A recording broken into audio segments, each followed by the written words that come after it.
Пошукі сустрэчы. Аповесць 4. Пятро ляжаў на ўзлеску. Малады сасоннік падступаў амаль пад самыя гароды.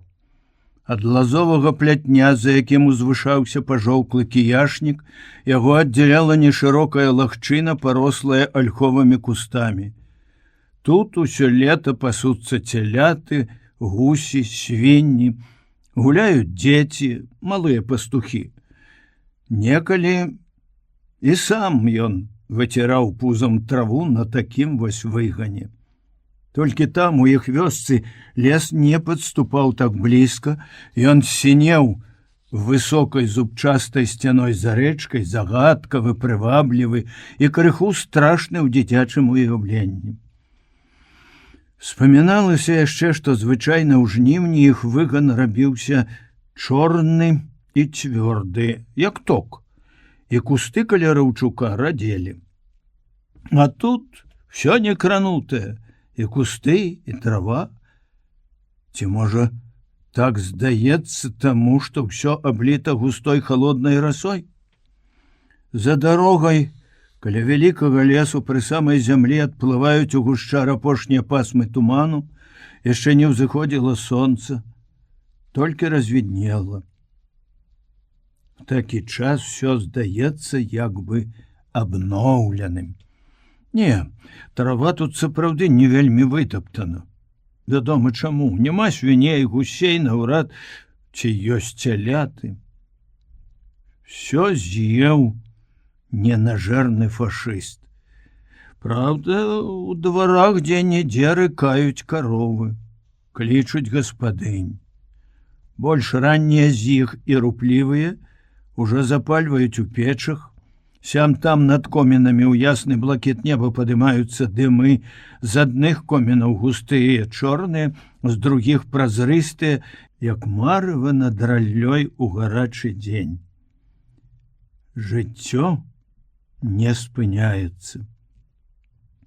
Пятра заўсёды радасна здзіўляла гэтая непераможнасць жыцця, радавала там, у Мурманску, калі ён назіраў з гары, на якой стаяла батарэя, як хутка пасля бамбардзіровак ажываў горад. Здзіўляла ў шпіталі, дзе ён бачыў і чуў, як людзі, што страцілі ногі, рукі, чапляліся за жыццё і марылі пра шчасце, пра любоў.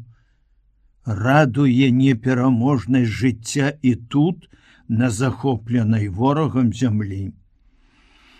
Ён праходзіў з атрадам па слядах карнікаў там, дзе аставаліся адны вогнішчы. Колькі смерцяў і гора сеюць гэтыя прыблуды. Здаецца, ўсё, навуку, тэхніку, палітыку, мараль накіравалі яны на знішчэнне, разбурэнне, на паслугу смерці. Але не ўдаецца ім спыніць жыццё. Пятро упэўнены, што ляжыць якраз насупраць Сашынай хаты. Гарод з кіяшнікам каля плота. Это іх гарод, Траянавых. Яму добра запомнілася, як Саша некалі казала, што іх хата ад школы 9.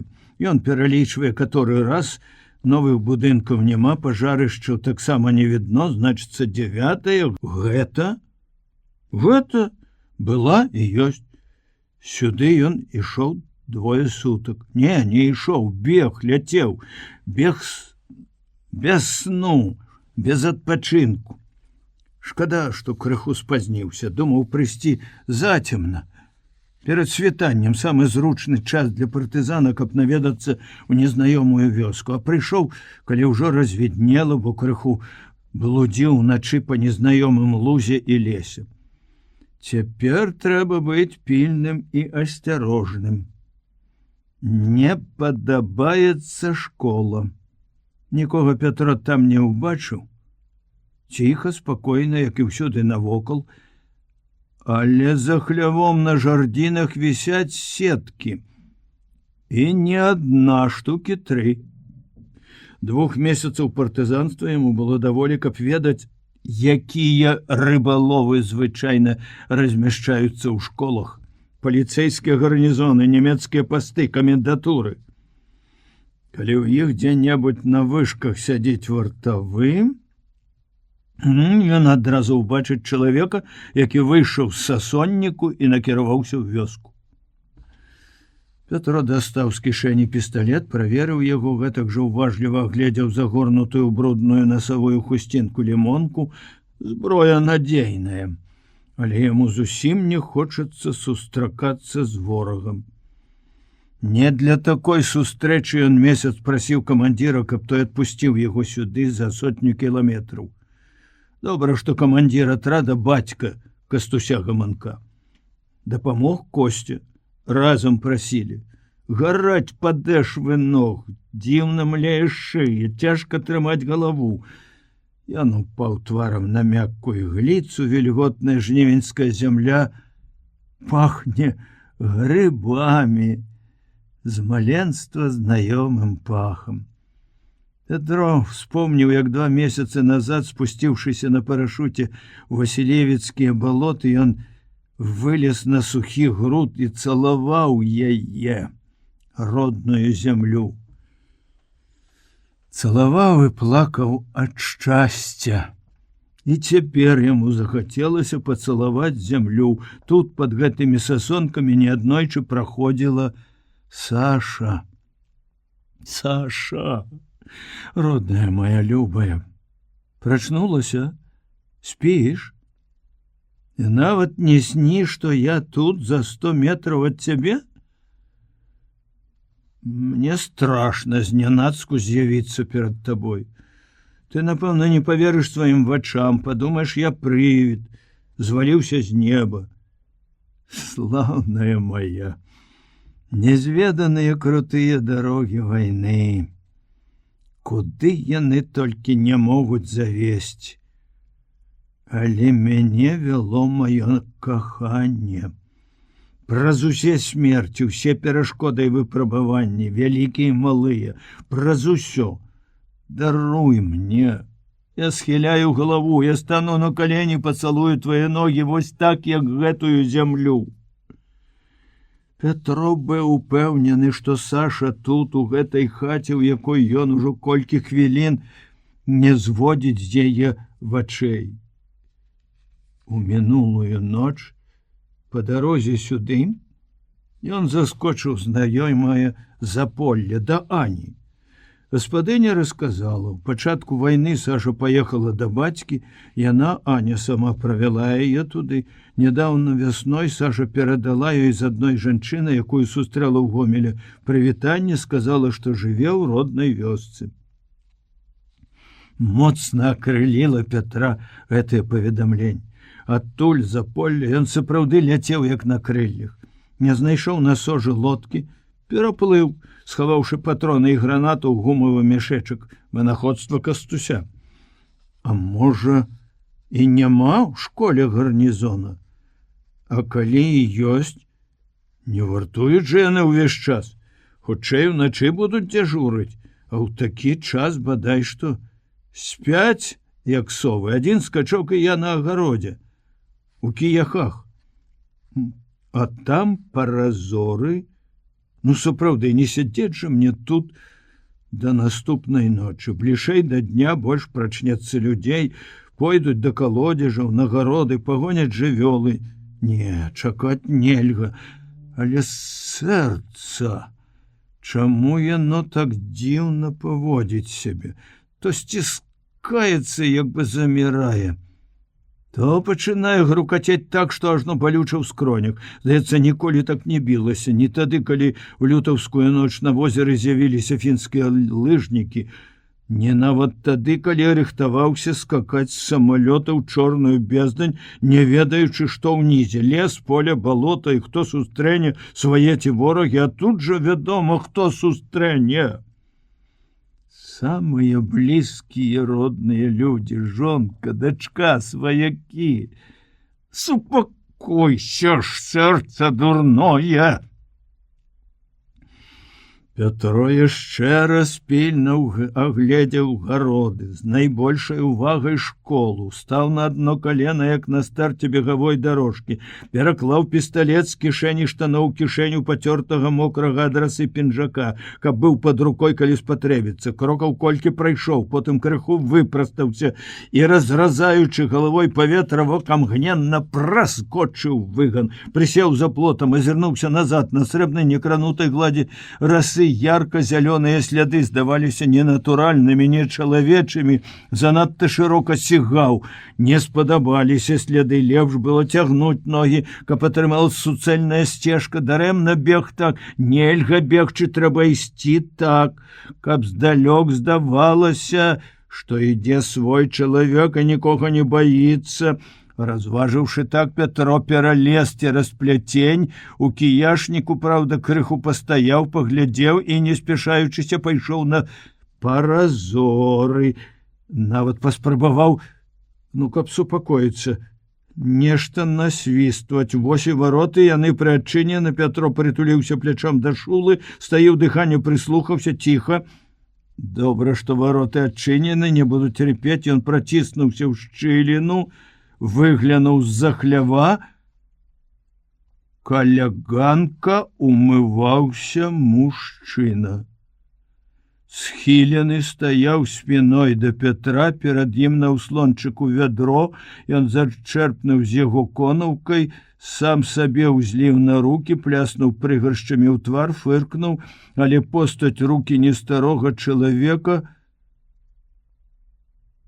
Гэта не Сашын бацька. Брат? Чалавек, мабыць, адчуў чужы позірк, хутка павярнуўся, неяк нязграбна пераступіўшы нагамі. Позіркі іх сустрэліся, і Пятро адразу в адзін міг пазнаў яго. Можа, ён і не пазнаў бы так хутка, каб не думаў пра гэтага чалавека, а то вось ужо колькі месяцаў Лялькевіч даволі часта з'яўляўся перад яго вачамі, ў яго ўяўленні. Пятро думаў пра яго і ў зямлянцы пад Мурманскаю, і на пасту пад Кандалакша, і ў шпіталі. Толькі апошнія суткі не ўспомніў ні разу, калі даведаўся ад Ані, што Саша дома, чамусьці адразу ўпэўніўся, што Лялькевіч ніяк не можа быць разам з ёю, нават блізка ад яе не можа. Не! Ён вельмі блізка. Вось ён. Значыцца, недарэмныя былі душэўныя пакуты. Не падманвала прачуванне. Страшэнная здрада чакала яго тут, куды ён так імкнуўся. Злосць, лютая злосць асляпіла, затуманіла розум. В адзін скачок апынуўся ён каля Лялькевіча, левай рукой схапіў за грудкі, скамячыўшы майку так, што ў таго агаліўся падцягнуты жывот, прысмактаўся, сукін сын, вайну выкарыстаў.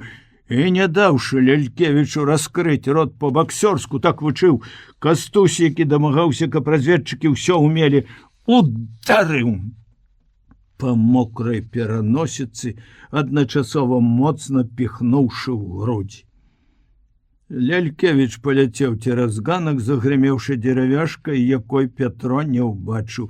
Упэўнены, што зрабіў усё, што належыць у такім выпадку, і што больш яму тут няма чаго рабіць, Пятро кінуўся назад на гарод і далей у лес, які мог захаваць ад любой навалы, якому можна выплакаць сваю вялікую крыўду.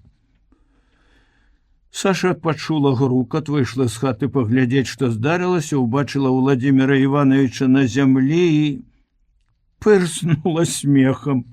Напярэдадні прайшоў дождж, каля ганка стаяла брудная калюжа, і камісар сядзеў пасярод яе. Але калі ўбачыла, што з-пад далоні, якой заціскаў нос, цячэ кроў, то спалохалася і занепакоілася, прысела побач, памагаючы падняцца. «Што з вамі?» Але схамянулася і спытала гучна: «Што з табой, Петя? Хто цябе?» «Хто?» Ён абхапіў яе левай рукой за плячо, абапіраючыся, каб падняцца.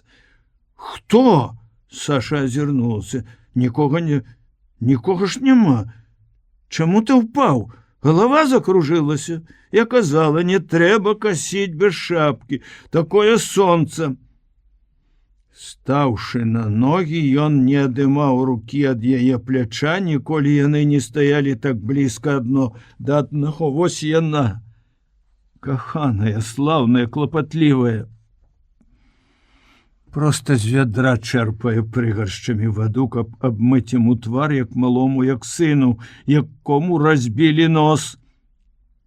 Немнога трэба змаўчаць, калі ніхто больш не бачыў, сказаць, што сапраўды закружылася галава, і ён упаў сам, стукнуўся аб ганак. І можна быць упэўненым, што той, сапраўдны Петро, ніколі ўжо не вернецца сюды. І тады можна спадзявацца, чакаць. Ледзь бліснула такая думка, і ён увесь скалануўся. Пачырванеў. Якая подласць! Не сказаць пра таго, хто ёй найдаражэйшы? Схлусіць гэтым даверлівым шчырым вачам?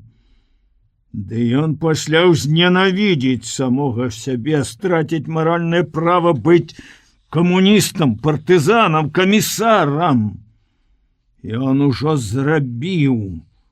Робіць злачынства, што так доўга маўчыць. Трэба затрымаць, вярнуць яго, вярнуць як мага хутчэй. Лялькевіч моцна сціснуў пальцамі Сашы на плячо. Хто? Ён. І кіўнуў на гарод. Хто? Ён, здзівілася Саша. Петро.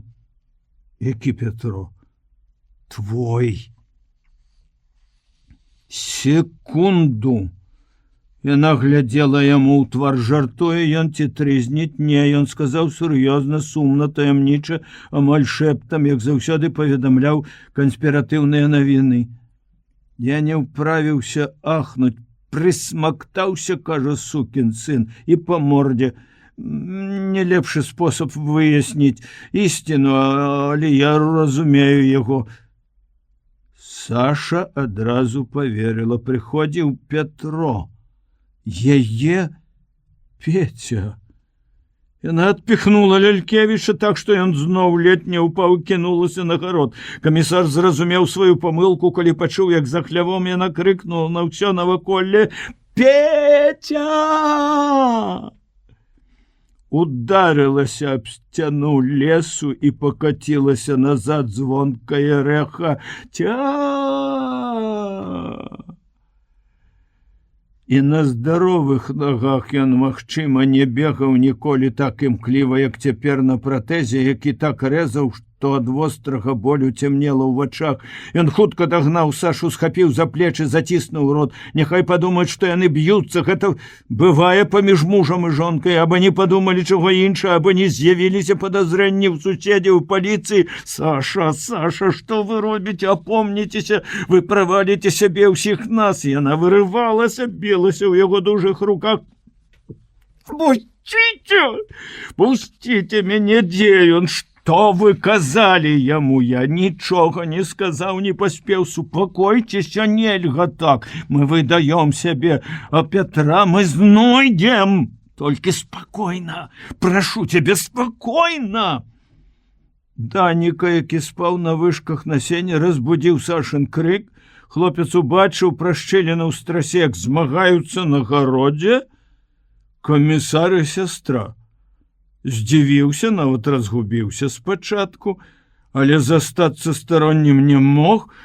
Не ведаючы, каго трэба абараняць, ён, аднак, рушыў да іх. Праўда, яны сядзелі ўжо мірна, толькі камісар трымаў Сашу за руку, а яна плакала. Данік спыніўся воддаль, усё яшчэ збянтэжаны. Лялькевіч паклікаў яго. Трэба растлумачыць, каб хлопец не падумаў немаведама чаго. Данік, слухай, сказаў Владимир Иванович, выціраючы хусцінкай акрываўлены твар. Толькі што быў Петро.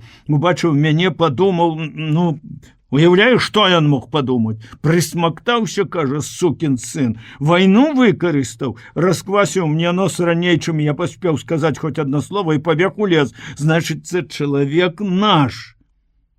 Саша встрапянулася. Кінула на Лялькевіча позірк поўны нянавісці. А вы думалі, паліцай? Думаеце, толькі вы? Лялькевіч згорбіўся, быццам атрымаў удар і не адказаў ёй. Я ўпэўнены, далёка ён не пабег, сядзіць дзе-небудзь у кустах, на расе след. Пойдзеш з Сашай. Яна падхапілася, вырвала руку, гатовая бегчы, але прашу вас, не крычыце, не клічце, падумайце пра дачку. Саша ўздрыгнула. Мы палаяліся, пабіліся, муж і жонка, натуральна. Саша выйшла з хаты, ты, Данік, угаворваеш яе вярнуцца назад, памірыцца. Разумееш? Разумею, Владимир Иванович, кіўнуў Данік, дрыжучы ад ранішняй прахалоды і хвалявання. Саша пабегла, калі яна пералазіла цераз пляцень, Лялькевіч памахаў кулаком і крыкнуў на ўвесь голас: ну і бяжы! І чорт з табой, дурніца, от вар'ятка! Крыху пачакаўшы, Данік назіркам рушыў за сястрой. Вось ён, яго след на роснай траве, ён павярнуў направа, дзе кусты больш густыя. Петя, родны мой, дзе ты, дурны ты мой? Як ты мог падумаць пра мяне? Ніхто мне не патрэбны, ніхто. Акрамя цябе, любы мой, неразумны, наша дачка. Твоя дачка. Як жа ты мог пабегчы? Ой, няхай бы ты думаў пра мяне, Бог ведае, што няхай, але ты ўсё роўна павінен быў пабачыць Ленку. Зрабілася вельмі крыўдна ад думкі, што ён не хацеў убачыць дачкі. Няўжо твая рэўнасць мацней за любоў? Няхай не да мяне, да дачкі. Такое агіднае пачуццё заглушыла ў табе самае святое. Яна і раней вельмі часта вось так гаварыла з ім, шапталася па начах, ці калі адна заставалася ў лесе, ў полі, але тады гэта было так у марах, а цяпер след. Няўжо праўда гэта ішоў Петя? Як ён апынуўся тут, калі быў так далёка на поўнач? На нейкі момант ёй здалося ўсё гэта неверагодным. Ці не сніць яна? Ці не пажартаваў Лялькевіч? Ці не спатрэбілася яму для якой-небудзь канспіратыўнай мэты такая выдумка? У яго заўсёды таямнічасць і нечаканасць. Вось і след знік. Знік таму, што скончылася трава, пачаўся сухі сасоннік. Але Саша ажно скаланулася і, спыніўшыся, паглядзела назад. Не, след ёсць. Яна, як бегла, не наступала на Петю ўслед, каб не затаптаць яго, і цяпер на роснай траве цягнуцца дзве зялёныя сцежкі. Куды ісці далей? Дзе шукаць? Яна зноў гукнула: Петя! Адразу побач апынуўся Данік, схапіў яе за руку. Саша, ты забылася, што сказаў Владимир Иванович? Яна ўзлавы: пайшоў ты са сваім Владимиром Ивановичем. Саша, не жартуй з агнём, папярэдзіў Данік, ты падпольшчыца, клятву давала. А цяпер хочаш загубіць усю нашу справу з-за свайго Пеці? Глядзі. Гэта неяк адразу вярнула ёй усведамленне той небяспекі, якую яна можа наклікаць на сябе, на ўсю сям'ю, на арганізацыю. Саша спалохалася, павярнулася да брата, сказала з болем, як бы просячы спагады: Данік, але зразумей ты мяне, я маці, і вось, ну, бацька Ленкі толькі што быў тут, у нашым двары, за 2 крокі. А дзе яго шукаць цяпер? Ну, дзе? Даніку стала шкада сястры, ён параіў: давай разыдземся, і ты гукай мяне, быццам мы грыбы збіраем. Можа, ён пазнае твой голас? Яны ўглыбіліся ў лес, і Саша раз-пораз гукала: Дані! Даніла! Брат зрэдку адгукаўся: Ау! Пасля падбег да яе ўзрушаны. Пошукі захапілі яго. Там, у балацянцы, зноў след на траве. Ён пайшоў на луг. Бежимо туды. На лузе зноў будуць відаць сляды, мы дагонім яго. Яны пабеглі, што я сілы па рэдкім сасняку, сухадолы крутыя ўзгоркі, сукаватыя з самага камля каржакаватыя сосны. Такі тут лес, пасаджаны некалі дзядамі на прырэчных пясчаных заносах, каб спыніць наступленне пяску на палі. Саша задыхалася. Сэрца рвалася наперад, гатовае выскачыць з грудзей. Сэрца, яно, напэўна, знайшло падразу таго, па кім столькі часу балела, калі б сапраўды яму даць волю. Сэрца маё, каханне маё. Вядзіш мяне правільна, Петя, Петя, крычала яна бязгучна. Спыніся, пачакай, а то я не даганю цябе. Я ўпаду. Нарэшце сасняк расступіўся і адкрыўся шырокі прастор лугу прысожжа. Мільярды малюсенькіх вясёлак зіхацелі на маладой атаве, узыходзіла сонца. Праменні яго адбіваліся ад нерухомага люстра старыцы, і на густым лазняку павісла самая сапраўдная вясёлка, неяркая, як бы засланая пялёнкай туману, але ўсё адно непаўторна прыгожая. Саше было не да хараства, аднак і яна звярнула ўвагу на такі цуд прыроды. Яны спыніліся на пясчаным узгорку, стала лягчэй дыхаць. Танік ведаў партызана, ён не сумняваўся, што Пятро партызан не пойдзе ў дзень па адкрытым месцы. Але ўсё роўна пільна глядзеў наваколле, як акінуць вокам. Луг не раўнінам. Азярыны, ямы, зараснікі, раўчакі перасякаюць яго ўдоўж і ўпоперак, але гэта не перашкаджае адчуванню надзвычайнай шырыні і прастору, ажно сапраўды тут заўсёды лягчэй дыхаецца. Раптам Данік пацягнуў Сашу за руку да сябе. Вунь, бачыш, на ўзгорку, дзе 3 дубы, бачыш? Бляск расы сляпіў вочы, і Саша не адразу разгледзела постаць чалавека, што павольна ішоў да ракі. Можа, дагэтуль яна не адчувала яшчэ ўсёй істотай сваёй, што Петя так блізка, бо не бачыла яго сама, а толькі пачула ад Лялькевіча. А ўбачыла далёкую постаць і адчула менавіта так усёй істотай. Ён, Петя, тут, наяве, а не ў сне, жывы. Здаровы, яны пабеглі з Данікам яшчэ шпарчэй наўпрасткі, не скідаючы адзенне, перайшлі ў брод старыцу, лезлі праз калючыя мокрыя кусты, абдзіраючы твары рукі. Калі Саша адставала, Данік цягнуў яе за руку. Хутчэй, Саша, хутчэй, а то калі яго чакаюць на беразе з лодкай, дык яны не будуць марудзіць. Шукай тады іх у зарэчных балотах, што ветру ў полі. Вось і след Петю, толькі б захапіць яго на гэтым беразе. Можа зноў паклікаць, але рака восена ўжо блішчыць шырокім плёсам у праменнях ранішняга сонца. Сіратліва пахіліўся зламаны слуп ад ліхтара. Няма бакеншчыкаў, не загараюцца па вечарах агні, не ўзнімаюць хвалі параходы. Год назад замерла, сціхла тут жыццё. Толькі рака па-ранейшаму несе свае воды, і нішто не зможа спыніць яе магутнай плыні. Саша і Данік дабеглі да пясчанага берага, куды прывялі сляды. І раптам Саша быццам спатыкнулася.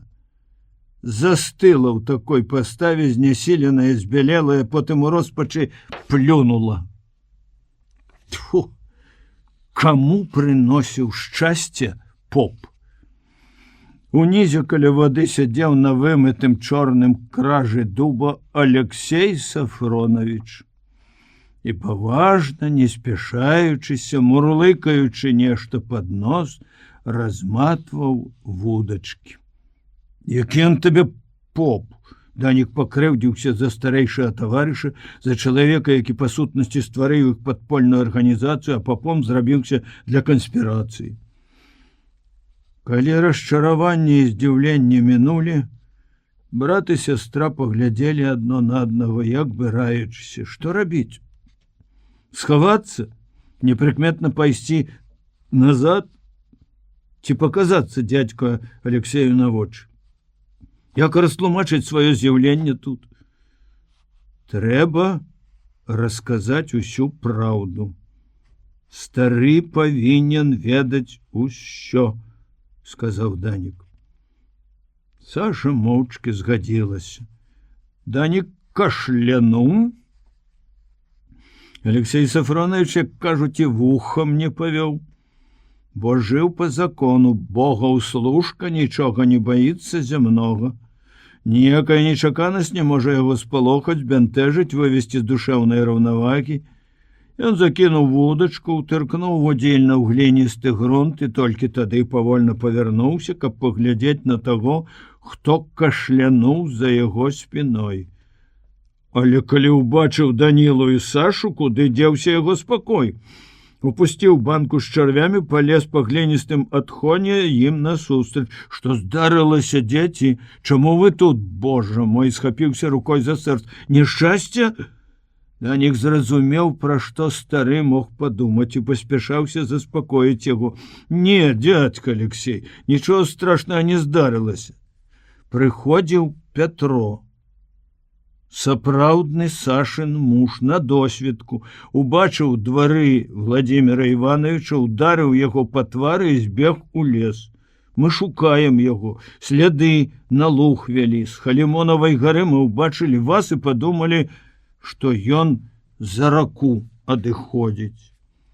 Каваль апусціўся на вільготную траву, звесіўшы за абрыву ногі, выцер рукавом зрэбнай кашулі ўспацелую лысіну.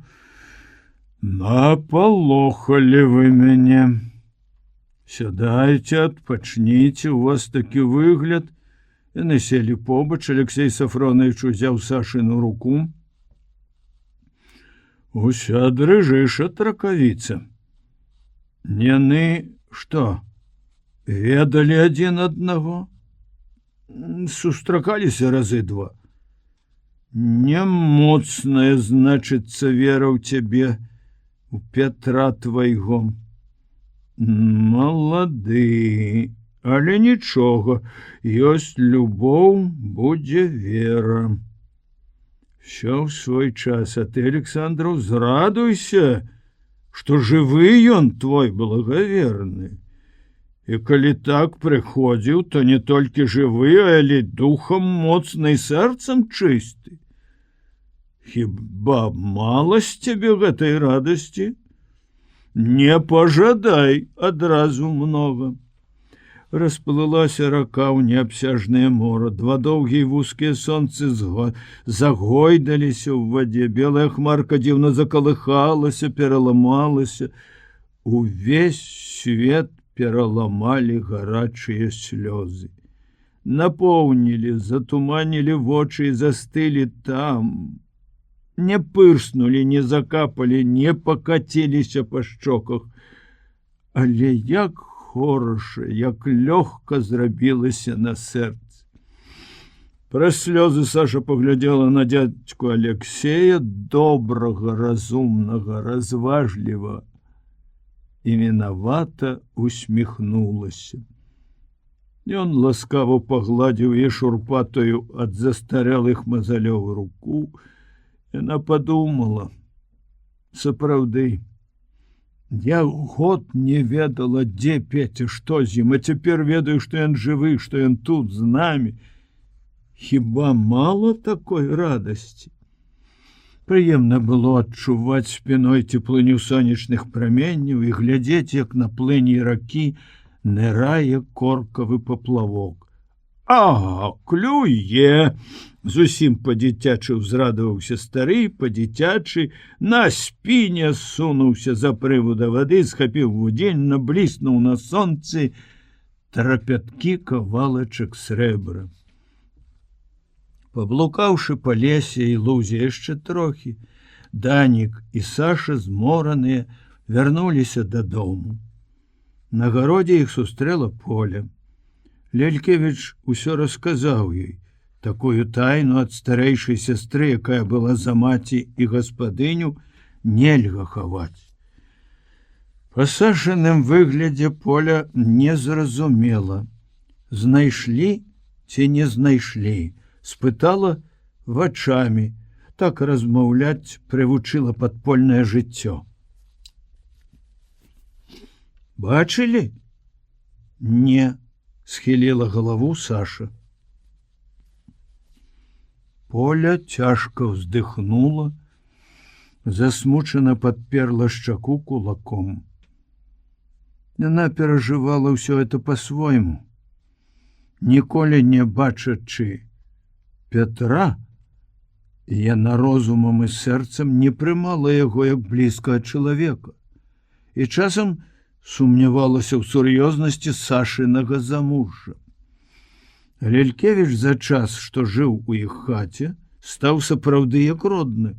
Поля полюбіла яго, праніклівая, уважлівая, як усе разумныя жанчыны, яна не магла не прыкмеціць, што ён кахае Сашу. Жадаючы сястры большага шчасця, яна хацела, каб яны сталі жонкай і мужам. І раптам Пятро стаў рэальнасцю.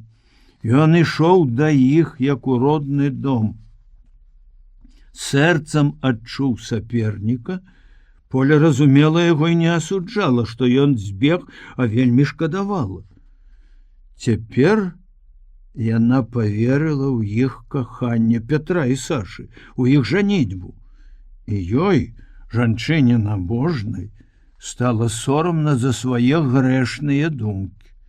Як зводніца, якая хацела аддаць сястру другі раз замуж пры жывым мужу, які гаротнік немаведама дзе цяпер і што думае пра іх сям'ю. Вось чаму ёй было балюча даведацца, што Пятра не знайшлі, што ён знік бясследна, не даведаўшыся праўды.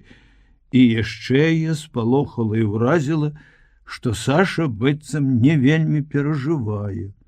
Не плача, не скардзіцца, не абвінавачвае Лялькевіча, Даніка, яе, Полю, з незразумелай бояззю, сцішаная і засмучаная, ішла яна за Сашай у двор.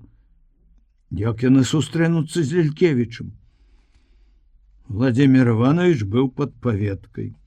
Хацеў працаваць, падыходзіў сезон на бочкі, але рукі не трымалі гэбля.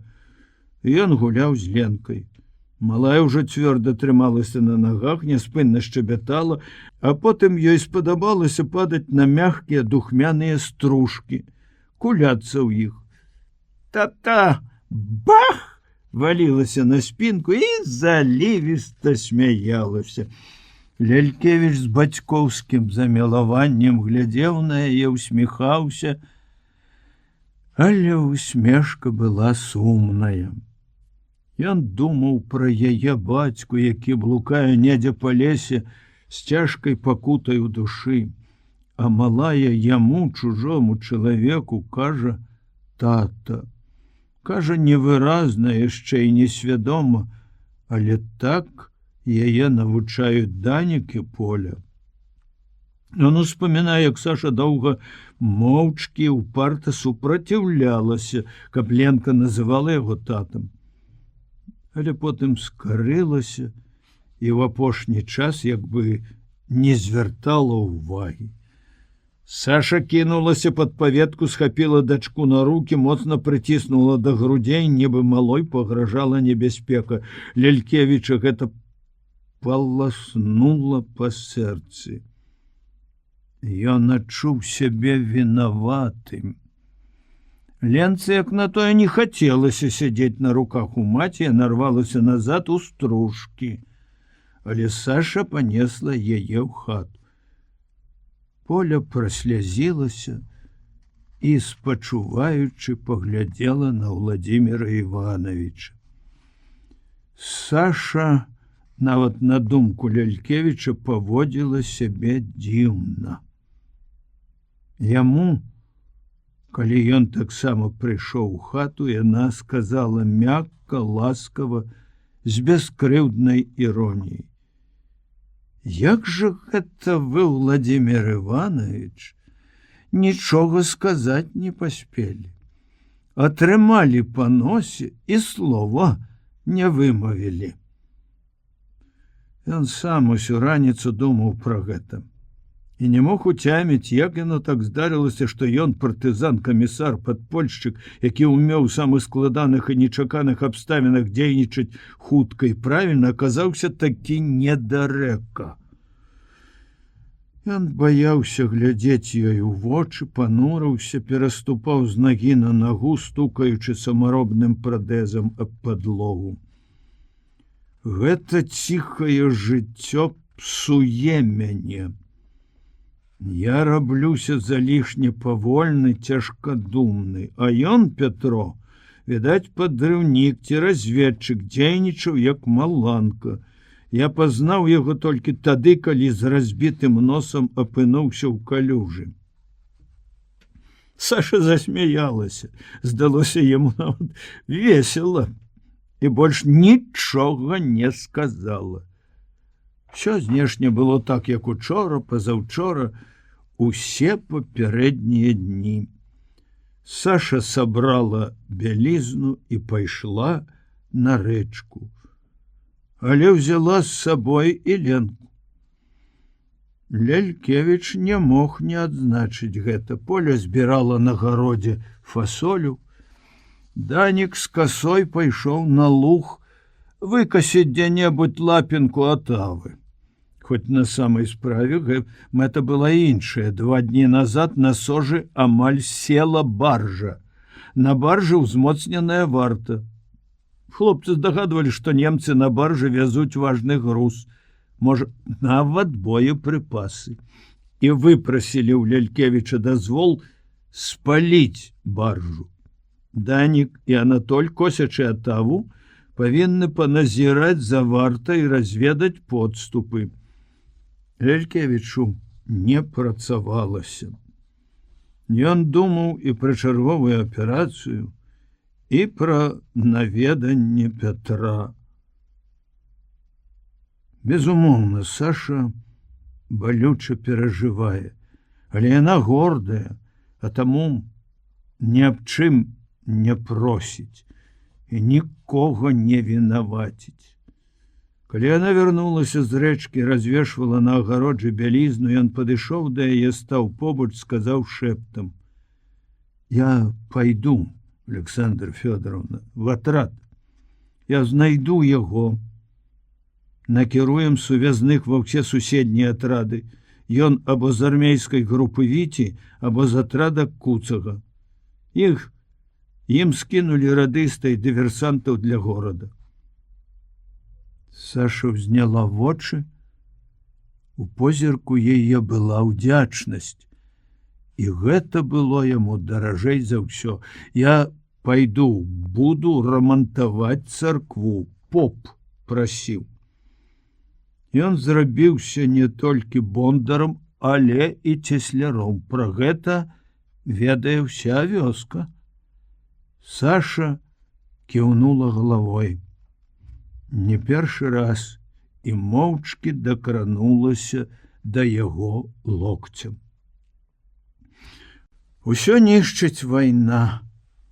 Гінуць людзі, чарсцвеюць сэрцы ў жывых, руйнуюцца любоў і вернасць, разбураецца сям'я. Адзін я наіўны, верыў у заўтрашні дзень, у шчасце, а яно ўсё ў мінулым. Антаніна нічога не патрабавала за сваю любоў, жыла адным днём.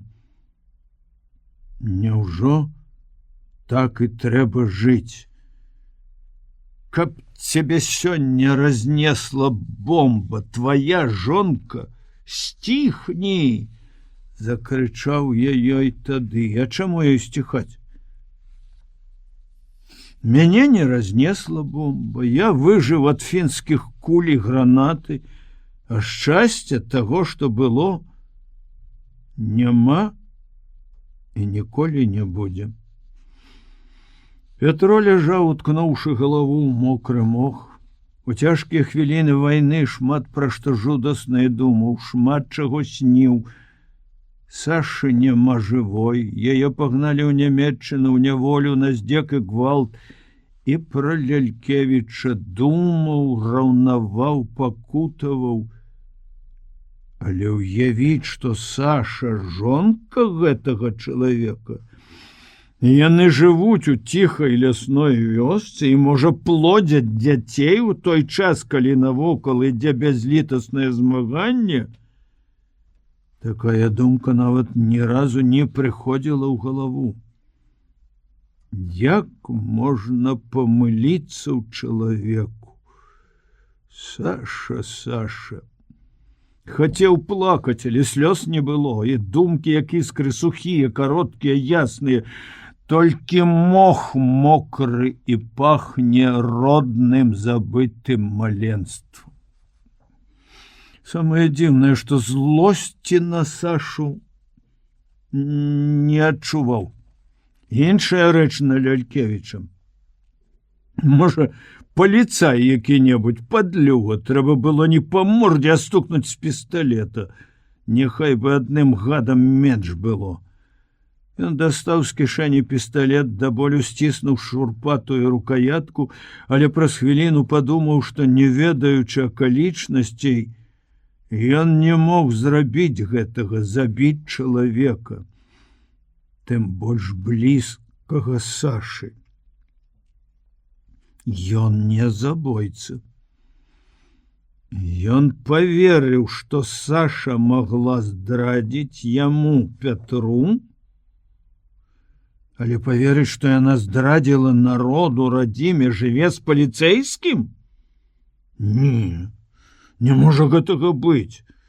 Трэба пайсці назад і ўсё высветліць. Калі ён сумленны чалавек, то не прадасць. Але які ён сумленны? Ды цяпер уже і не пройдзеш, каб не ўбачылі. Вон ужо гукае пастух, хрыпяць журавлі. Пятро прыслухаўся. Зноў нехта крыкнуў, але ўжо ў другім баку, ў глыбіні лесу. Хто там мог зваць яго? Першы раз, калі ён пабег, здалося, што жаночы голас надрыўна паклікаў ззаду: «Петя!» Ён спыніўся тады, замёр, чакаў. І каб покліч паўтарыўся, то, напэўна, забыўся б і на школу, і на паліцэйскі гарнізон, і на Лялькевіча, на ўсё на свеце, пабег бы назад насустрач гэтаму голасу. Але дарэмна чакаў. Ніхто яго больш не паклікаў. Відаць, яму проста здалося, стомленаму, разбітаму, уражанаму. Ён і дагэтуль часта чуў Сашын голас. І цяпер вось зноў здалося, што гэта яна. Крык паўтарыўся, і знікла надзея, бо стала ясна. Гукаюць адзін аднаго людзі, якія збіраюць грыбы, імя незразумелае, не то Манік, не то Ванік, і ў адказ «Ау!» Хлапечы голас. Людзі жывуць, збіраюць грыбы. Можа, пайсці да іх і пра ўсё распытаць? Пра што? Што могуць ведаць чужыя людзі? Скажуць, што тут яна Саша? Дык сказала ж Аня.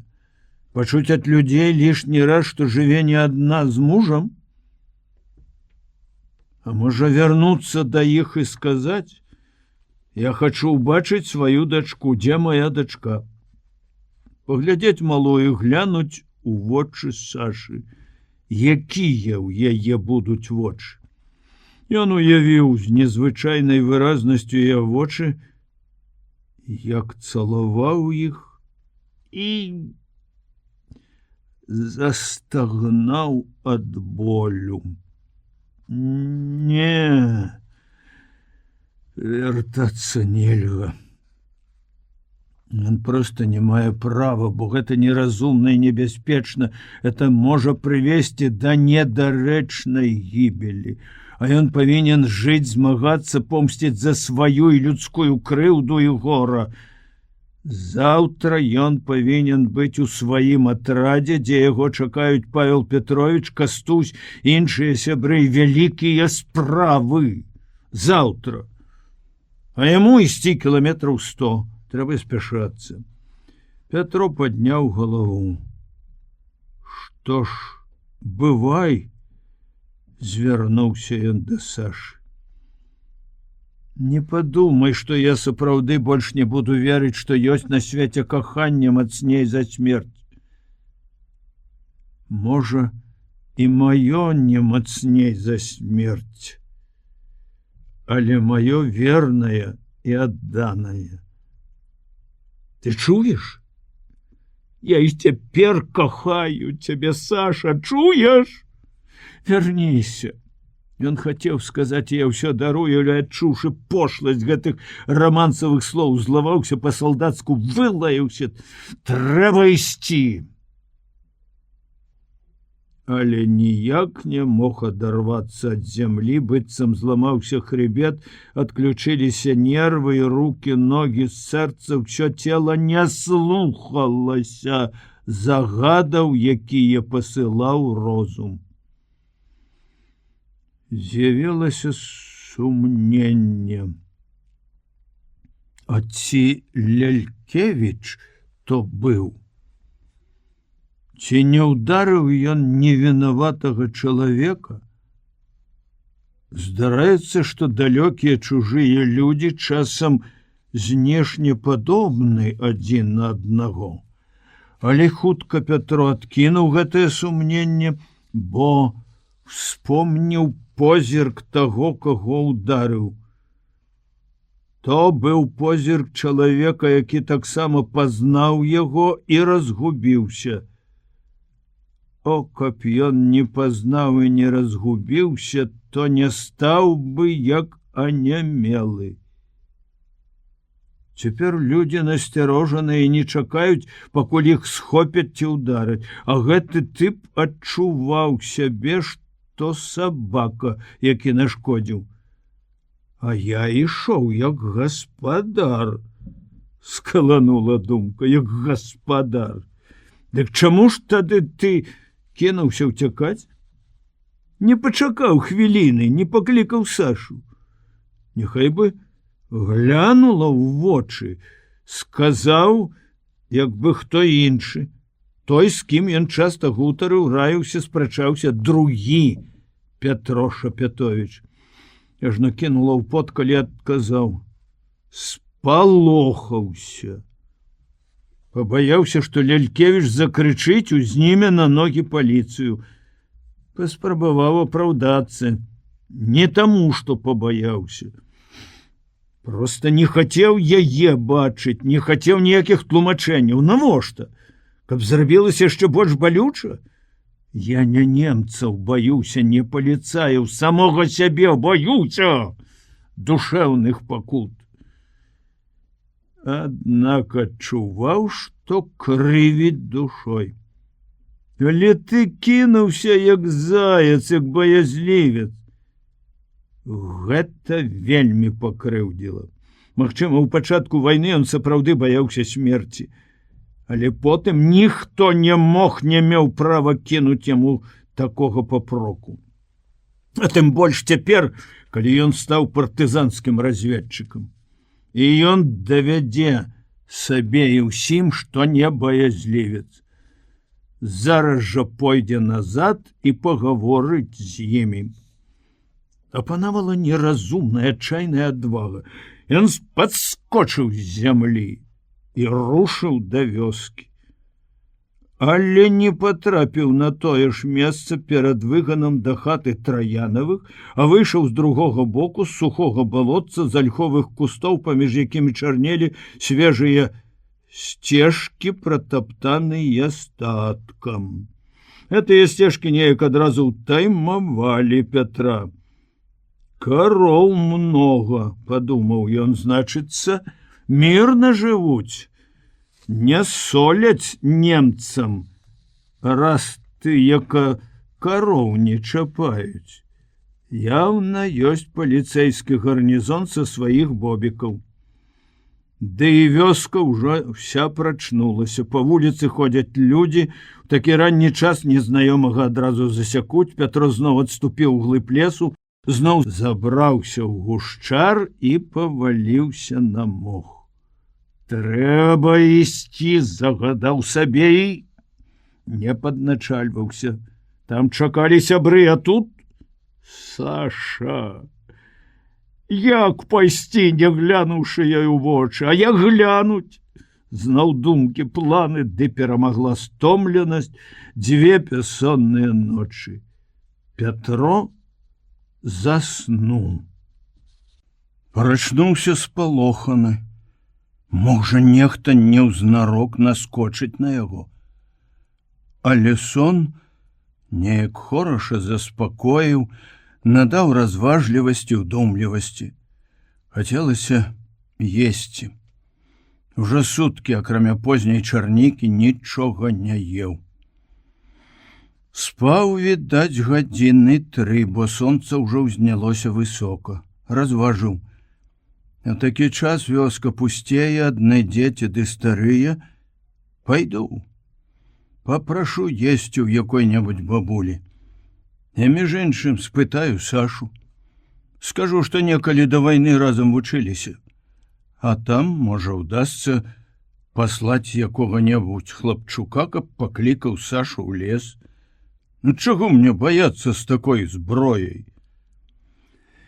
З узлесся аблюбаваў хату 3-ю з краю і чамусьці самую заможную на выгляд.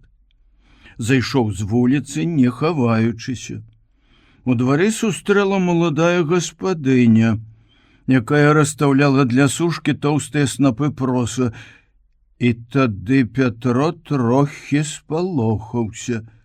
Залішне заможная хата для такога часу, фіранкі на вокнах, у хляве вішчаць парасяты, на гонтавым даху грэюцца на сонцы пузатыя жоўтыя гарбузы, апетытныя чырвоныя памідоры. Але адступаць не было як. Не папрасіў, а патрабаваў, каб далі паесці. Маладзіца не спалохалася і не пачала, як гэта звычайна рабілі ў той час, калі не ведалі, што за чалавек, адмаўляць, скардзіцца, што ў хаце кавалка хлеба няма. Толькі ухмыльнулася неяк дзіўна. Сарамліва закрыла сакавітыя вусны ражком вылінялай хусткі і запрасіла ў хату. Зняла адзін настольнік, заслала другі з грубейшага палатна, адразу паклала вялікую буханку свежага хлеба, ад духмянасці якога ў Пятра закружылася галава. Ён адразу прагна адламаў вялікі акраец. Жанчына зноў ухмыльнулася. Я вам малака холоднага са склепа прынясу, і я, як наседалі, пагляджу, кудахталі сёння. Прамыкнуў Пятро, набіваючы смачным хлебам рот. Гаспадыня выбегла, Пятро гледзеўся. Хата чыста пабелена, на нікеліраваным ложку гара падушак. На жардзіне завешана прасцяной адзенне.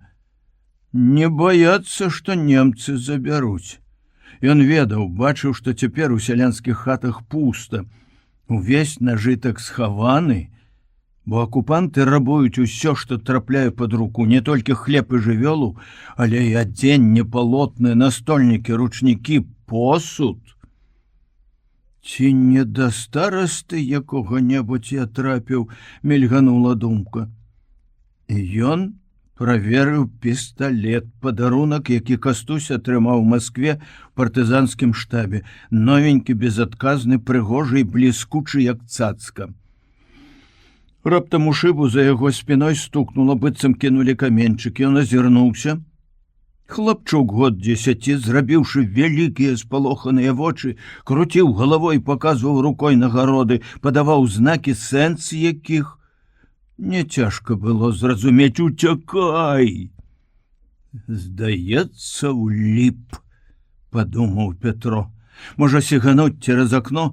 Але тут жа адмовіўся ад такога намеру, схапіў буханку, выбег у двор, адтуль на гарод, і тут за хлявом сутыкнуўся твар у твар з ёй, з гаспадыняй, расчырванелай, задыханай, і з мужчынам, заспаным, у пакамечанай сподняй кашулі з вінтоўкай у руках. Жанчына войкнула ад нечаканасці, спрытна сіганула за спіну свайго архангела.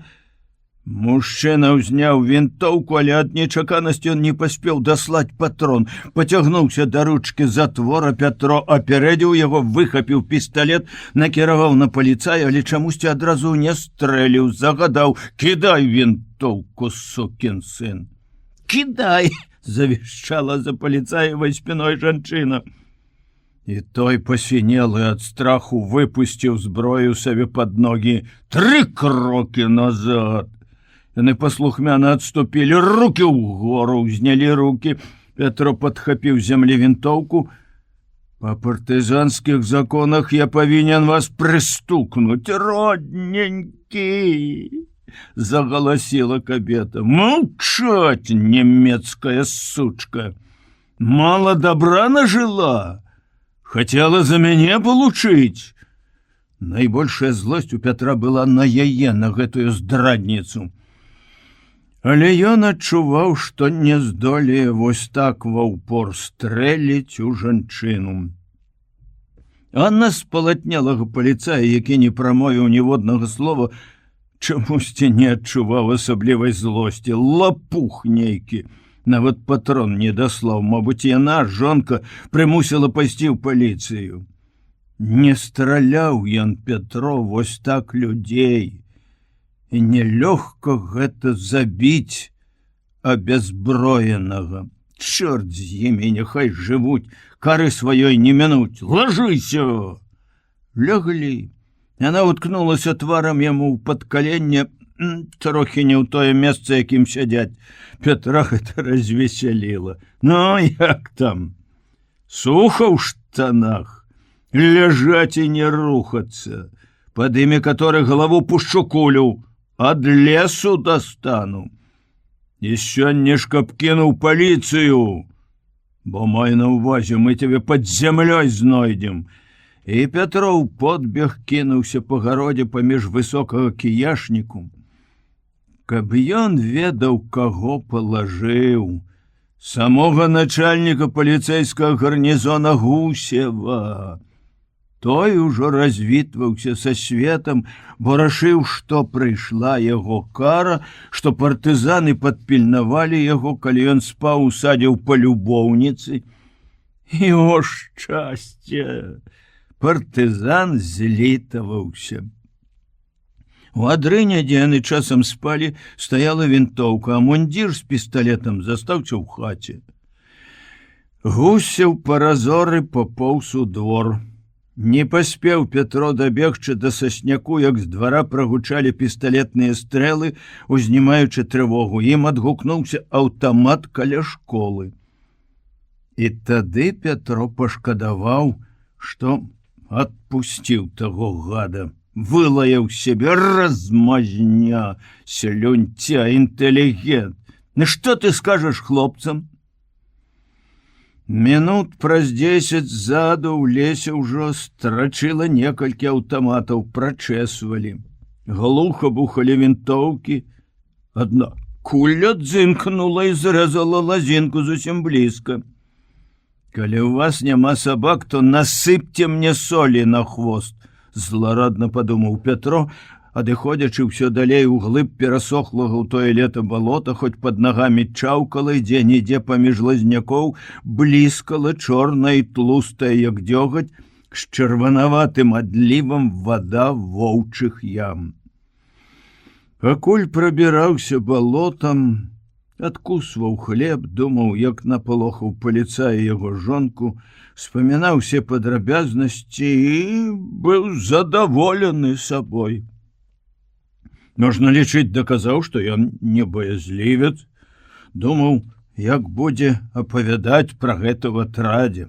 Адчуваў, што калі раскажа, як неасцярожна, сярод дня зайшоў у вёску, дзе размешчаны цэлы гарнізон, наўрад ці пахваліць яго за гэта камандзір атрада Павел Петрович, які па-бацькоўску беражэ сваіх людзей і не любіць неразумных выхадак.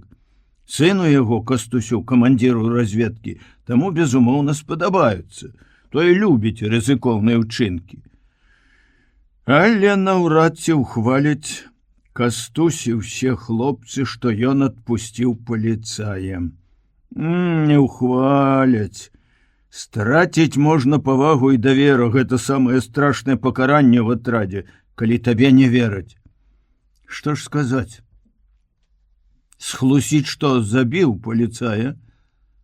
Але ж трэба мець сумленне. Не, Павел Петрович бадай ухваліць, калі сказаць амаль праўду.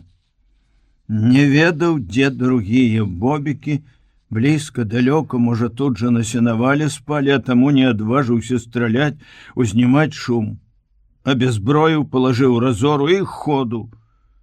Не трэба іграць героя, прыпісваць сабе выдуманыя подвігі. Праўдай большую павагу заваюеш.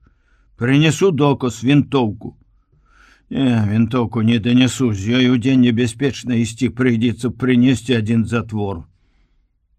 А пра Сашу, пра яе што я раскажу, раптоўна пеканула думка.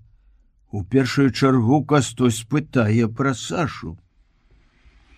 Горка яму стала, вельмі горка і крыўдна. Не толькі ад страты самага дарагога, што было ў яго жыцці, але і ад абразы. Ніколі яшчэ ён не адчуваў сябе такім зняважаным. Яму здавалася, што Лялькевіч, нягледзячы на тое, што атрымаў па мордзе, недзе смяецца з яго. Можа, разам смяюцца? Не, Саша не можа смяяцца, не можа. Яна нічога не ведае. Петру хацелася, каб Саша не была вінавата ў тым, што здарылася. Ці вінавата толькі ўскосна, яе ўвялі ў зман, зачаравалі, прымусілі. Хацелася, каб Лялькевіч не сказаў пра яго прыход. Ён вось таксама вымушаны будзе маўчаць. Хіба можна пра такое расказаць нават лепшаму другу? Прыйдзецца сказаць, што жонкі няма ні там, дзе працавала, ні ў роднай вёсцы, што яна эвакуіравалася ў пачатку вайны ў савецкі тыл. Прыйдзецца хлусіць. Выбраўшыся з балота, ён апынуўся ў знаёмых мясцінах. Праходзіў тут роўна 3 гады назад. Ішоў усё з-за гэтага ж Лялькевіча. Ужо тады той стаў упоперак дарогі. Няўжо і тады паміж ім і Сашай штосьці было? Няўжо недарэмна ўзнікла яго, Петрова, рэўнасць? Але прадчуванне гэта верная рэч.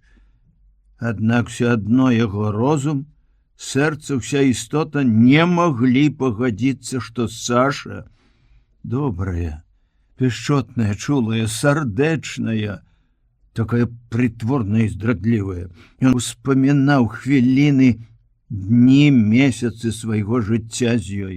Успамінаў свой першы прыезд, потым другі у майскія дні, першую блізкасць і адчуванне найвялікшага шчасця, якое жыло да сённяшняй раніцы.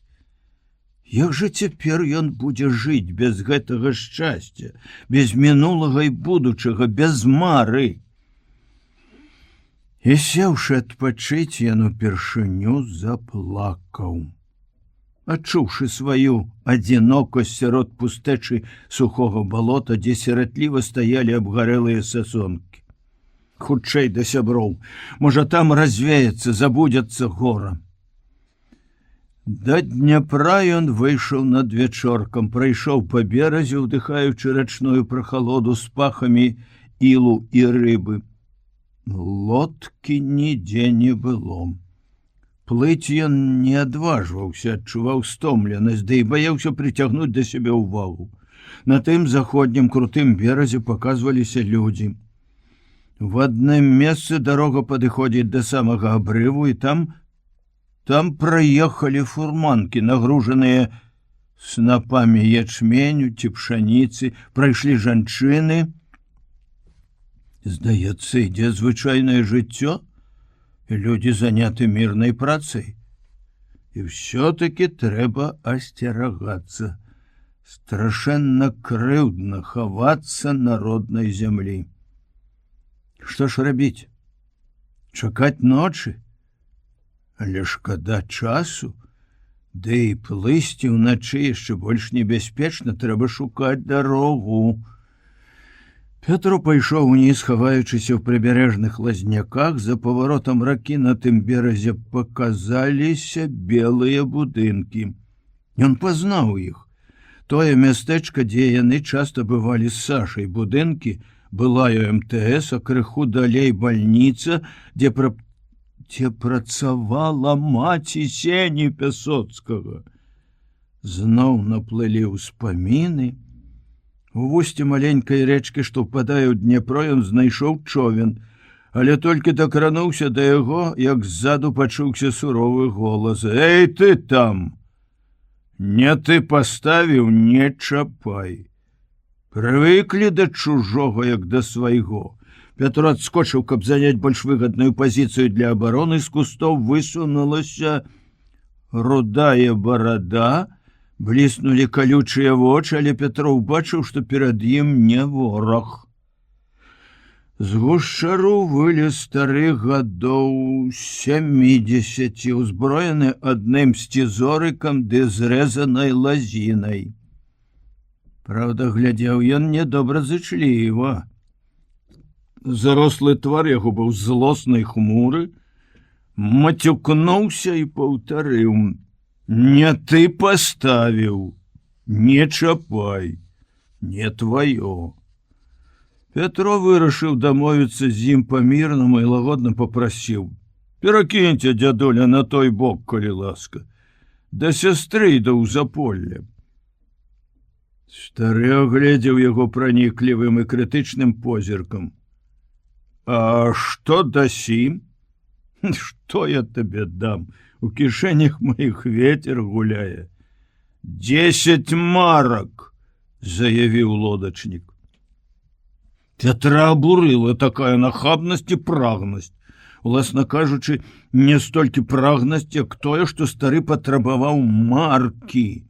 Каб ён запрасіў 1000 рублёў, партызан толькі пасмяяўся б. А то маркі. Ці што ж гэта стары чорт? Багацець надумаў? А гэта моя справа. Можа, і разбагацею. Марачнік, які знайшоўся, людзі кроў праліваюць, а ён маркі збірае. Ну дык качіся ты, вылаяўся стары, пагардліва адвярнуўся. Ах ты, псіна старая! Зараз ты мяне заспяваеш інакш. Пятро дастаў з кішэні пісталет, перакінуў з рукі на руку, быццам варанёны метал пёк пальцы. Эй ты, марачнік! Глядзі! Магу даць табе марачку залатую, цаны ёй няма, з гэтай вось цацкі. Стары коса паглядзеў на пісталет і моўчкі пасунуўся ў хмызняк. Ты куды? Па вясло? А, іншая размова, але я з табой, де вояно вясло, нахіліўся ён. Не ўздумай да немцаў прывезці, калі збіраешся яшчэ багацець. папярэдзіў Пятроў, скочыўшы ў човен. Ён сеў на носе, трымаючы ў руцэ паміж каленяў пісталет, лодачнік на карме, гроб адным вяслом. Па рэчцы плылі моўчкі. На пясчаным перакаце стары па-маладому выскачыў, падпіхнуў човен. Калі выплылі на дняпроўскі прастор, ён раптам хораша усміхнуўся.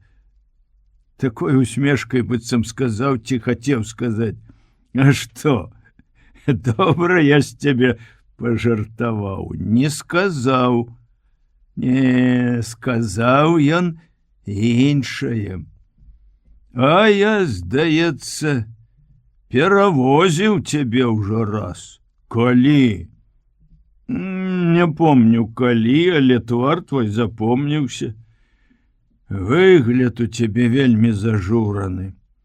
На смерць весялей ідуць. Пятро здрыгануўся. Значыцца, гэты самы дзядуля перавозіў яго 3 гады назад, калі ён ішоў ад Сашы пасля таго, калі ўбачыў, як яны гулялі ў валейбол. Саша і той. Пальцы ўпіліся ў рукоятку пісталета. А пукаўку сваю схавай, гаварыў між тым стары. Каб гэта быў я тваім камандзірам, то такую прыпарку прыпісаў бы табе за тое, што ты круціш гэтай цацкай у кожнага пад носам. Дурань ты, брат. Ну, камандзір, пагавары больш. Мне многія хацелі рот заткнуць. Не заткнулі, як бачыш. А як я цябе магу назваць, калі ты самы сапраўдны дурань? Скажы дзякуй за гэта. Пятро усміхнуўся. Вясёлы ты, дзед. Ты ведаеш, як гэта называецца? Стукнуў ён вяслом аб борт. Душагубка. Ты вось трымаеш сваю цацку, а я вось так, човен моцна хістануўся. Ну. Это я цябе папярэдзіў. Дык ты паспеў нукнуць. А каб я адразу, пікнуть не паспеў бы. Пайшоў бы твой пісталет на дно ўслед і сам. Я вяслом по галаве, каб доўга не болтаўся. Я, брат, і ратаваць умею, і тапіць, каго трэба. Пятро адчуў, як пахаладзела патыліца. Ён зразумеў, што ў барацьбе пасярод ракі, каб такая барацьба ўзнікла, ён бездапаможны з усёй зброяй перад гэтым сівым, ускудлачаным, нядужым на выгляд старым. Але разам з тым з'явілася павага да яго і давер. Не 10 марак патрэбны былі старому, а нешта іншае, магчыма, нават пароль. Сваіх адносін да новага парадку стары не выказваў ніводным словам, але Пятро чамусьці адчуў у ім надзейнага чалавека і сунуў пісталет у кішэню.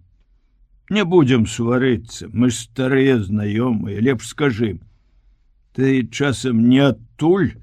Кіўнуў ён у бок мястэчка, якога адгэтуль з-за ракі за выступам берага не было відаць. Стары ведаў, дзе пераплываць далей ад лішніх вачэй. Пятро пазней зразумеў гэта. З таго? А што? У вас там урач працавала Марыя Сергеевна Пясоцкая. Лодачнік пільна паглядзеў яму ў твар і ўдакладніў. Марія Сергеевна Куцека. Гэта муж у яе быў, Пясоцкі. Ага, працавала і цяпер працуе. Працуе? Дзе? У бальніцы, дзе ж яшчэ? Пры любой уладзе людзі хварэюць.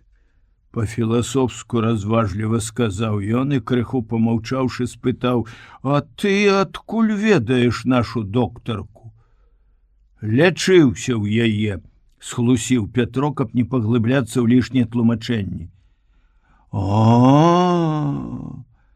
Човен уткнуўся носам у пясчаны бераг якраз супраць глыбокага рова. Такія ровы ў высокіх берагах вымываюць вясновыя воды, шукаючы найкарацейшы шлях у Днепро. Каля самай ракі яны глыбокія і шырокія, далей у поле мялеюць, звужаюцца, разгаліноўваюцца, як дрэва. Там, дзе ёсць крыніцы, раўчачкі, жывуць всё лета, але большасць улетку сухія. Пятро зразумеў, што стары знарок прывёз яго да гэтага рова, каб зрабіць больш бяспечным яго далейшы шлях на палявым правабярэжжы. У грудях калыхнулася цёплая хваля ўдзячнасці. Вось ён, які гэты дзед мудры, хітры, асцярожны. Пятро ступіў на чыста вымыты пясок. Прытрымаў човен, бо стары ўжо ўпёрся вяслом у дно, каб адпіхнуцца. Дзякую, дзядуля. Не крыўдуй, што я так. Бог з табой, адказаў той, сумна схіліўшы галаву. Будь здаровы. Будь здаровы і ты, сынок. А калі Пятро адышоў, стары раптам ціха паклікаў: слухай, хлопец, ты да доктаркі? Будь асцярожны, у школе немцы. Пятро павярнуўся, кіўнуў галавою: разумею, дзякую.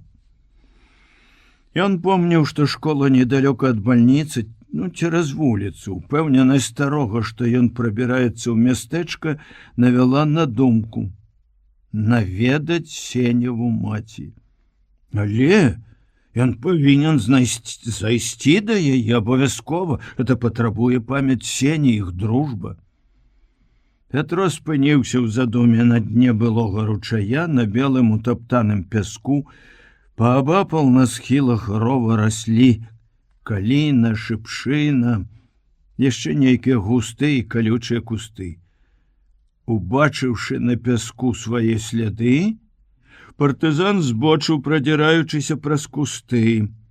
Падняўся па схіле ўгору, агледзеў поле, пустое і маўклівае, і лёг у кустах над абрывам. Заходзіла сонца. Рака была ўжо ў цені крутога берага. На верхавінах лугавых траў гарэлі апошнія праменні, уніз па цячэнню адзінока плыў човен, недзе далёка рыкала карова. Лёгкі ветер прынёс пах пераспелай збажыны, закружылася галава. Трохдзённыя пераходы кіламетраў по 50 бессоння, перажыванні гэтага дня моцна знясілілі. Нейкі час Пятро нібы павольна правальваўся ў глыбокую яму, дзе згушчалася цемра, глухлі гукі, згасалі думкі, як вуголля дагарэўшага вогнішча, і рабілася лёгка і хораша. Але раптам зноў зляцеў на паверхню. Сапраўды цямнела, ў неба загарэліся зоркі, унізе каля ракі збіраўся туман, у галаве стало ясна, быццам добра адпачыў, зноў завірыліся думкі. Так, я наведаю яе, мы разам паплачам над яе, над маім горам. Ёй, маці, можна сказаць пра ўсё, бо толькі любоў маці сапраўды мацней за смерць. Нішто ў свеце не можа яе астудзіць, пахіснуць. Але навошта мне быць вестуном гора? Разбураць апошнюю надзею. Няхай спадзяецца, верыць. Так ёй будзе лягчэй жыць. А я магу ўмацаваць гэтую веру, калі перадам прывітанне ад Сені, скажу, што ён застаўся на батарэі. Да не, я не змагу так хлусіць, я выдам сам сябе. Да і навошта? Ад гэтай страшнай праўды нікуды ёй не дзецца. Яна ўсё роўна прыйдзе да яе. Прыйдзе разам з вызваленнем, перамогай, тады ёй будзе яшчэ цяжэй, калі навокал будзе радасць. Няхай цяпер. Калі гора ва ўсіх, лягчэй перажыць і ўласнае гора. Яна мужная жанчына, урач. Няхай больш будзе ў яе сэрцы нянавісці да ворага. Думкі рваліся, як нетрывалыя ніткі, а на чорным небе загарэліся новыя зоркі. Яны перашкаджалі думаць, зорак стала безліч. Вось яны калыхнуліся, заскакалі з месца на месца, і ён таксама калыхнуўся і некуды паплыў, гойдаючыся, як на хвалях. Не, ён павінен ісці. З натугой падняўся, бо ногі здранцвелі. Забалелі грудзі ў тым месцы, дзе былі раны.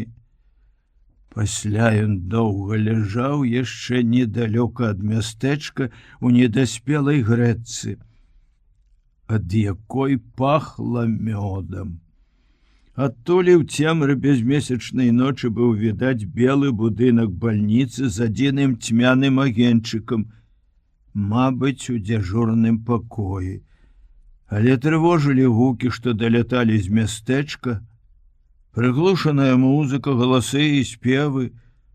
Камусьці дужа весела. Калі гэта немцы ў школе, разважаў Петро, тым лепш для мяне, больш весялосці, менш пільнасці. Дзе ў іх могуць стаяць вартавыя? Каля школы, вядома, каля бальніцы? А навошта вартаваць хворых? Над абрывам, каб сачыць за тым лясным берагам, адкуль могуць прыплыць партызаны? Але ўсяго Днепра не загародзіш, не хопіць вартавых. Я пераплыў удзень, ды і мястэчка не абгародзіш штыкамі.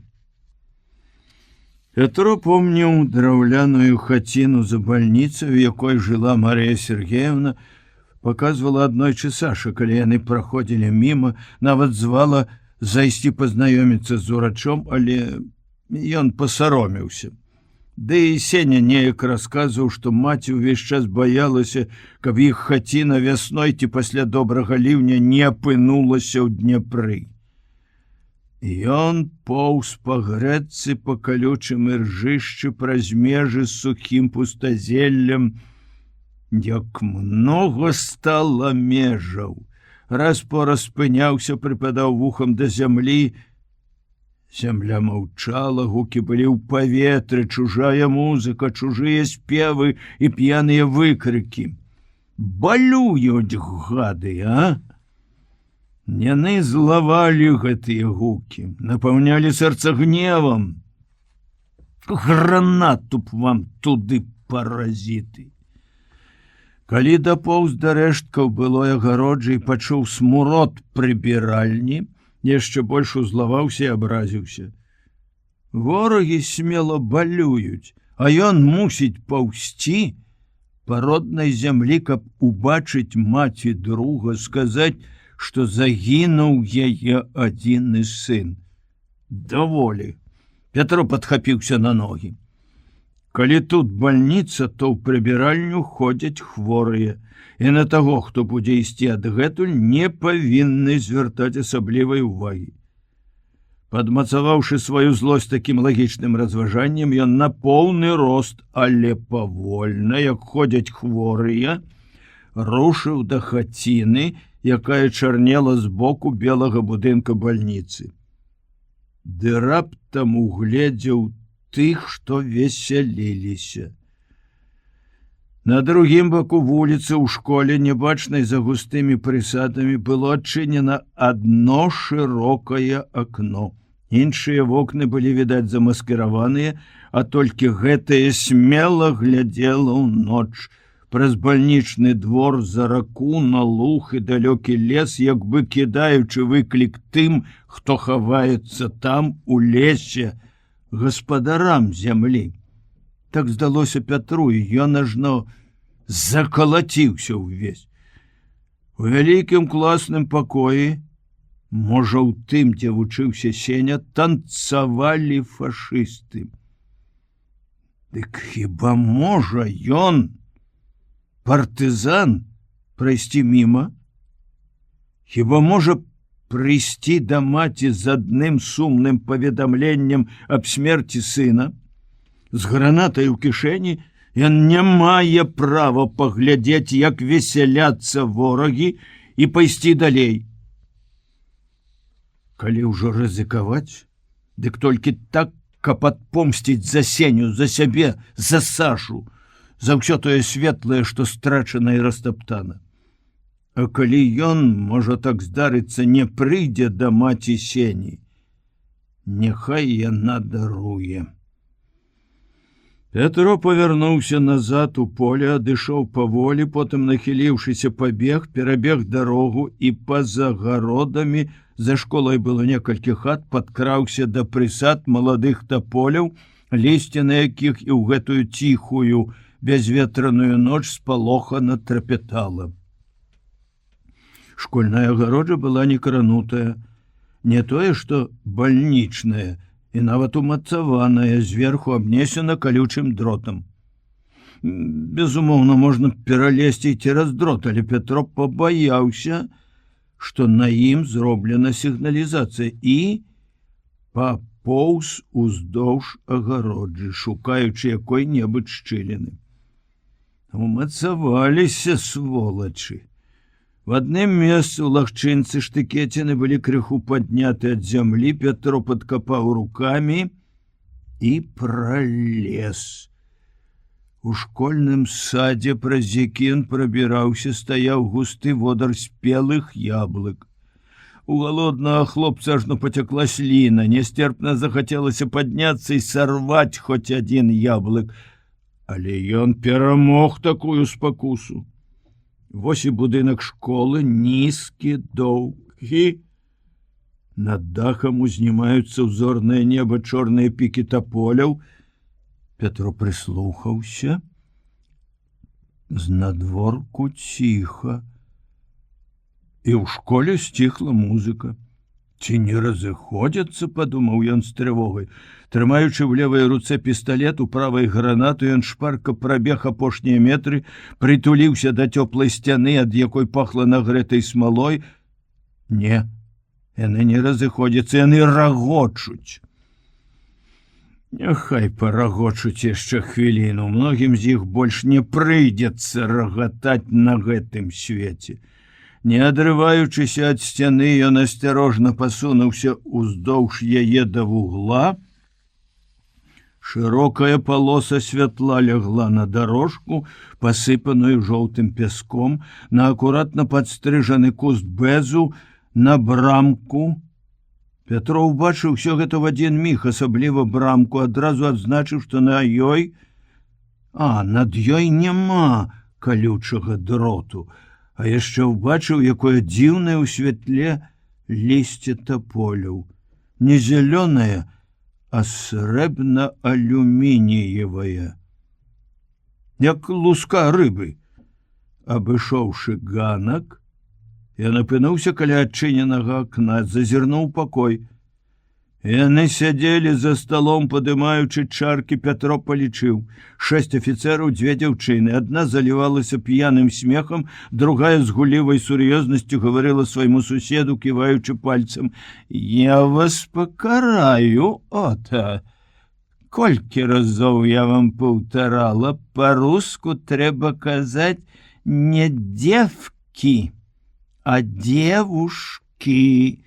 Вам не даравальна, вы не густаў, які ні бэні-мэні кукарэку». Пятра перасмыкнула ад гэтых слоў: «Шкуры продажныя, а не девушкі. Wollen wir Deutsch sprechen, liebe Mädchen!» — закричаў афіцер, паднімаючись. «Айнентост аусбринге».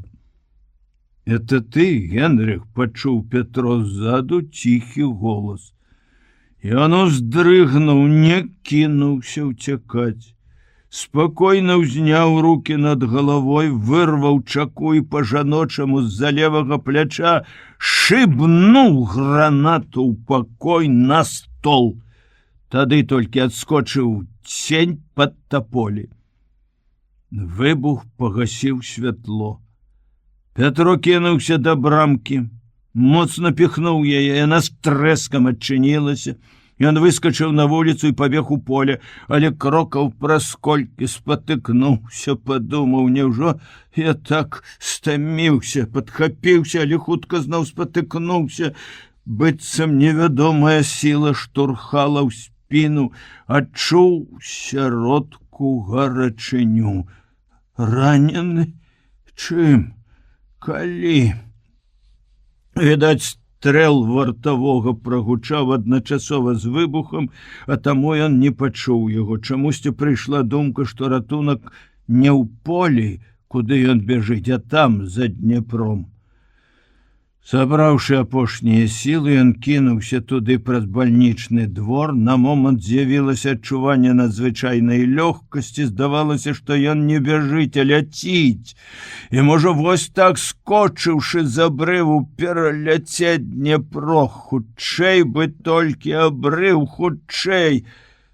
Ды тая сіла, што спачатку штурхала, пачала раптам цягнуць назад, як бы жадаючы паваліць на спіну. Ён павярнуўся з намерам адбіцца, ударыць нябачнага ворага пісталетам, стрэліць яму ў твар, але перад вачамі шуганула чырвона-зялёна-жоўтае полымя, быццам паўночнае зянне сарвалася з недасяжнай вышыні і падае проста на яго. Ён адхіснуўся, закрыўшы твар рукамі. На досведку Лялькевіч дабраўся да лагера. На ўзлеску яго спынілі вартавыя. Ужо тады, калі ён, стомлена кульгаючы, пачаў па-камандзірску трывожыцца, няўжо спяць, а можа, зняліся, з маладога дуба сыпанулі буйныя кроплі расы, і летне на галаву яму зваліўся чалавек, прыставіў ствол вінтоўкі да грудзей. «Хвіліначку, шаноўны пан, ёсць размова». Хлопец быў незнаёмы. «Папаўняецца атрад», — задаволена падумаў Лялькевіч. У вачах вартавога скакалі гарэзлівыя чорцікі ад прадчування цікавай размовы з варожым агентам. «У такі ранні час добрыя людзі спяць, шаноўны». Лялькевіч усміхнуўся. Вартавы нахмурыўся, намерваючыся, мабыць, праявіць усю сваю суровасць. Але яму перашкодзілі. Голас ззаду загадаў: «Апусці вінтоўку. Свой». Лялькевіч павярнуўся і ўбачыў аднаго з ветэранаў, з тых партызан, якія прыйшлі ў лес разам з ім у самым пачатку вайны. «Добрай раніцы, таварыш камісар». «Здаров быў, Карней Петрович». Владимир Иванович узрадавана паціснуў партызану руку. «Дзед дома?» «Дома». Малады вартавы збочыў, стаў каля дуба, прыставіўшы вінтоўку да нагі. Ён не ведаў гэтага кульгавага чалавека. Але калі той ідзе проста да дзеда, і старыя называюць яго камісарам, значыцца, не абы хто. «З горада», — сказаў Карней, кіўнуўшы на навічка, калі адышліся крыху. «Наша папаўненне», — падумаў Лялькевіч, азірнуўшыся, каб запомніць твар чалавека, які апынуўся тут дзякуючы рабоце, якую ён вёў са сваімі памочнікамі. Яму хацелася прыйсці непрыкметна, каб нікога не будзіць, прымасціцца дзе-небудзь на возе ці ў пустым будане, адпачыць, бо моцна ныла натруджаная за немалую дарогу нага. Але і ў такую рань у лагеры спалі не ўсе. Толькі што вярнулася з начного паходу група разведчыкаў. Гэтыя партызанскія гвардейцы не толькі яго былыя падначаленыя, але і асабістыя сябры. Убачылі, ад іх не схаваешся, загарланілі на ўвесь лес. Камісар, Володя, Владимир Иванович. Адразу абвялі вянком рук, ціскалі, ляпалі па плячах. У госці ці назаўсёды, цішэй вы пабудзеце людзей. Людзі, якія гэта людзі, соні, даволі ім пухнуць. Рады, што камары адышлі. Крук, о, якую морду наспаў, а? Яго з пушкі не разбудзіш. Слухай, плюнь ты на сваю культяпу. Давай назад у атрад, а? Мы табе тачанку зробім з кулямётам. Ён там да такой маладзіцы прыліп. Ого, маладзіца-фельчарыца. Жаніўся? Адкарміла яна цябе, хутка пуза адрасце. Як і дзе ён лячыўся, чаму затрымаўся, пра тое ведалі нямногія ў атрадзе. Але гэтыя чэрці-разведчыкі ўсё пранюхаюць. Галоўнае, шмат што могуць вытлумачыць па-свойму. Таму Лялькевіча крыху занепакоілі асобныя рэплікі і жарты. Але ж і майстры вы языкамі менташыць. Вам бы не ў разведцы быць, а ў эстрадзе, сказаў ён як бы жартам, але і з папрокам. Не балбачыце лішняе. О, камісар, ты забыўся, што такое разведчык. Гэта ж найлепшы акцёр. Владимир Иванович сам добры акцёр. У цэнтры лагера з зямлі вылезла галава Чарнамора, такая ж казачная барадзішча, толькі шлема не хапала. Здавалася, дзьмухне зараз і ўзнімецца віхура. Але галава крыкнула звычайным чалавечым голасам: «Дажора! Што за кірмаш у цябе там? Дед!» Разведчыкі па адным пачалі знікаць.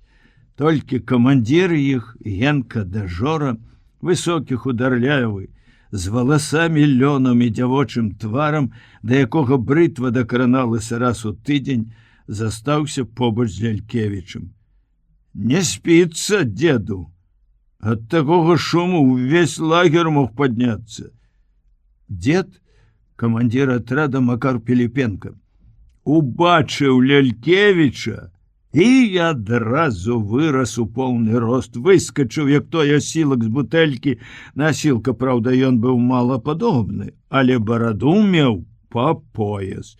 Босы, в адным армейскім галіфе і бруднаватай майцы, ён пайшоў насустрач Лялькевічу, шырока расставіўшы рукі, абняў шчыра, заказытаўшы вуха і шею барадой. «Володя, друг!» І ўстрывожаным шэптам спытаў, што здарылася. «Але ж і памялоты адрасціў», пажартаваў адказ Лялькевіч. Піліпенка хутчэй цягнуў яго ў зямлянку. Барадаты камандзір, якога звалі дзедам, не толькі партызаны, але і навакольнае насельніцтва і немцы, у сапраўднасці быў зусім малады чалавек, аднагодак Лялькевіча. Яны многа год ведалі адзін аднаго. Піліпенка працаваў прапагандыстам райкама партыі. Пасябравалі ў атрадзе самааховы, калі лавілі нямецкіх парашутыстаў. Камандзірам атрада быў начальнік райміліцыі. Яны абодва яго намеснікамі. Калі пры набліжэнні немцаў райкам даў загад стварыць з лепшых людзей ядро партызанскага атрада, начальнік міліцыі адлучыўся па службовых справах. Лялькевіч і Піліпенка з дзясяткам надзейных хлопцаў, камуністаў і камсамольцаў перабраліся з правага берага Днепра ў лясное міжрэчча. Праз нейкія 2 месяцы іх атрад стаў самым буйным у гэтым раёне. З самага пачатку яны мелі сувязь са сваім сакратаром райкама, які ўзначальваў другі атрад у паўночнай частцы раёна на правабярэжжы. Пазней ім было даручана звязацца з гомельскім падпольным гаркамам і з атрадамі, якія дзейнічалі ў паўднёвых лясах Гомельшчыны. Здавалася б, па логіцы належала матэматыку Лялькевічу стаць камандзірам, а прапагандысту Піліпенку камісарам. Але атрымалася наадварот. З першых жа дзён і Лялькевіч і ўсе астатнія ўбачылі, што Макар народжаны, каб камандаваць, арганізоўваць і весці людзей у бой. А Владзіміру Івановичу больш падыходзіла роля палітычнага настаўніка-выхавацеля. Шчырая ў іх была дружба, сапраўдная, такая, што яднае на ўсё жыццё. Таму Піліпенка вельмі ўзрадаваўся, убачыўшы сябра, але адначасова і ўстрывожыўся. Лялькевіч сам у атрад прыходзіў рэдка. Макар, скажы, ты хоць фотаздымак сваёй брыгады зрабіў? Это ж, ведаеш, паказаць некалі. Во, быў дзед у 26 гадоў. У цябе і ў 100 такой барады не будзе. Ты маёй барады не чапай. Упэўнены, што выключныя абставіны прывялі Лялькевіча ў атрад, камандзір зачыніў дзверы, каб той хутчэй пачаў расказваць. Праз маленькую адзіную шыбку цадзілася скупое ранішняе святло. Навошта ты зачыніў? Дыхаць няма чым. Лялькевіч піхнуў цяжкія, як у склепе, дзверы рукой. Палюбіў ты прастору. Ну не цягні кота за хвост, не люблю. Сапраўды нічога не здарылася, ці ты прыкідваешся? Даль Бог, нічога асаблівага для ўсіх нас. Хіба для лёсу 2-3 чалавек. Лялькевіч з цікавасцю агледзеў зямлянку. Вось дзе з Піліпенкі вылез прапагандыст, арганізатар раённага музея. Зямлянка, што выстаўка народнага мастацтва. Ад столі да падлогі ўся завешаная саматканымі дыванамі, дарожкамі, посцілкамі, ручнікамі, настольнікамі з беларускімі, украінскімі арнаментамі. Нават навалачкі на падушках вышываныя, як у багатых нявест. Дзе ты такога добра нахапаў? Фу, чорт, ты са мной гаворыш, як з паліцаем якім нахапаў. Нямецкую пошту хапнулі. Пасылачкі заваёўнікі адсылалі з такім добром. Экзотыка! Прачнуўся камісар атрада Капыткоў, які замяніў Лялькевіча, калі яго раніла. Камісар, чалавек сталы, гадоў на 15 старэйшы за камандзіра, з прыкметнай сівізной на скронях, шыракаскулым выразным тварам. Ён стары армеец, мае саліднае званне батальённы камісар, акружэнец. Да атрада далучыўся ўвосень з групай байцоў. Разумны, адукаваны, з багатым вопытам, але, як многія старыя вайскоўцы, залішне самаўпэўнены і самалюбівы. Даведаўшыся, што атрадам камандуе чалавек, які 3 гады назад вярнуўся з арміі ўсяго з 2 трохкутнічкамі на пятліцы, Капыткоў праз тыдзень патрабаваў перадаць камандаванне яму. Тады Лялькевіч моцна з ім шчапіўся. Прыйшлося ўмяшацца падпольнаму райкаму і далікатна пагутарыць з батальённым камісарам. А, Лялькевіч, здароў! Прадзіраючы вочы, прагудзеў Капыткоў. Добрай раніцы, Сергей Миколаевич. Які ветер цябе прынёс? Лялькевічу не спадабалася, як ён спытаў. Нельга сустракаць такім пытаннем чалавека, які вярнуўся дадому ў родную сям'ю. Владимир Иванович не адказаў. Піліпенка паспяшаўся загладзіць няёмкасць. Добрая душа. Ён перажываў, калі паміж яго людзьмі ўзнікала непрыязнасць. Ты ведаеш, звярнуўся ён да Лялькевіча, у нас ёсць трывожныя звесткі. Таму мы такія наэлектрызаваныя. У Гомелі правалы. Праўда, здаецца, не ў тых групах, з якімі звязаны мы. Праз цябе і тваіх падпольшчыкаў. Але многія групы маюць сувязь паміж сабой. Вось і кальнула, брат, калі я ўбачыў цябе. І Сергей Миколаевич. Аб правалах я чуў, сказаў Лялькевіч. Мы прынялі захады, каб засцерагчыся. Капыткоў узняўся на ложку, упёрся рукамі ў калені, цяжка закашляўся. З вясны яго душыў астматычны бранхіт. Хочуць паралізаваць все адразу, праз кашаль сказаў ён. Але націскаюць гады. Падступілі да Сталінграда, пруць на Каўказ, і тут адкуль у іх чарцей сіла. Панатыкалі гарнізону ўсюды, асабліва ў нас у міжрэччы.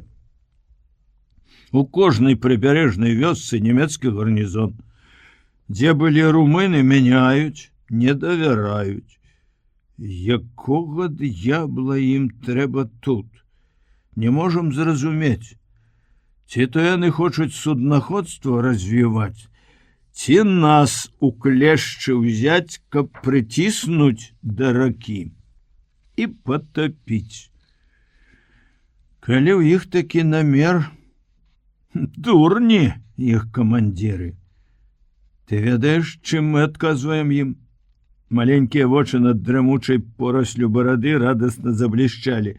Піліпенка панізіў голас і нахіліўся да Лялькевіча, які сядзеў на яго ложку і адвязваў свой пратэз, каб даць адпачыць назе. Аб'ядноўваемся ў брыгады. Але у партызанскія брыгады. Наш чацвертак ужо камандзір брыгады. Аб нас яшчэ не вырашана, куды. Можа, мы зробімся ядром асобнай брыгады. Будзь упэўнены, дзед яшчэ можа быць камандзірам брыгады. А што? Жартаўліва прыняў ён важную паставу і пагладзіў бараду. З такой барадой я далёка магу пайсці. Капыткоў дакорліва паківаў галавой. Лялькевіч масіраваў натруджаную нагу. Баліць? Спачувальна спытаў Піліпенка. Капыткоў закурыў нешта пахучае. Лялькевіч здзівіўся, бо ведаў, што батальён і камісар не курыў раней. Траву нейкую дзед параіў. Памагае. І ўдакладніў. Не наш дзед, сапраўдны. Лодачнік на Дняпры. Камандзір засмяяўся. Чуў, Володя? Я дзед не сапраўдны. Камісар не прызнае маёй барады. Лічыць, што незаконна вырашчана на прыватнай сядзібе. Лялькевіч ведаў, Макар жартуе ад паўнаты пачуццяў. Шчыра і проста, а Капыткоў нахмурыўся. Відаць, яму здалося, што той намякае на яго колішнюю прэтэнзію на камандзірства. Аднак чаму ты дагэтуль маўчыш? Думаю аб сапраўдных і несапраўдных, усміхнуўся Владимир Иванович. З'явіўся сапраўдны Шапятович. Піліпенка свіснуў. Камісар папярхнуўся пахучым дымам і закашляўся зноў. Аказаў нічога асаблівага. Адкуль? Не ведаю. З'явіўся учора на досведку, я ўмываўся. Рано ўстаеш. Убачыў мяне. Пазнаў. Лялькевіч растлумачыў Капыткову. Мы сустракаліся там, у Заполлі, калі ён прыязджаў да Сашы. І тады ён са мной быў не вельмі ветлівы. Відаць, меў падставы. Не блазнуй, Макар. А цяпер можна зразумець, што ён падумаў. Размова была кароткая. Прысмактаўся, кажа, сукін сын. І ўсё. Калі не лічыць невялічкага фізічнага дзеяння, ад якога, бачыш, якія ў мяне нос і губа. Ды ну, вот чорт, а я падумаў, адкарміўся так. Больш ніхто яго не ўбачыў. Сігануў на гарод і як скрозь зямлю праваліўся. Я не мог не сказаць Сашы, яна паўдня яго па лесе шукала. Я паабяцаў ёй знайсці. Дапамажыце, таварыш. Капыткоў хмыкнуў. Романтыка. Дзе ты яго знойдзеш? Лялькевіча абурыла гэтае хмыканне і гэтае недарэчнае слово. Прычым тут романтыка? Прычым, памкнуўся ён спытаць па-мужчынску, але рука сябра лягла на плячо і прыціснула да ложка. Вось за гэта абодва яны недалюблівалі сталага і ваенна адукаванага батальённага камісара. Лялькевічу здавалася, што за ўзнёслымі словамі аб народзе і аб сваёй любві да яго, вялікага і мудрага народа, камісар часам не заўважаў людзей у іх штодзённай чалавечай сутнасці. Перажыванні, пачуцці, асаблівасці таго ці іншага байца, камандзіра цікавілі яго толькі з адной мэтай, як іх можна выкарыстаць для выхавання ўсяго палка, атрада, для выхавання народа. Все іншая романтыка. Слова гэтае ад яго чулі не ўпершыню. Не, дарагі Сергей Миколаевич, гэта не романтыка, сказаў Лялькевіч праз сціснутыя зубы. Калі жанчына рызыкавала не толькі сваім жыццём, увесь народ рызыкуе жыццём, не толькі сваім жыццём, паўтарыў Лялькевіч, але жыццём дзіцяці. Нарэшце жаночым гонарам, каб ратаваць партызана. І калі яна так берагла сваю любоў да мужа, не крывіцеся. У такой романтыцы вялікая сіла. І вось цяпер ад таго, як вырашыцца гэтае недарэчнае непаразуменне, залежыць яе лёс, яе будучае шчасце. Я не магу заставацца абыякавым да такога чалавека. Нарэшце, дзейнасць нашай групы, дзе ты думаеш яго шукаць? Лягчэй знайсці іголку ў стозе. А можа, ён зусім, Піліпенка тузануў сябе за бараду. Наконт зусім не будзем, Сергей Миколаевич. Паліцай прыйшоў бы не ў той час і не з таго боку. Безумоўна, наш хлопец, партызан, відаць, з перакінутых за фронту. Добра, Володя. Пашукаем. Сёння ж пашлю да ўсіх суседзяў разведчыкаў. Гэтыя арлы пад зямлёй знойдуць. Ён высунуўся з зямлянкі, крыкнуў: «Дзяжурны, дажору сюды!»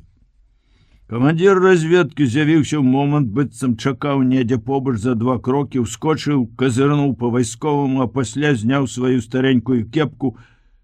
Апрануты ён быў вельмі па-цывільнаму. Шаранькі пінжачок з караткаватымі рукавамі, працёртымі на локтях, залатаныя на каленях штаны, мокрыя ад расы чаравікі. Што ты не ідзеш дакладваць, дзе твае пеўні высыпаліся сёння? Якіх дзяўчат мацалі? Руднянскіх, дятлавіцкіх? Таварыш камандзір. Не вельмі памацаеш, усюды гарнізоны. Што ў астраўках? Каля 40 паліцаяў, 17 немцаў, 2 кулямёты, 1 танкетка. Танкетка? Во гады, а? Што ж, няхай будзе танкетка. І Піліпенка растлумачыў Лялькевічу. Вырашылі ўдарыць па гэтым гарнізоне пад святога Спаса, каб яны адчулі, што не вельмі мы іх спалохаліся. Што яшчэ? Учора ў дзень нехта шлёпнуў старасту Карповіча. Туды яму і дарога гаду. Але хто гэта апярэдзіў нас? Не па-суседску працуюць суседзі, наш падсудны. А поўначы згарэла школа ў мястэчку. Гарнізон Гюнтера, які кляўся галавой, што зловіць дзеда. Быў бой, стралялі. Саша Кудладж назіраў з-за ракі. Толькі што прыляцеў адтуль. Шкадуе школы. Ён вучыўся там.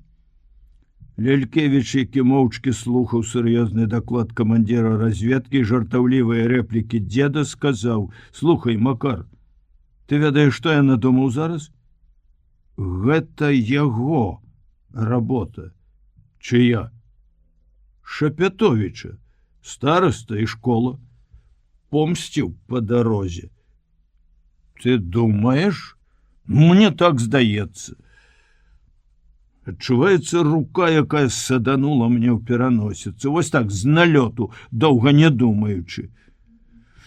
Стараста, можа быць, а школа? Гэта не пад сілу аднаму чалавеку, сумніўся камісар. Вы ж чуеце? Бой быў. Не вёў жа яго адзін чалавек. Піліпенка задумаўся, разгладжваючы бараду, потым рашуча сказаў: «Всё роўна. Пашукаем і за ракой. Не пажадай адразу многа». Гэта амаль евангельскае заспакаенне суцяшала нядоўга, толькі ў пачатку мела магічную сілу. А ўжо ўвечары, калі Владимир Иванович пайшоў у атрад, Саша адчула, што няма ёй спакою. Мала той радасці, што Петя жывы, здаровы, духам дужы і сэрцам чысты, як сказаў Алексей Сафронович. Каб такая вестка прыйшла здалёк, іншая рэч. А калі сам ён быў тут, у двары побач, і пайшоў немаведама з якімі думкамі пра яе, хіба можна спакойна чакаць? Дурны, Божа мой, які дурны, шаптала яна ўначы, сціскаючы кулакі ад злосці.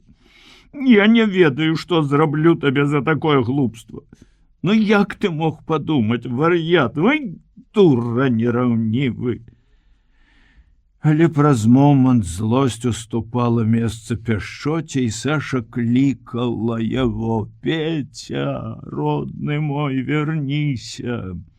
Прыйдзі яшчэ раз, паглядзі на дачку».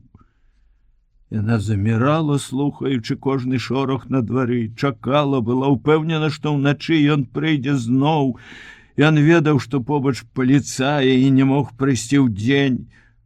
У паўдрымоте, у гарачым трызненні яна прыціскала яго галаву да сваіх грудзей, цалавала яго вусны вочык, казала самыя ласкавыя словы, а таму рабілася яшчэ больш балюча, калі яна прачыналася і пераконвалася, што яго няма.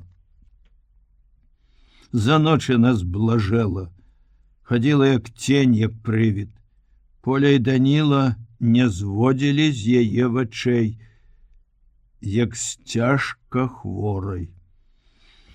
У наступную ноч сны былі страшныя, кашмарныя. Петя трапляў да фашыстаў, яго білі, катавалі. А Лялькевіча ўсё не было. Саша пачала сумнявацца, што ён шчыра шукае Петю. Успомнілася, як ён вясной пад паветкай абняў і пачаў цалаваць яе. Яна адпіхнула яго, а потым пазней, калі яны раскарчоўвалі дзялянку пад проса і селі палуднаваць, ён сказаў: «Саша, я хачу, каб вы ведалі. Жыццё наша салдацкае, ўсё можа здарыцца. Я кахаю вас. Кахаю даўно, яшчэ з-за полля. Прабачце за той парыў. Я нічога не патрабую, ніколі не абражу вас, але каб вы ведалі. Ён казаў вы, хоць звычайна яны даўно звярталіся адно да аднаго на ты, нават і тады, калі заставаліся без сведкаў. Ёй стала шкада сябе, Петю, яго Лялькевіча. Хацелася плакаць. І яна нічога не адказала, адвярнулася, і ён пачаў прагна піць з біклагі квас, быццам гарэла ўсё нутро. Ёй не хацелася думаць пра Лялькевіча кепска, але ў бяссонныя ночы чаго толькі не трызнілася. Нават падумала, што ён мог сказаць Петю нешта крыўднае, абразлівае, таму той ударыў яго і знік так паспешліва. Праўда, ёй тут жа зрабілася сорамна за такое падазрэнне. Не такі чалавек Владимир Иванович. На трэці дзень суседка Аксана сказала: «Што ты, дурная, марнуеш сябе? Ідзі да яго, памірыцеся, ці малая лаялася са сваім. Павер майму слову, ён там у будзе таксама мучаецца. Ідзі!» Слова гэта як бы схамянула Сашу. «Я ведаю», — сказала яна Поле і Даніку, калі суседка пайшла, дзе яго шукаць. Ён заходзіў да Ані. «Я павінна пайсці туды». Поля ледзь утрымала сястру, каб тая не кінулася напроціў ночы, так яна пераканала сябе, што толькі там можна натрапіць на Пецю след. Так яна пераканала сябе. На досведку Саша пабегла. Дакументы ў яе былі, часта хадзіла ў горад па заданню арганізацыі, за гэты час яна прывыкла да немцаў і даўно ўжо не мела таго страху, як у пачатку вайны. Аднойчы ў Гомелі яе нават затрымалі і прывялі ў камендатуру, і яна адказвала на ўсе пытанні смела і хітра.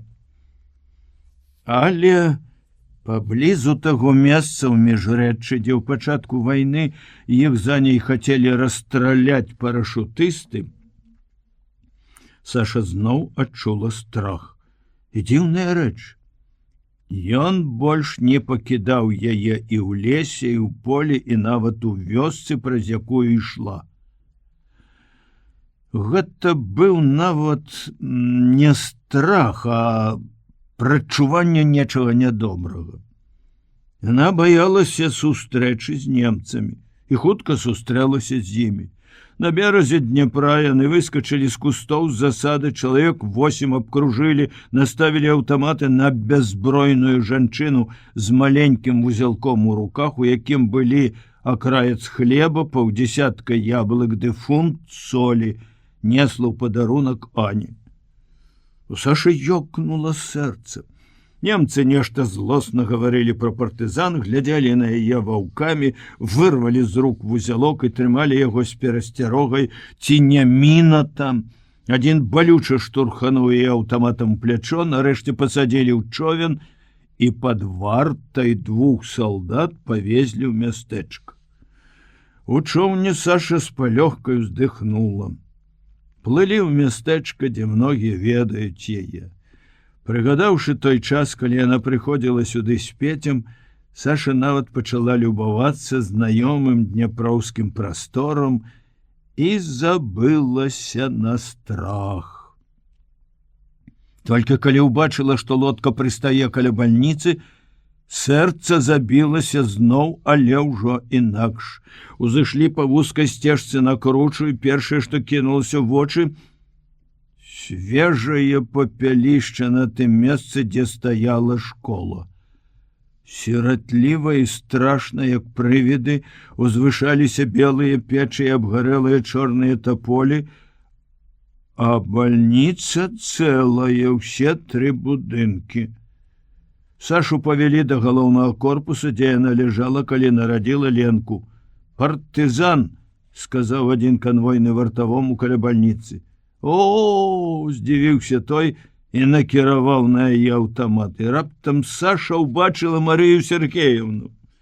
Тая выйшла з другога будынка старой бальніцы, дзе да вайны размяшчалася амбулаторыя, выйшла як урач у белым халаце, у касынцы з чырвоным крыжам, все такая ж, як год назад, хіба толькі з твару пастарэла. Саша крыкнула: «Марыя Сергеевна!» Тая глянула і адразу пазнала: «Саша, друг мой!» Вамкнулася да яе, але вартавы спыніў рухаў аўтамата. «Марыя Сергеевна, я ішла да вас, да Аніка падведаць, а яны затрымалі, наскочылі на тым беразе, як Бог ведае на каго. Скажыце ім». На ганак выйшаў малады прыгожы афіцер. «Вас іст лос». Канвойныя выцягнуліся, пачалі дакладваць. Афіцер сярдзіта нешта спытаў. Канвойныя яўна разгубіліся, пачалі апраўдвацца, перабіваючы адзін аднаго. Афіцер крыкнуў на іх. Тады да яго звярнулася Марыя Сергеевна. «Гер обер-лейтенант», пачала гаварыць па-нямецку хутка і горача. Ён слухаў моўчкі, пачціва схіліўшы галаву. Саша разумела, што яна кажа па выразу яе твару, па жэстах, да і словы, тыя нямецкія словы, якія яна вывучала ў школе, і цяпер у акупацыі у вымаўленні Марыі Сергеевны куды больш зразумелыя, чым у немцаў. Афіцер паказаў на яе клуначак. Салдат паклаў яго на лаўку, дзе звычайна разбіралі перадачы сваякі хворых, развязаў. Обер-лейтенант спусціўся з ганка, дастаў з кішэні штаноў маленькі бліскучы сцізорык, узяў акраец хлеба і пачаў асцярожна адразаць ад яго тонкія скіпкі. Адна за адной яны падалі ў пясок дарожкі. Сашы зрабілася крыўдна і балюча за такі здзек з хлеба, які людзі, яна, Поля, Лялькевіч здабывалі потам і крывёю. Відаць, Марыя Сергеевна прачытала гэта на яе твары, бо сказала афіцеру: «Герфонштуме, па-рускаму звычаю хлеб нельга кідаць на зямлю». Ён дзіўна паглядзеў на яе, смешна вылупіўшы свае і без таго па-дзіцячы вялікія светлыя вочы. Урач развяла рукамі: «Звычай народа, яго трэба паважаць». Афіцер загадаў салдату падняць хлеб. Той сабраў скіпкі, неахайна абцёр аб рукаў мундзіра і паклаў на хусцінку, кінуўшы пры гэтым злосны позірк на Сашу. Обер-лейтенант асцярожна разрэзаў кожны яблык, але ўжо не кінуў долькі на зямлю, а паклаў назад. Потым пальцам пакорпаўся ў солі. Сашы рабілася смешна ад гэтага педантычнага шукання невядома чаго. Афіцер павярнуўся да яе і сказаў нешта па-нямецку. Марія Сергеевна пераклала: «Пан афіцер патрабуе, каб ты з'ела драбочак солі». Саша з'ела. Тады ён загадаў: «Дакумент». Саша дастала са сподняй кішэні старога данікавага пінжака пашпарт і даведку. Ён уважліва прачытаў, аддаў салдату, а сам наблізіўся і пачаў абшукваць яе. Памацаў кішэні пінжака, бессаромна правёў далонямі па клубах, па баках і нарэшце па грудях. Саша перасмыкнулася ад агіды і лёгка ударыла яго па руцэ. Ён спалохана адхіснуўся і яшчэ больш вылупіў вочы. Працягнуў здзіўлена: «О! Герфонштуме, вы ж культурны чалавек. Ну як можна?» — сказала Марыя Сергеевна. І Саша ўбачыла, як немец пачырванеў. Упершыню яна ўбачыла захопніка, якому зрабілася сорамна за свае учынкі. Значыцца, жывуць яшчэ ў ім чалавечыя пачуцці. Але каб не выдаць іх гэтыя пачуцці, ён надзьмуўся і сурова спытаў: куды вы ішоў? Я ішла ў заполле. Я працавала там фельчарам.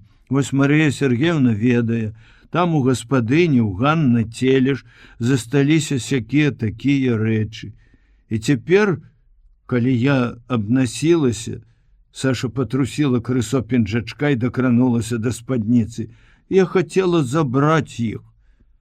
Яна сказала тую праўду, якая пацвердзілася пры любой праверцы.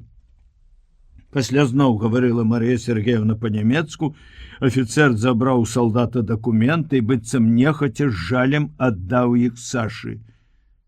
«Карош!» – перапыніў ён Марыю Сергеевну па-руску. «Я буду поверить вам, фрау Мария. Она есть партизан, я буду стрелять в вас, фрау Мария.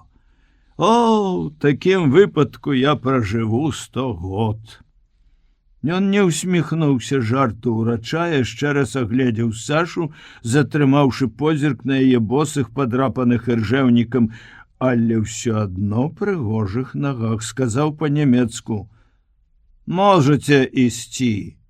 Саша была стрыманая у выяўленні пачуццяў, не любіла залішнія пяшчоты, пацалункаў, як іншыя жанчыны. Але тут не стрымалася.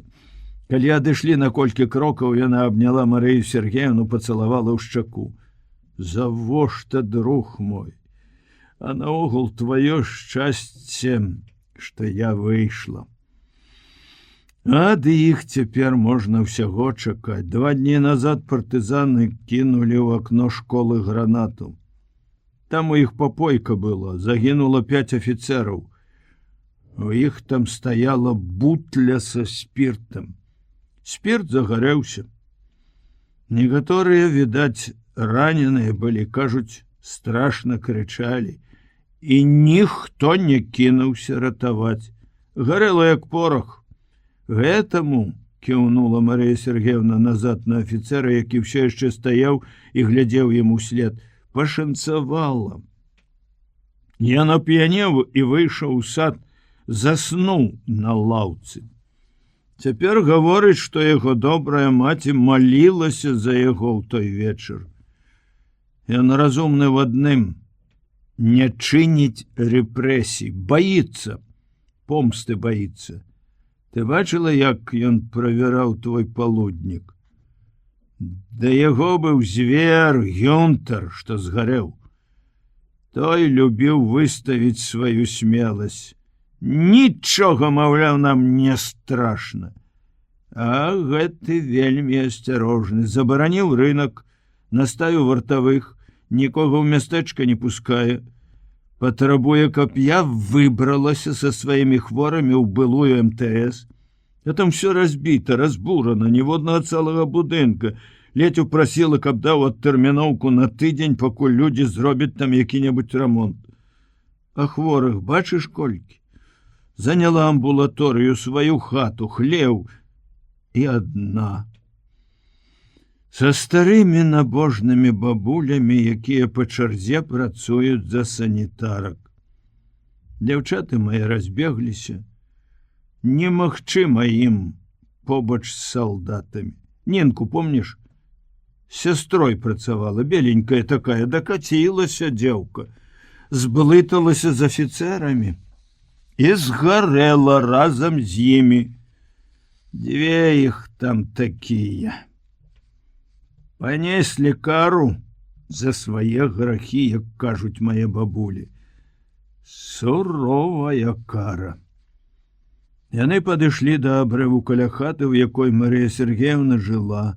Спыніліся, ўрач задумліва паглядзела ўніз на спакойную велічную плынь Дняпра, а Саша на зарэчны лес.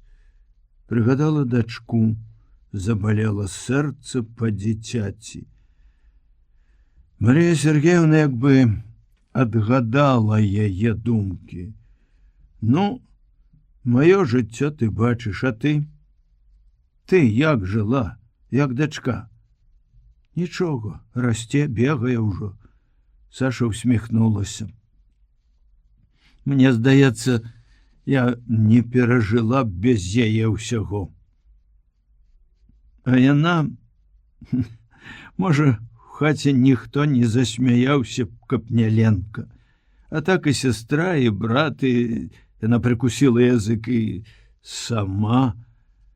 Паглядзім на яе забаўкі, і ў самыя цяжкія хвіліны смяёмся. Лягчэй на душы робіцца. Яна такая пацешная, гаварыць пачынаем. Марія Сергеевна цяжка ўздыхнула.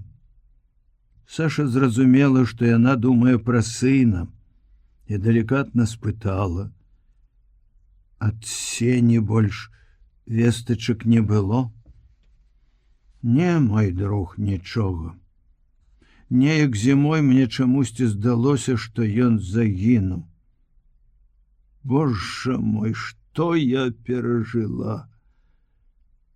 А потым усё гэта мінула. Я зноў поверыла, што ён жывы. Я веру. Мацярынскае сэрца яно чуе. А я, напэўна, ведаю, што Петя жывы, Петя тут. Саше вельмі хацелася сказаць гэта, але нельга. Бо тады трэба шмат што тлумачыць і пра Лялькевіча. А гэта тайна арганізацыі, захоўваць якую яна клялася і не мае права нават пад страхам смерці нікому выдаць. Яна, безумоўна, упэўнена, што Марыя Сергеевна сумленны савецкі чалавек, але ўсё-такі яна так блізка да немцаў. Ну чаму яна не эвакуіравалася? Казала, што пойдзе з апошнім чырвонаармейцам. Марыя Сергеевна, а чаму вы не эвакуіраваліся? Ах, мой друг, каб мне туды... У мяне былі дзеці, раненыя дзеці. Бомба ўпала вунь там на пляжы і многіх раніла. Я не магла пакінуць іх і мусіла застацца.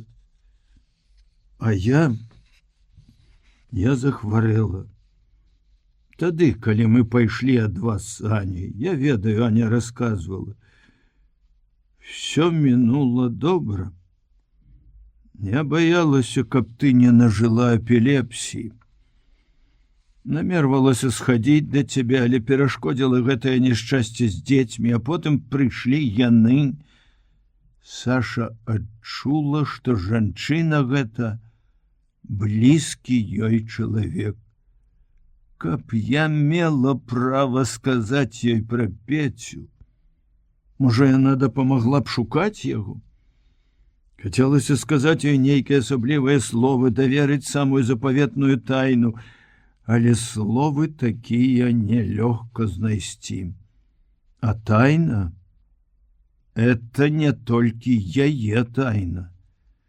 Саша взяла руку Марии Сергеевны и з удзячнасцю паціснула мяккія холодныя пальцы. Табе дзякую, мой друг, за сустрэчу. Мне вельмі прыемна ўбачыць цябе, такога блізкага чалавека. Можа, Сеня дзе-небудзь разам з Пецем успамінаюць нас. Яны ж такія сябры. Пасля гэтых слоў Саша яшчэ больш захацелася расказаць ёй пра Пецю як-небудзь так, каб без Лялькевіча, але яна не могла нічога прыдумаць. Ды і нешта іншае стрымлівала яе. Ці не блізкасць немцаў? У такі час зямля і дрэвы маюць вуш.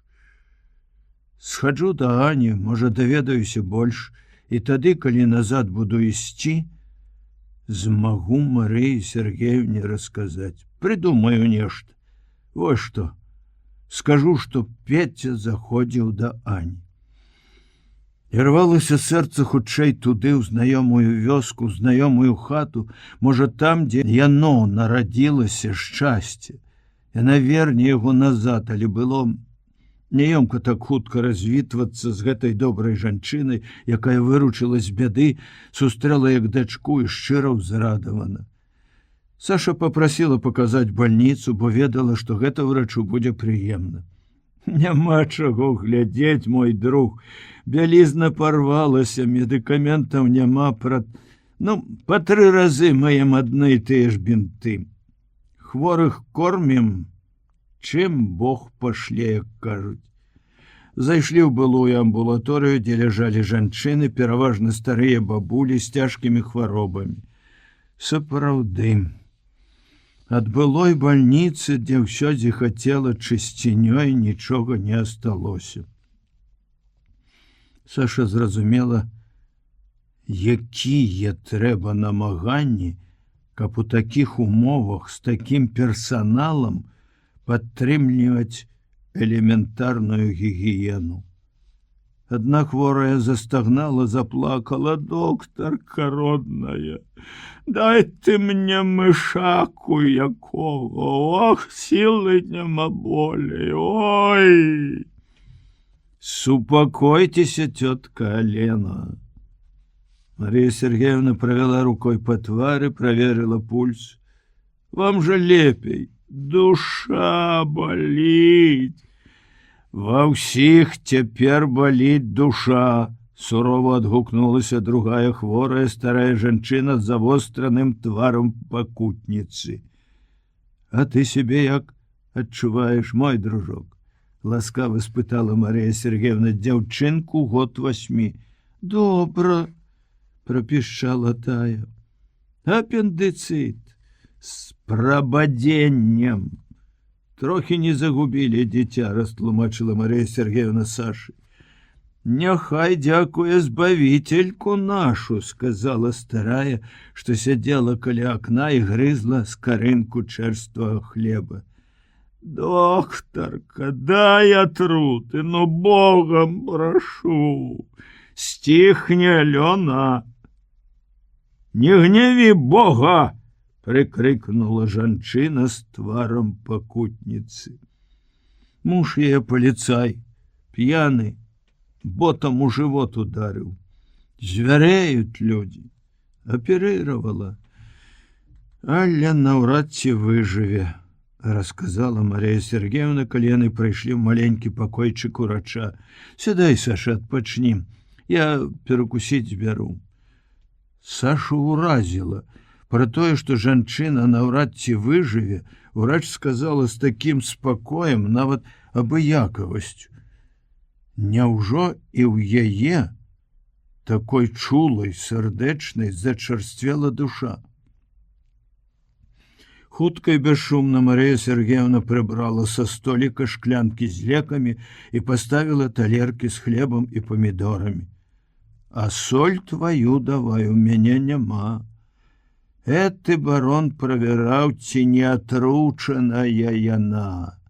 Ён з арыстакратаў. Фон!» Яна зморана села на табурет з другога боку стола, пацерла далонямі скроні. «Вось такая ў мяне бальніца. В хаце маёй раненыя паліцэйскія. І вы іх лечыце?» — вырвалася ў Сашы, пасля асэнсавала, што спытала неразумна. Мария Сергеевна пустила вочы. «Я урач, мой друг, урач. Ты павінна зразумець».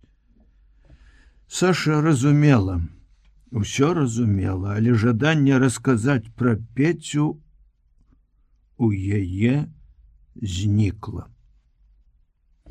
Да заполля яна набліжалася, калі заходзіла сонца. Вялікі ярка-чырвоны шар толькі дакрануўся лініі гарызонта. З нейкага часу Саша пачала баяцца вогненнай барвовасці захаду. Кожны раз ёй здавалася, што гэта прадвесце новай крывавай падзеі. Навокал так много смерцяў, гора і слёз, што мімаволі яна, камсамолка, падпольшчыца, фельчарка, рабілася прымхлівай. Нервы. Калі яны напружаны вось так, як сёння, і не такое можа блюзнецца. 6 кіламетраў ад мястэчка яна бегла, зрэдку спыняючыся, каб перавесці дыханне. На апошнім кіламетры больш спынялася і ўвогуле ішла рыўкамі. То кінецца наперад, то стане, азіраецца. Палохала бязлюднасць. На торным шляху, дзе да вайны бясконца снавалі людзі, фурманкі, машыны, не сустрэлася ніводнай жывой душы. Перад самай вёскай яна нават прымусіла сябе на хвіліну прысесці на ўзбочыну, каб сабрацца сіламі. Страх, трывога і прадчуванне, што павінна здарыцца нешта асаблівае, і цягнулі яе хутчэй наперад і стрымлівалі, патрабуючы абдумаць кожны крок, кожнае слово, якое трэба будзе сказаць. Нарэшце, асцярожна, як злодзей, яна збочыла са шляху і пайшла гародамі. Вось знаёмы Анін сад, дзе кожная яблыня, кожная вішня як родная. Вось тут пад гэтай яблыняй яна ляжала, калі Пеця прыйшоў першы раз. А вось тут не трэба ўспамінаў. Саша адчыніла вароты ў двор, яны зарыпелі гэтак жа, як і год і 2 назад. Аня каля студні. У гэтай багатай вёсцы студні амаль у кожнага ў двары мыла падойнік. Пачула, як рыпнулі вароты, імкліва павярнулася, пазнала, кінулася насустрач, абняла і загаласіла на плячы. У Сашы, здаецца, абарвалася сэрца. Гора! А Шурачка, родная моя, а каб жа ты ведала, якое ў мяне гора. Забралі майго Колю, сыночка, пагналі ў Нямецчыну, а ён жа дзіця яшчэ горкае. Яму 16 гадкоў усяго. Трохі адлягло на сэрцы. Гора не самае страшнае, не смерць. Не ўмела Саша суцешаць людзей, ніколі не знаходзіла патрэбных слоў. Пагладзіла плячо жанчыны, пацалавала салёную ад слёз шчаку, сказала: «Не трэба, Аня, так, не ў адной вас». Да не ў адной. Паўвёскі забралі ірады. Аня выцерла хусцінкай слёзы і неяк адразу супакоілася. Але хадзем жа ў хату. Што это мы стаім? Хадзем, пагаворым. Нінка, ты паглядзі, хто да нас прыйшоў. Дзяўчынка, якая за год вельмі падрасла, сарамліва прывіталася. Добры вечар, цёця Шура. Саша пацалавала яе. Паглядзі тут каля хаты, дачушка, каб якая зараза не падшпіёніла, сказала ёй маці, а мы хоць нагаворымся, душы адвядзём. У хаце, дзе ўсё ў кутках і за вазонамі ахутаў паўзмрок, і дзе чамусьці не было так знаёма і звыкла, як у садзе і на двары, Саша адразу спытала: «Аня, скажыце, Петя, мой Петя не заходзіў да вас?» «Ах, божачка мой!» – пляснула далонямі жанчына. «А хіба ён не быў у цябе, а?» «Быў. Але ведаеце, як атрымалася. Меня не было дома, я ў людзей жала на хутары, а у нас побач паліцаі. Ён забег на досведку, сказаў сястры, перадайце, кажа Сашы, што жывы, здаровы, і пайшоў, куды не сказаў, так мы не пабачыліся». Саша адчувала, што тлумачыць блытана і не вельмі, каб праўдападобна. Не так яна думала пачынаць гаворку, але збіла шчырае здзіўленне Ані: «А хіба ён не быў у цябе?» Не падвяло, значыцца, прачуванне, што раней, чым прыйсці ў іх вёску, Петя наведаўся сюды. Значыцца, то ён. Раптам задумліва прашаптала Аня. «Што ён? Дзе ён?» – памкнулася да яе Саша. «Цішэй. Я табе ўсё раскажу. Яна абняла госцю за плечы, адвяла да акна, пасадзіла на той ложак паміж грубкай і печчу, на якім некалі спаў Пятро, калі яны былі яшчэ не жанатыя, села побач сама. Слухай. Саша анямела, дыхнуць баялася. Прыйшоў ён да мяне, я скажу табе калі. Сёння субота, з панядзелка на аўторак. Гэтак пад ранне, чую, нехта не стукае, а шкрабае ў шыбу. Я думала, Коля, хачу ўстаць і не магу, ногі адняло, а потым падыходжу да акна. Хто там? Я, тётка Аня, я, Петя. Які Петя? Голас быццам знаёмы, апазнаць не магу. Сашын Петя. Божачка мой, як сказаў ён гэта, ажно закалаціла мяне ўсё, адчыніла не дзверы, а вунь тое акно. Сама не ведаю чаму. Ён праз акно і залез. Куды паехала, Саша пытаецца. Дадому, кажу, поехала да бацькі, я сама правяла яе. Дзякуй, кажа Аня, вам за ўсё. Нема за што, кажу, Петечка. Адкуль жа ты ідзеш? Можа, з палону? Не, кажа, з лясоў беларускіх. А потым паесці папрасіў. Ці не знойдзецца, кажа Аня, у вас скарынкі хлеба. Я дала ему хлеба, лустачку сала, гуркоў. Ён запіхнуўся ў кішэні, падзякаў, развітаўся і зноў вылез праз акно. Больш я нічога не паспела ў яго запытаць, і ён нічога не сказаў. Саша парушыла сваё нямое маўчанне і шумна на поўныя грудзі ўздыхнула. Але ж гэта яшчэ не ўсё, Шурачка. Ты слухай, на трэцюю ноч згарэла ў мястэчку школа. Кажуць, партызаны бомбу кінулі, многа афіцэраў пабілі. Немцы хворых з новай бальніцы выгналі, самі туды перабраліся. Доктарка наша Марыя Сергеевна размясціла хворых каго дзе ў хляве, у сваёй хаце. Я ведаю пра гэта, заходзіла туды, хацела было сказаць Саша, але Аня раптам яшчэ больш панізіла голас да шэпту. А сястра моя Куліна. Ну, ты ж ведаеш, дапамагаю ёй там за санітарку. Дык послухай, Шурачка, прыходзіла учора яна да мяне і дзіўнае расказвала. Ляжаў у бальніцы паліцай нейкі. Косой яго так парэзалі, што жывога месца на целе не было. Відаць, добрая цаца быў, як наш гурок. Увесь забінтаваны ляжаў. Куліна, ты ж ведаеш, жанчына веруючая, дык ёй шкада стала яго. Адзін ляжаў, і ніхто да яго не прыходзіў. Адна яна часам сядзела. Няхай, кажа, ён паліцай, але ж праваслаўны чалавек, крыжык на шыі насіў. Дык вось, слухай, калі немцы вытурылі ўсіх з бальніцы, прыйшла яна на другі дзень дапамагчы парадак навесці. Пытаюся, кажа, дзе Фядос, паліцай гэты. У маёй хаце, доктарка адказала, так немцы загадалі. Пайшла Куліна туды. Ляжыць, кажа, у пакойчыку, дзе сын доктаркін жыў, забінтаваны, гэтак жа крыжык на шыі. А глянула я, кажа, і ледь не самлела. Не той чалавек ляжыць, другі, маладзейшы, ростам ніжэй.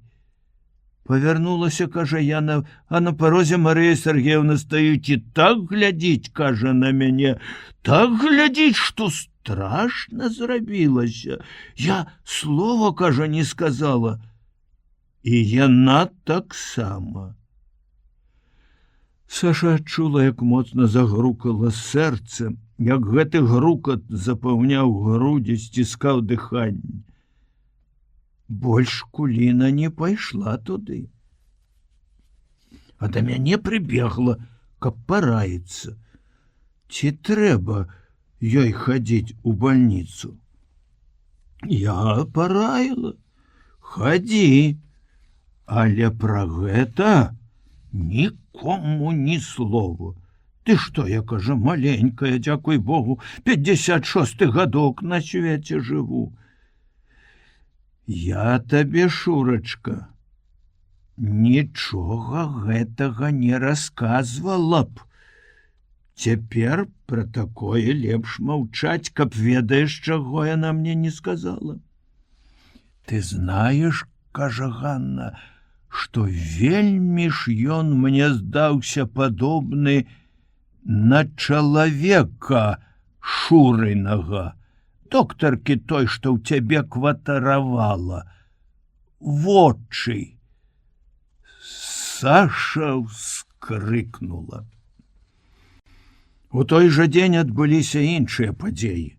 У акупацыі людзі навучыліся маўчаць, і маўчанне вельмі высока цанілася, асабліва тое, якое асцерагала, ратавала нашых людзей.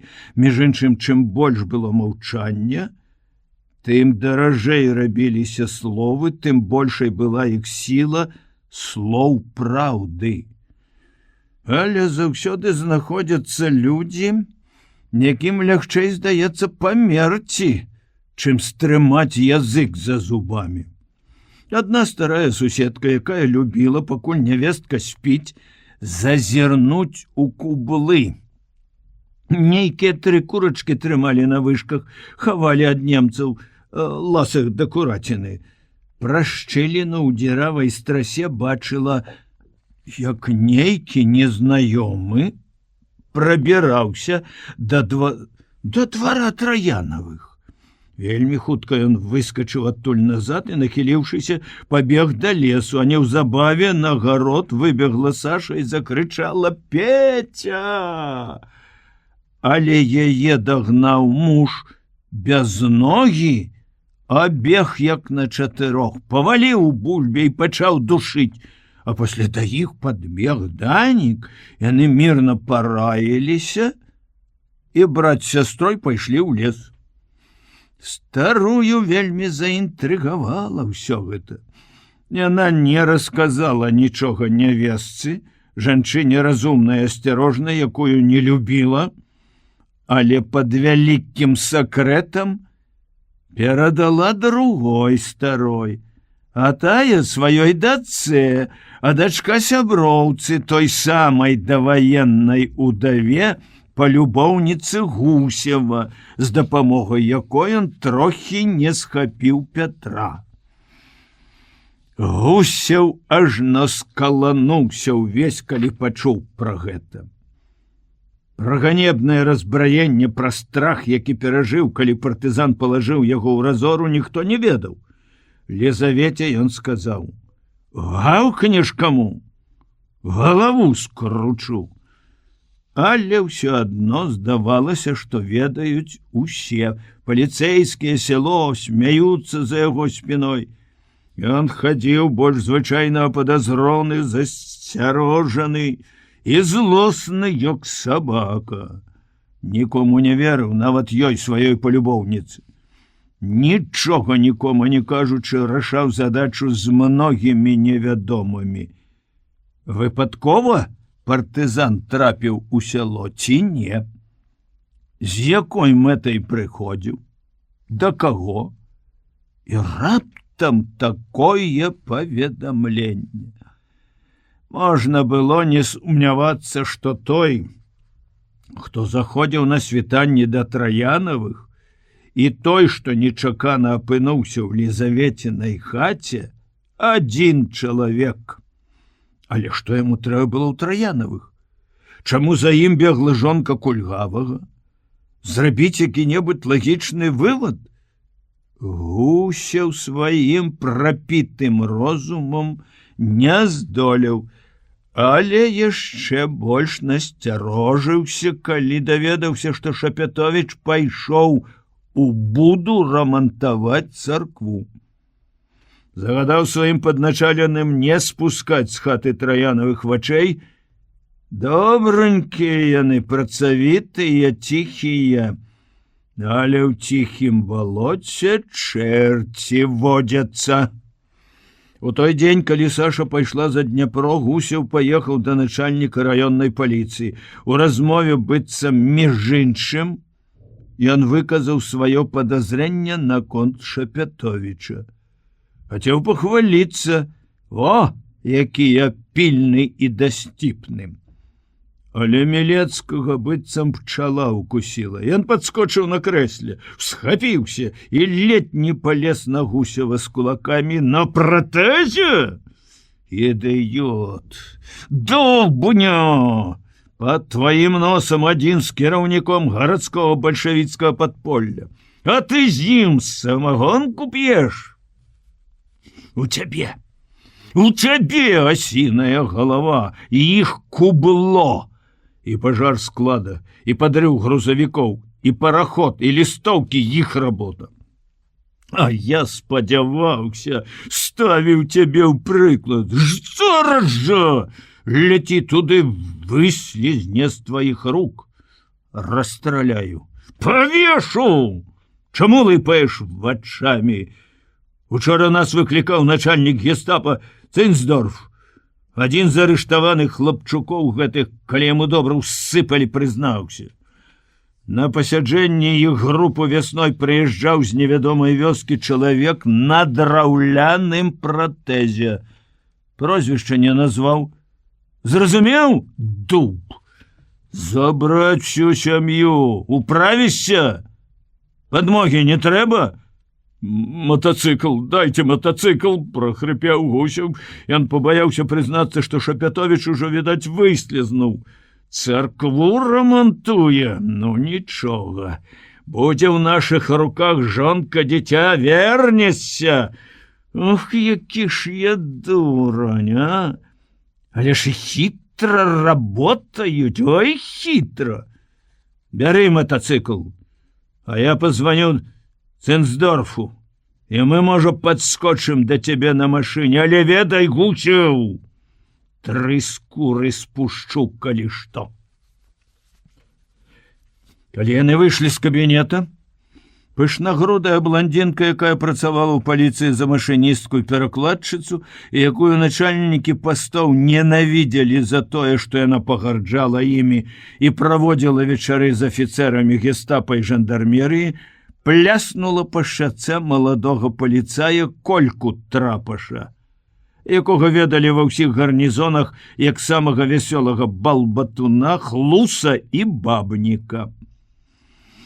Начальнік паліцыі агледзеў дзяўчыну з падазронасцю раўнівага мужа. «Чэпіцца, як смала!» кінула яна, папраўляючы кофтачку. Мілецкі загрымеў на ўвесь дом. «Ты, барбос, собака блудлівы! Табе б толькі за спадніцамі бегаць! Машына готова? Я цябе падлюгу на пост заганю, бліжэй да партызан. Яны з цябе дурноту выб'юць. Бач, морду раз'еў!»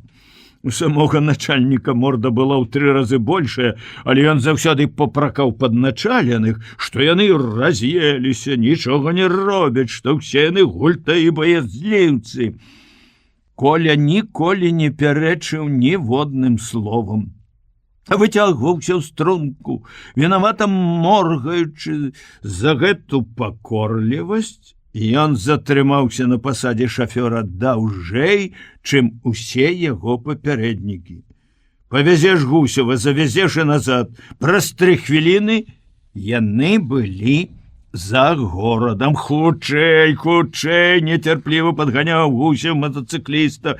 Куды ты спяшаеш? На вяселле ці што? На хаўтуры, на свае... По твоей бабуле менташка моя живая, замуж збирается, а? Могу тебе посватать. Колька повернулся до люльки, выскалил зубы, мотоцикл повело в бок. На дорогу гляди, а то в канаве будем. А, боишься? Не все одно тебе, коли помирать, а тебе все одно, мне? Чем раней, тым лепш. Брахун ты несусветны. Что? Брахун, кажу, ты. Дякую. Але культурныя людзі кажуць фанказёр. Сама Эльза, патаскуха твоя Эльза. Можна перадаць ёй гэта? Ну, ты балбатаць балбачы, але не забывайся, што табе з намі жыць, а не з Эльзай. Заўтра сапраўды можаш апынуцца ў гарнізоне. Гусеў ведаў, што наклікаць на сябе гнеў сакратаркі начальніка больш страшна, чым гнеў самога Мілецкага. Гэтай падле даволі сказаць гестапаўцам адно слово, як ад цябе на другі ж дзень застанецца мокрае месца. Дзіўна, што адзін гэты трапаш, здаецца, не баіцца яе, лезе цалавацца, а? Колька, усміхнуўшыся дарозе, супакоіў Гусева. Не бойся, я сваіх не выдаю. Гусев попросіў: слухай, потым ты мяне да буды падкінеш? Начальнік з'есть, чуў, што сказаў? Калі мы з табой гэтую птушку хапанём, слова не скажа. Якую птушку? Ёсць тут адзін тып, ціхім прыкідваўся, бочкі рабіў, інвалід. Хто гэта? Я ж з хутаранкі ўсіх ведаю. Зять Траяновых. Кульгавы? Ага. А што ён? У будзе? Царкву рамантуе, да Бога падлізваецца. Гусев загадаў пад'ехаць проста да дома Траяновых. У двары адзін Данік гуляў з малой Ленкай. Навокал было пуста і ціха, як бывае заўсёды ў вёсцы ў жнівеньскі дзень, калі ўсе на полі на гумнах. «Дзе твой зять?» – спытаў Гусев Даніка. «Які ён мой? Царкву пайшоў рамантаваць у буду. А сестра? Якая? Жонка яго якая?» – паліцай мацюкнуўся. «А чаму вы крычыце, пан начальнік? Понесла яму ежу. Ох, сволачы! Ты мяне яшчэ вучыш, вырадак бальшавіцкі? Бяры дзіця, кадзем за мной!» «Куды? Там даведаешся, куды!»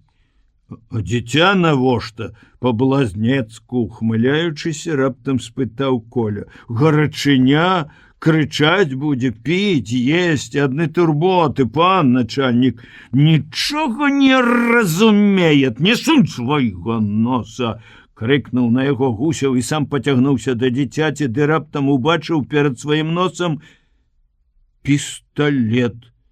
Ікнуў ад нечаканасці, адскочыў. «Рукі ўгору!» – прашипеў Коля. «Так, вышэй, вышэй ручкі, пан начальнік!» Гусев падняў рукі, ашаломлены, працягнуў. «Ох, сволачы!» «Яшчэ адно такое слово, і шансы твае застацца жывым зменшацца напалавіну. Так і засяшы сабе на носе, клоп вонючы!» Коля з агідай тыркнуў пісталетам паліцаю ў зубы. Данік тым часам спрытна выцягнуў у Гусева з кабуры пісталет. «Памацай кішэні, запаснога няма?» «Так, у хлеў!» «Шагам марш!» Нават маленькая Ленка застыла ад здзіўлення. Яшчэ больш здзіўленая пара вачэй пазірала са шчыліны суседскага двара. Начальнік гарнізона не крануўся. Спалатнела яго дагэтуль бураковая морда. «Слухай ты, улада, мы гарантуем табе жыццё, звяжем, заткнем зяпу і ціха поедем до сваіх. А пікнеш, выхад у нас адзін. Сам разумеет!» Гусев згорбіўся і цяжкімі крокамі пасунуўся ў хлеў. «Данік, дай лейцы!» В хляве яму звязалі руки, потым Коля здзекліва загадаў: «Адкрый, душачка, ротик!» і сунуў у рот перапралай смярдзючай саломы. Страха хлява была дзіравая, і ў куце пасля нядаўніх дажджоў стаяла гнойная калюжа. Коля паказаў на яе: «Лажыся!» Гусев закруціў галавой, паказваючы вачамі на сухое месца. «Без панскіх выбрыкаў. Кладзіся, дзе паказваюць гаспадары. Тут будзе мякчэй і прахалода. Ну, раз, два, во, Ось так. Начальніку звязалі ногі, хлопцы выскачылі з хлява і з захапленнем паглядзелі адзін на аднаго. Але што далей? Ініцыятыва перайшла да Даніка. Коля, ляці да старога. А хто стары? Поп. Алексей Сафронович? У паліцэйскага здзіўлення зрабіліся па яблыку вочы. Дык і ён наш? Вось гэта дык здорава. Мікола Трапаш прымкнуў да падпольшчыкаў у самым пачатку, калі яшчэ не служыў у паліцыі. Але тады ён ведаў толькі 3 чалавек: Толю Кустара, Даніка, нябожчыка Цішку. Лялькевіч і Алексей Сафронович вырашылі, што з іншымі членамі арганізацыі яго знаёміць не варта, хлопец крыху неўраўнаважаны. І невядома было, як ён павядзе сябе ў паліцыі. Але, выбраўшыся ў раён, Коля наладзіў сувязь з падпольшчыкамі ў горадзе і шмат чым дапамагаў ім. Кустара і Даніка ён інфармаваў пра гэта даволі скупа, ды наогул сваіх старых сяброў пачаў забываць. Лічыў, што маленькая група вясковых хлопцаў мала чаго варта, а сябе, як падпольшчыка, ён ставіў высока, устанавіў сувязь з армейскай разведчыцай радысткай, а таму лічыў, што ў яго асобае становішча ў падполлі. І можа толькі цяпер, калі даведаўся пра Шапятовіча, пра дзядзьку Алексея, з якім рыбачыў змалку, Коля адчуў всю глыбіню і шырыню народнага супраціўлення захопнікам. Вось яно як разгортваецца, якія розныя формы іх дзейнасці, барацьбы. Калі Коля паехаў, Данік схапіў на рукі Ленку і кінуўся шукаць Полю. Яна працавала ў людзей у другім канцы вуліцы. Малацілі на адкрытым таку. Здалёк было чуваць, як гакалі ў 4 цапы, нібы ў далёкія дзедаўскія часы.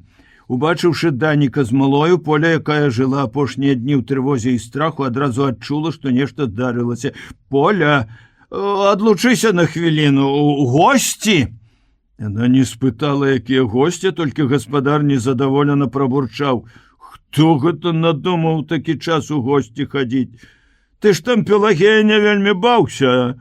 Госці гасцямі, а хлеб сам на стол не прыходзіць.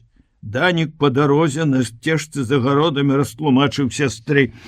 Правал, Поля. Прыязджаў Гусев арыштоўваць Владимира Ивановича. Хацеў забраць мяне з Ленкай. Мы з Колем Трапашам звязалі яго, ляжыць у хлеве. Добра, што ён прыехаў з Колем. Трэба ўцякаць. Зараз жа, не заходзячы дадому нават. Божачка мой, заплакала сестра, я так і ведала.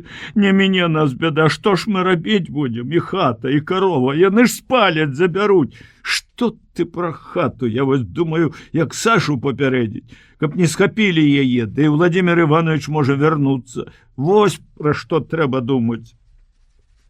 Але ж трэба забегчы вопратку, хоць якую дзіцяці ўзяць, ды ежы.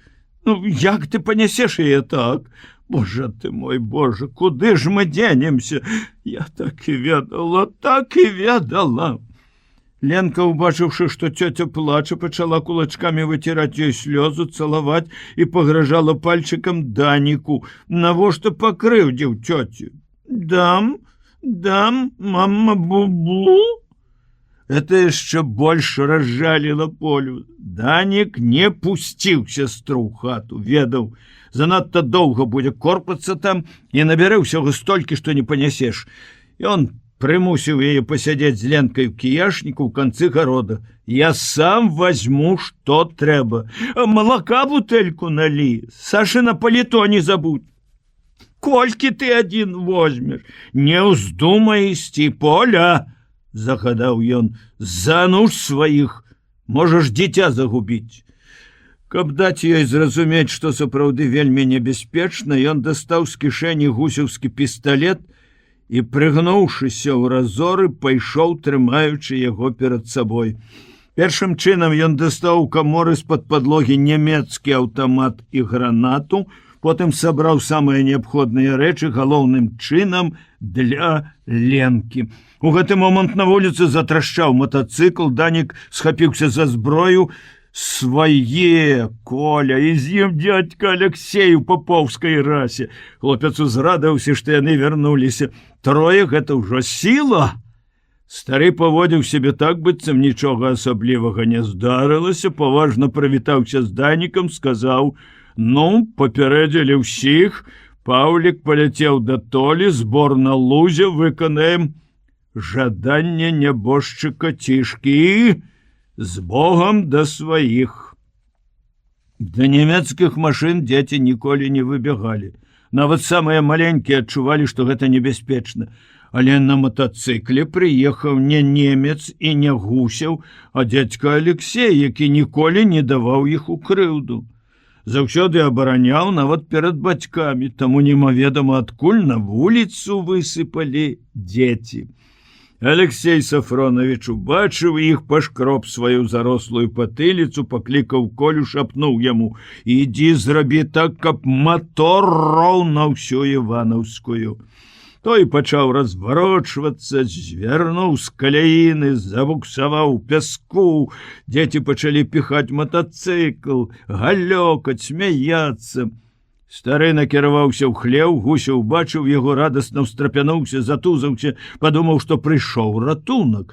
Але поп дастаў з-пад расы пісталет і, нахіліўшыся, скажаў: «Ну, Юда, Хрыстапрадавец, маліся апошні раз, калі помніш малітвы.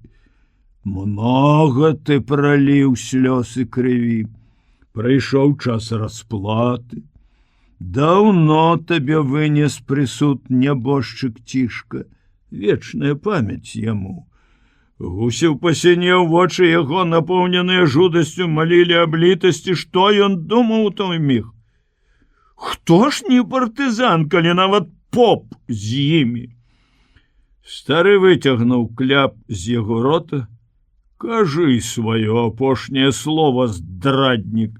Даруйце, айцец святы, век буду». Раптам змоўк матацыкл, але недзе за школай пачуўся шум іншага мотора. Гусев дико закричаў: «Ау, рату!»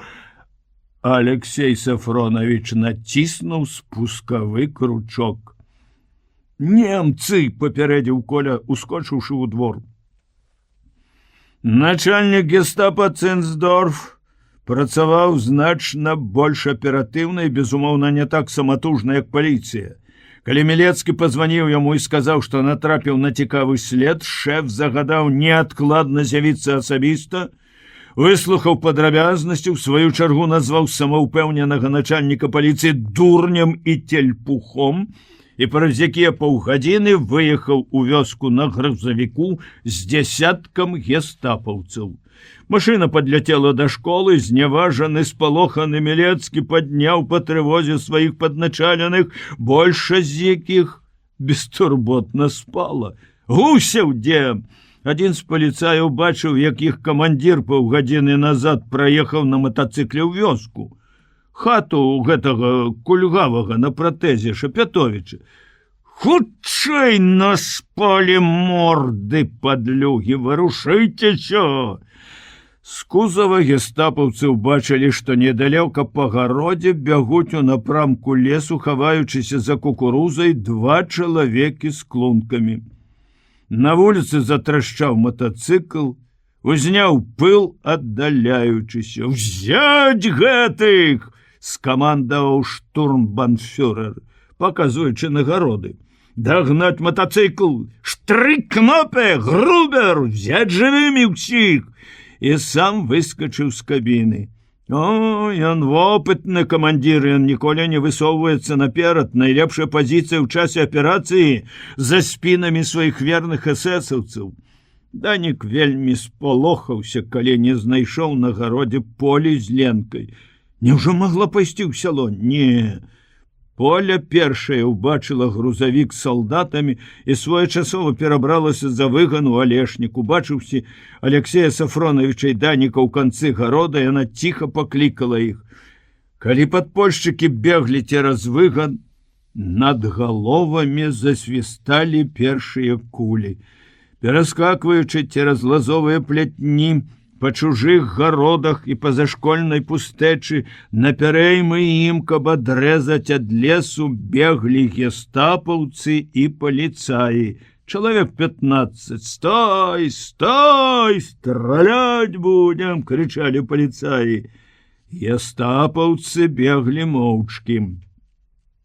Апынуўшыся ў кустах, Алексей Сафронович сказаў Даніку: «Данила, бяры дзіця, пісталет, дай мне аўтамат.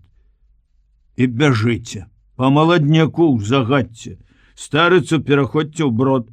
Каля Маркавай гары ў лазняку сабяруцца хлопцы, адтуль пойдзеце ў атрад, а я лягу ў канаве і затрымаю гэтых сабак». «Дядька Алексей, не разважай, Данила, гэта загад. Выконвай, як салдат.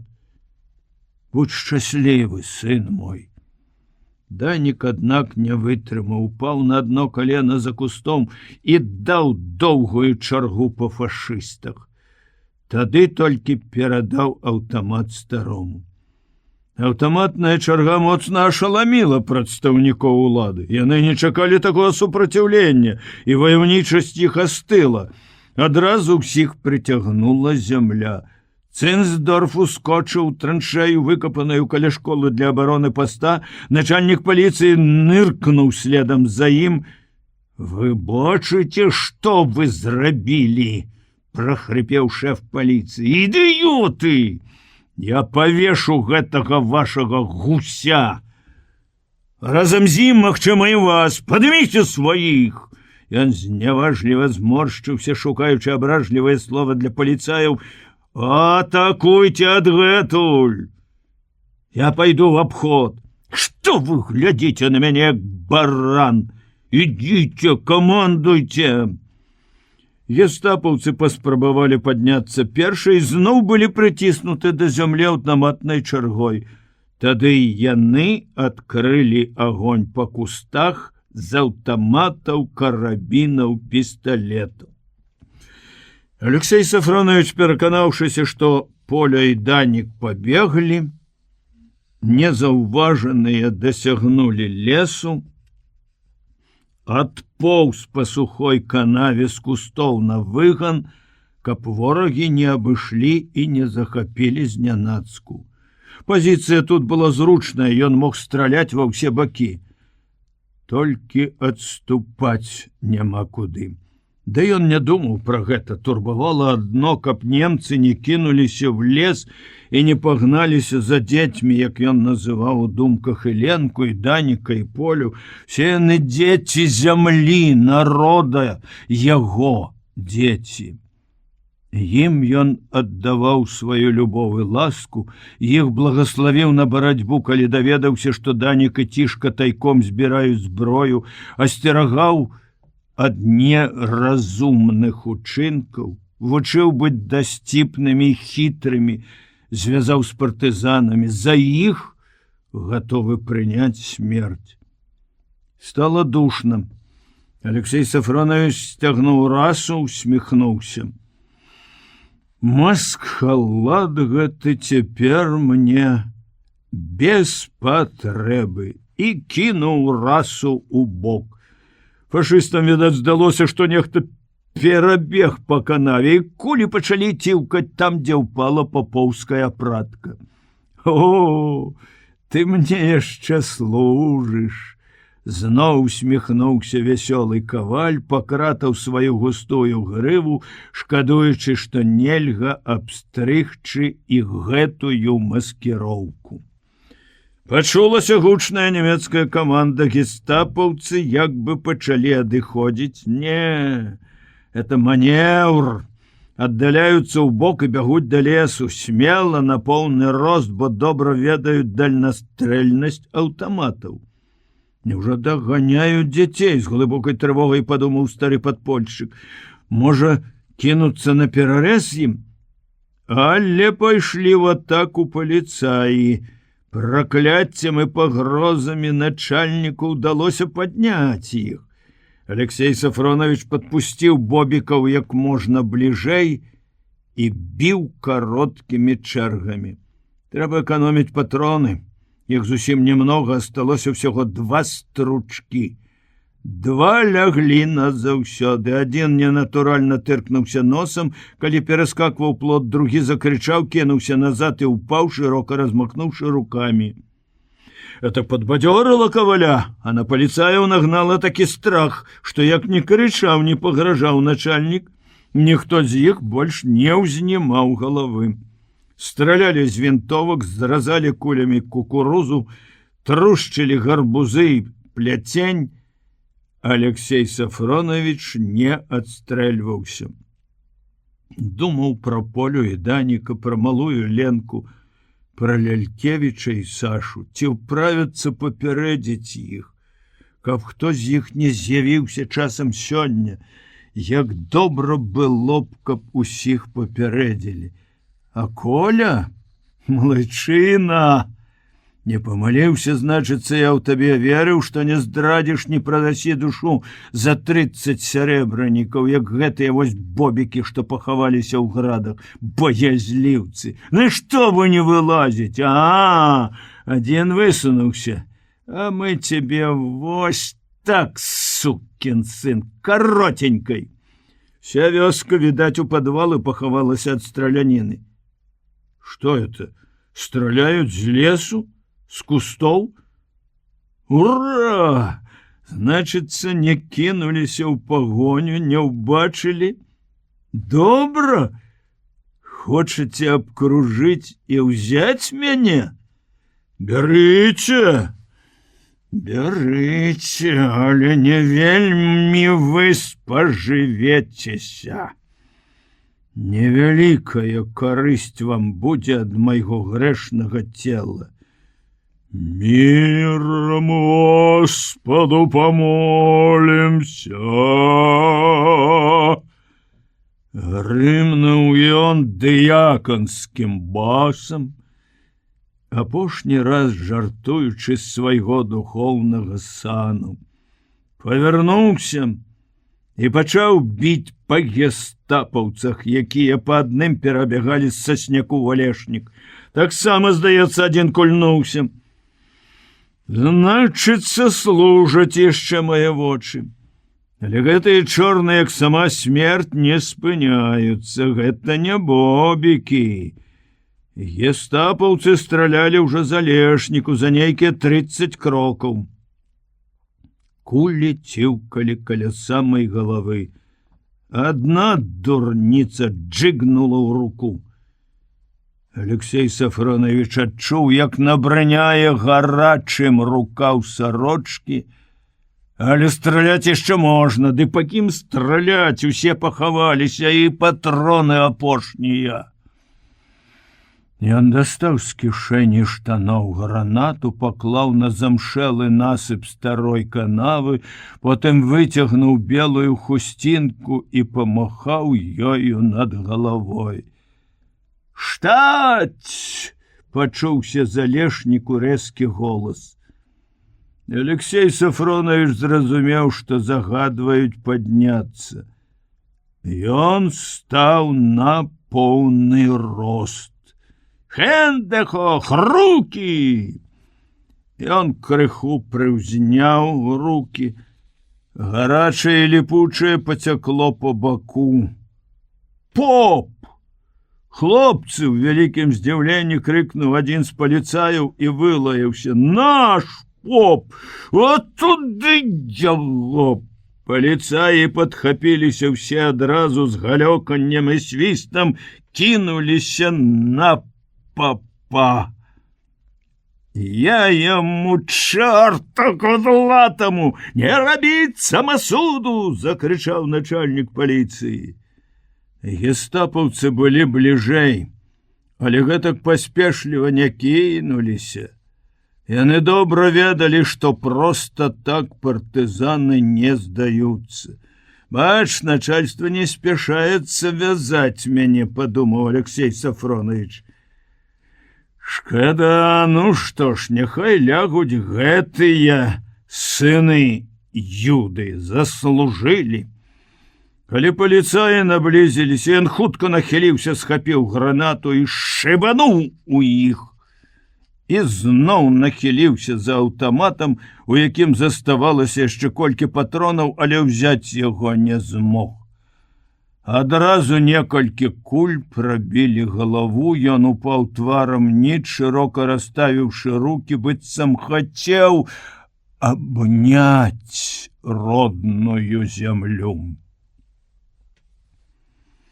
Штурмбанфюрер загадаў забраць цела каваля.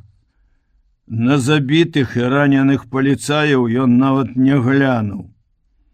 Знайшоўшы ў хляве Гусева, зноў злосна піхнуў яго ногой, а калі ўбачыў, што той яшчэ жывы, дрогнула, відаць, рука у Алексея Сафроновича.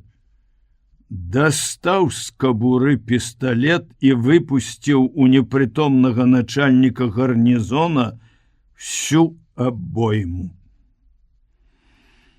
Інтуіцыяй старога спрактыкаванага драпежніка Цэнздорф адчуў, што з яго рук выслізнула вартая здабыча, значна больш сур'ёзная, чым ён думаў, калі ехаў сюды. Безумоўна, усе яны пайшлі ў лес да партызан. Няма чаго траціць час на тое, каб шукаць іх у вёсцы. Машыну, якая даганяла матацыкл, у лесе абстралялі, забілі шафёра, салдаты ледзь уцяклі. Не з яго сіламі сунуцца ў лес. У яго даволі спраў у горадзе. Цяпер ён шкадаваў, што наогул паехаў сюды, але нічога. Адна ахвяра ў яго ёсць, начальнік паліцыі. Ён навучыць гэтую тоўстую свінню, як трэба служыць фюреру. Можна, напрыклад, запытаць, чаму ён даў Гусеву свой матацыкл і паслаў яго наперад. Куды дзеўся гэты матацыкл і паліцэйскі, які кіраваў ім? Ад'язджаючы, Цэнздорф уласнай рукой падпаліў хату Траянавых. Згарэла паўвуліцы, у тым ліку і школа. Саша на момант замерла на парозе маленькага пакойчыка, скаваная страхам. Ці жывы? Пасля кінулася да ложка, упала на калені. Петя, родны мой Петечка, я так чакала цябе. Ён ляжаў нерухомы з заплюшчанымі вачамі, з забінтаванай галавой, з марлевай наклейкай на твары, але дыхаў перарывіста, цяжка. Значыцца, жывы, і рука, на якой знаёмы кожны зморшчык, кожная лінія гарачая, вось шрам на мезяным пальцы, малы рассек сякерай. Саша припала тварам да гэтай рукі, падняла галаву, убачыла паміж бінтоў радзімы знак на мотцы вуха, такі ж, як у Ленкі, мімаволі усміхнулася праз слёзы, пацалавала вуха, адчула пах яго валасоў, яны пахнуць гэтак жа, як і 2 гады назад. Родным і блізкім. Петя, саколік мой, расплюшчы вочы. Глянь, гэта я, дурненькі ты мой, ну. Як ты мог падумаць так? Ну, хіба я магу прамяняць цябе на каго другога? Не, ён маўчаў, і ўсё навокал маўчала. Толькі за акном унізе плёскалася рака, і гралі сонечныя зайчыкі на белай столі пакоя, было ціха-ціха. Здалося, яны адны на цэлым свеце, зноў над сваім Дняпром, і ніхто ім больш не трэба. Петя заснуў змораны, бо вельмі здалёку ішоў да яе, спяшаўся. Зараз ён прачнецца, прытуліць яе галаву да сваіх грудзей, і вернецца шчасце, і зробіцца хораша. Ды раптам чыясьці чужая рука схапіла яе за каўнер пінжака і груба падняла з падлогі. Саша схамянулася, адганяючы чары. Перад ёй стаяла Марыя Сергеевна. Саша ўбачыла яе твар і жахнулася, колькі злосці ў вачах на твары гэтай добрай, ласкавай, з мяккімі рукамі жанчыны. На павялелым лбе выступілі кроплі поту, а ніжняя губа пасінела і дрыжыць. Што з ёй? Чаму яна такая? Яшчэ хвіліну назад яна сустрэла Сашу узрадавана, прыветліва, завяла ў прыёмны пакойчык, а сама пайшла да хворых. Саша, нічога не сказаўшы, прыбегла ў хаціну, каб пераканацца ў тым, што расказала Аня. Гэта хацела яна растлумачыць, але ўрач злосна і груба закрыла ёй рот далоняй, а потым узяла пад руку і сказала прытворна ласкава: «Цябе закружылася галава. Ходим погуляем». И под руку вывела на двор, повела мимо головного корпуса, по дороге привиталась с немецким вартовым. «Гутен морген, Герман!» «Гутен морген, фрау!» «Добрые хлопцы, солдаты, они помогают мне». Саша зернула на ее со зневагой, хотела вырвать руку, але Мария Сергеевна трывала довольно моцно. И она завела Сашу в прибиральню. Хвіліну моўчкі пастаялі там і рушылі далей у поле, як бы выйшлі пагуляць над Дняпром. Але аддаліліся на добрую 100 метраў. Марія Сергеевна достала з кішэні халата хусцінку, вытерла лоб, вусны і не сказала, а прастагнала: «Боже мой, якія вы дурныя, маладыя!» Мария Сергеевна схватила ее за руки Саша. «Это Петя, мой Петя, а ты спокойней!» Отхилила ее врач. «Я ведаю!» «Ведаете?» Сполохалась Саша. «И раней ведали?» «Не!» Пачала здагадвацца. Учора, калі ён пачаў трызніць, ён клікаў цябе і Сеню, майго Сеню. Тады я знайшла фота, дзе яны разам. Марыя Сергеевна, ён будзе жыць.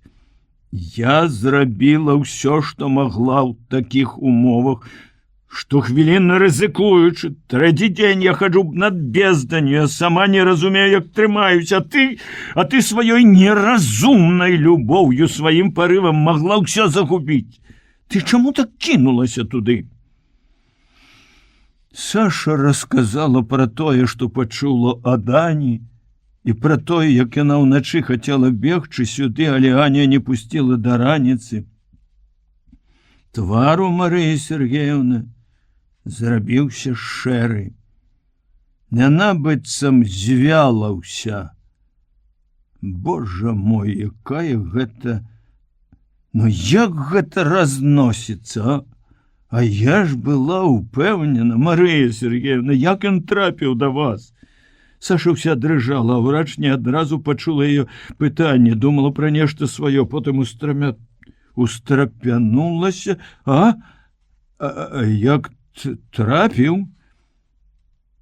Зноў взяла Сашу под руку і павяла над самай кручай далей ад бальніцы, на ганку якой стаяў немец. Я не заснула яшчэ, думала пра Сеню, і раптам выбух. З майго акна было відаць іх расчыненае акно, як яны балявалі. Это часто паўтаралася, і мне абрыдла глядзець. Яны нібы знарок расчынялі акно, быццам дражнілі партызан. Я ўвесь час думала, што партызаны калі-небудзь дабяруцца да іх. Святло патухла адразу ж пасля выбуху. Але тут жа ўспыхнуў пажар. Я не выйшла, хоць баялася за хворых. Я добра ведала, што ў такіх выпадках лепш сядзець дома. Пачнецца страляніна, пошукі. Дзіўна, што яны нават не пачалі страляць. Так іх ашаламіла. І раптам я ўбачыла яго. На фоне водбліскаў ад пажару. Ён бег по бальнічным двары да кручы. І вунь там, вунь, дзе слуп ад сененага турніка. Ён зваліўся.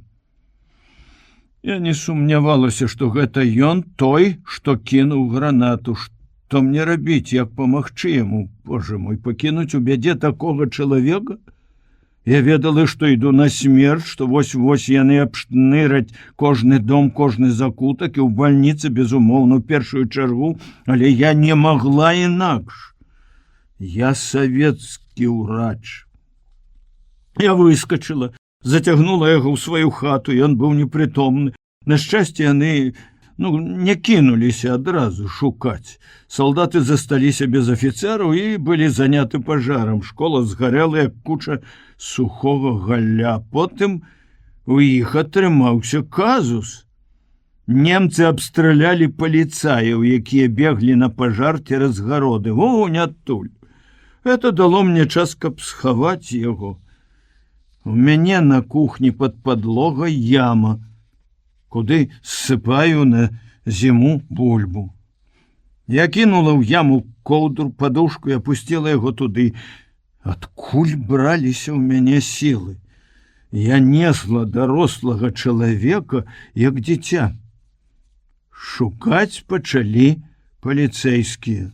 А гэты фон Штуме ацверазелы, хадзіў следам ашаломлены і толькі паўтараў «Майн год». Я не вытрымала, выйшла з хаты, бо яшчэ шнырылі па бальніцы і маглі зачапіць хворых. Яны схапілі мяне і павялі, каб я аказала дапамогу 2 салдатам, якія таксама п'яныя апякліся. Шукалі яны ў маёй хаце ці не ведаю, але што я перажыла, перавязваючы немцу. Пры святле пажару я ўбачыла, што левая рука ў майго плацця ў крыві. Я нават не паспела агледзець, куды ён ранены, але кроў магла астацца на падлозе, думала я, і ўяві, на маё, на тваё, не ведаю на чыё шчасце, ўсё абышлося добра ў тую ноч. Калі назаўтра прыехала начальство, то разбірацца ім, хто адкуль і куды бег, было ўжо немагчыма. Калі ўсё сціхла ў тую ноч, і спалоханыя хворыя патроху супакоіліся, я вярнула і агледзела раненага. Куля трапіла ў спіну, прабіла правае лёгкае. Я вырашыла аперировать. Боже мой, каб мне раней до войны рассказали, что нейкі ўрач, няхай гений, няхай сам Пирогов зрабіў такую операцию в таких умовах, я, видать, засмеялась б яму ў твар, назвала хлусом. И мне, напэўна, ніхто не поверыць. У бульбянай яме под подлогай, стоячы на коленях, при святле звычайнай лямпы, примітыўнымі інструментамі, без патрэбных медыкаментаў, а галоўнае адна. Прыйшлося рабіць акно і рэзекцыю раструшчанай кулей часткі ніжняй долі правага лёгкага. А потым выявілася, што куля прайшла ў грудную поласць і засела ў рабрыне. Прыйшлося рэзаць другі раз. Добра, што ніхто не перашкодзіў. Нічога падобнае я ніколі не рабіла, і цяпер дзіўлюся. Выходзіць, што чалавек усё здужае. Зможа, калі любіць, калі ведае у імя чаго. Моя аперацыя — подзвіг. Я не сарамлюся сказаць так. Не ведаю, што будзе далей, але ў звычайных умовах я бадай што магла б упэўнена сказаць: я ратавала яму жыццё. Не занесла інфекцыю, гэта галоўнае, і, здаецца, правільна зрабіла ўсё іншае. Ведаеш, пасля аперацыі ён на момант апрытомніў. Я уліла яму глыток вады, ён прашаптаў. Ты ведаеш, што ён прашаптаў? Дзякую, мама. У той міг мне здалося, што гэта Сеня. Мария Сергеевна каўтнула і на момант закрыла вочы далоняй быццам ад сонца. Яна глядзела на ўсход насустрач сонцу. У Сашы вочы былі сухія, яна слухала моўчкі, толькі часта і неглыбока дыхала, ды раз-пораз нецярпліва азіралася на хаціну, дзе застаўся ляжаць Пеця. Ёй здавалася, што ў гэты момант, калі яго пакінулі аднаго, ён можа назаўсёды адысці ад яе.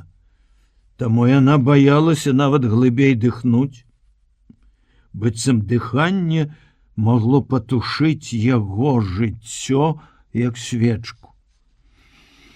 Мария Сергеевна опусцілася на пажоўклую калючую траву, звесіўшы ногі з абрыву. Ёй хацелася не толькі сесці, але легчы.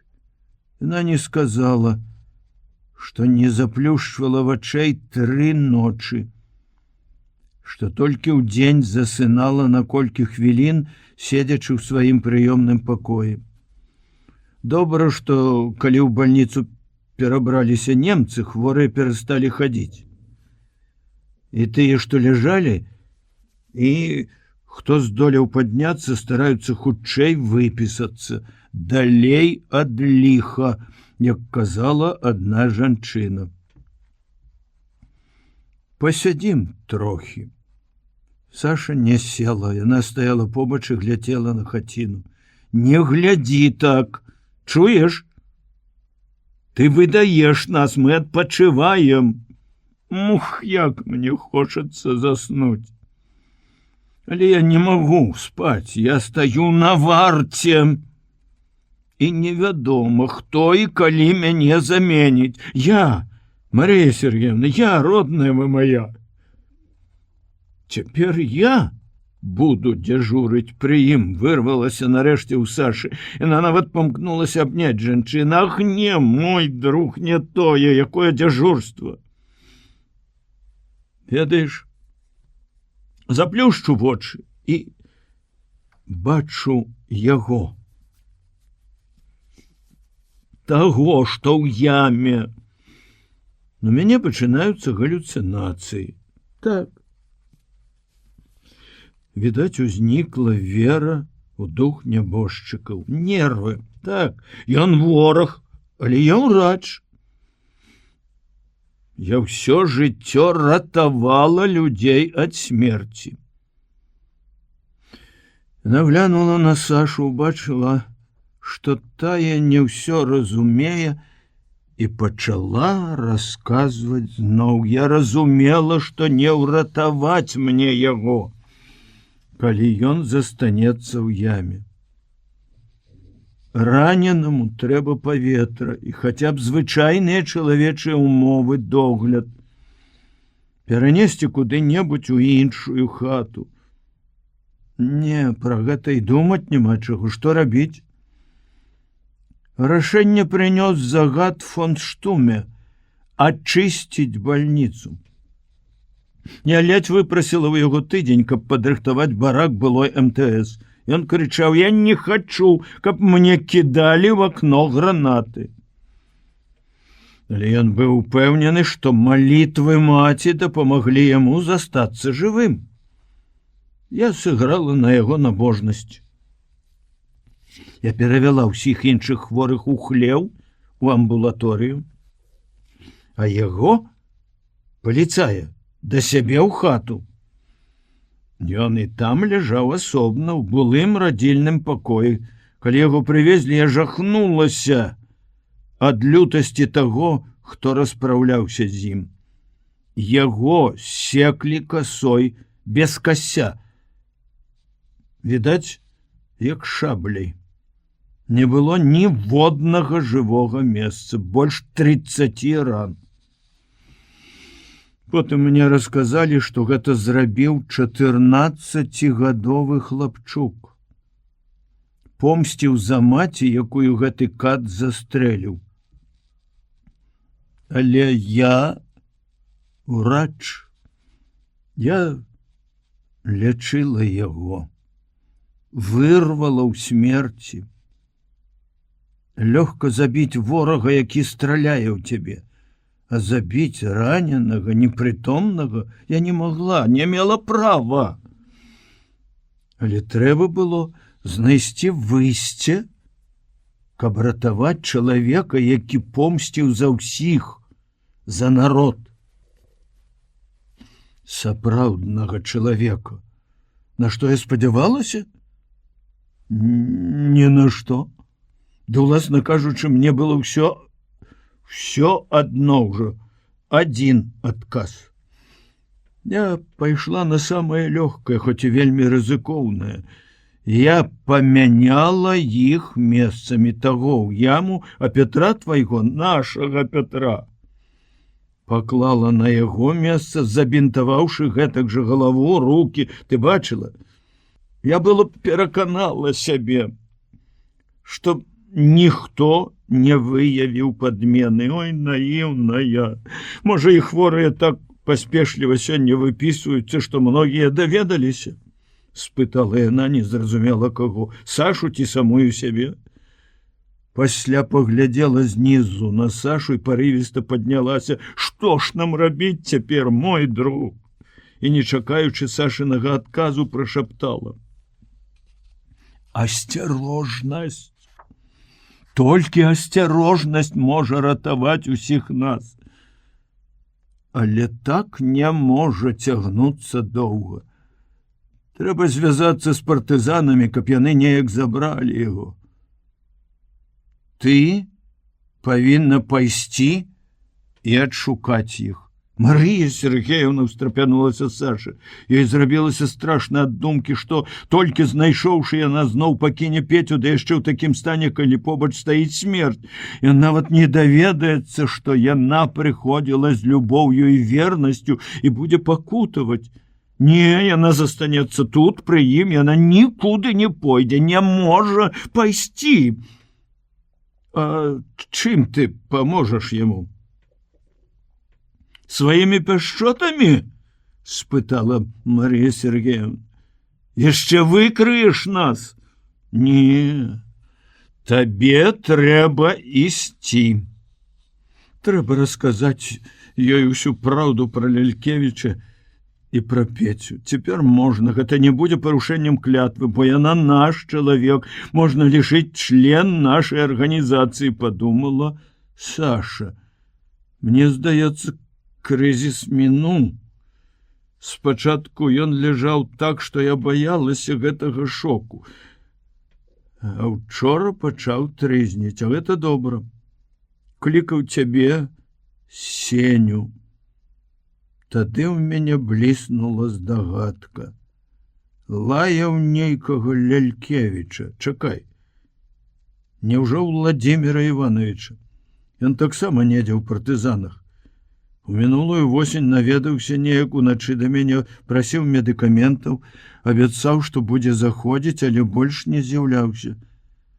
Саша больш не вытрывала. Марія Сергеевна, я ўсё раскажу. Даруйце, што таіла ад вас дагэтуль.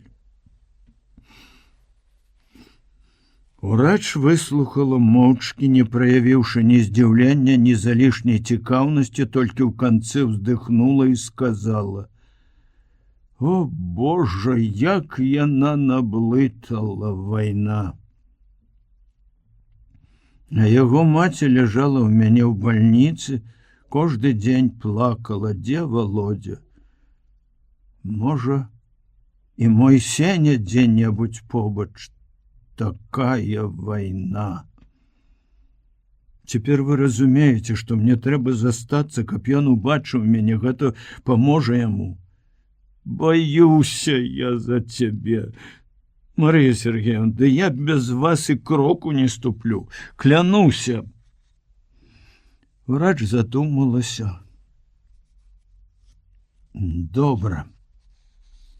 Я скажу фон Штуме, што попрасіла цябе памагчы мне, пакуль будзем перабірацца ў баракі, будзеш мыць бялізну. Всё буду рабіць, любую работу, абы ты ведаеш, што мы зробім. Пераліванне крыві. Адна я не могла. У цябе якая група? Другая? Мы не ведаем яго групы, няма сывороткі. Возьмем маю, я універсальны донар. Саша не знаходзіла слоў, каб выказаць удзячнасць гэтай жанчыне, якая ратавала Пецю. Цяпер у яе з'явілася цвёрдая ўпэўненасць, што Пеця ўратаваны. Яна не думала пра тое, як выбрацца адгэтуль з небяспекі, якая штохвіліна пагражае ўсім ім. Адзін неасцярожны крок, аднойчы ёсць і слова і смерць. Нельга ні на секунду забываць пра гэта. Аднак, калі яны вярнуліся назад да бальніцы, Саша не вытрымала, вачамі позіркам попрасіла Марыю Сергеевну дазволіць глянуць на яго. Тая дакорліва паківала галавой, але пайшла разам з ёй у хаціну. Жывы! Хацелася крычаць ад радасці. Саша хутка нахілілася і пацалавала яго. Сухія, гарачыя, засмяглыя губы і быццам удыхнула пацалункам сілу. Ранены расплюшчыў вочы, паглядзеў на яе і прашаптаў без здзіўлення і без радасці: Саша. Так шэпчуць малыя дзеці слова «мама», калі прачынаюцца на момант і пераконваюцца, што маці сядзіць побач. Пеця, любы мой. Марыя Сергеевна прытрымала Сашу за плячо, асцярожна адхіляючы, а ранены раптам паварушыў забінтаванымі рукамі, як бы сціскаючы кулакі, і сказаў са злосцю: я разбіў яму морду, Сеня. Чуеш, мне трэба было з пісталета, вось так, ох, гад які! Пальцы Марыі Сергеевны скамячылі Сашыну кофтачку, рач застыла, чакаючы, можа, ён скажа што-небудзь больш зразумелае пра сына.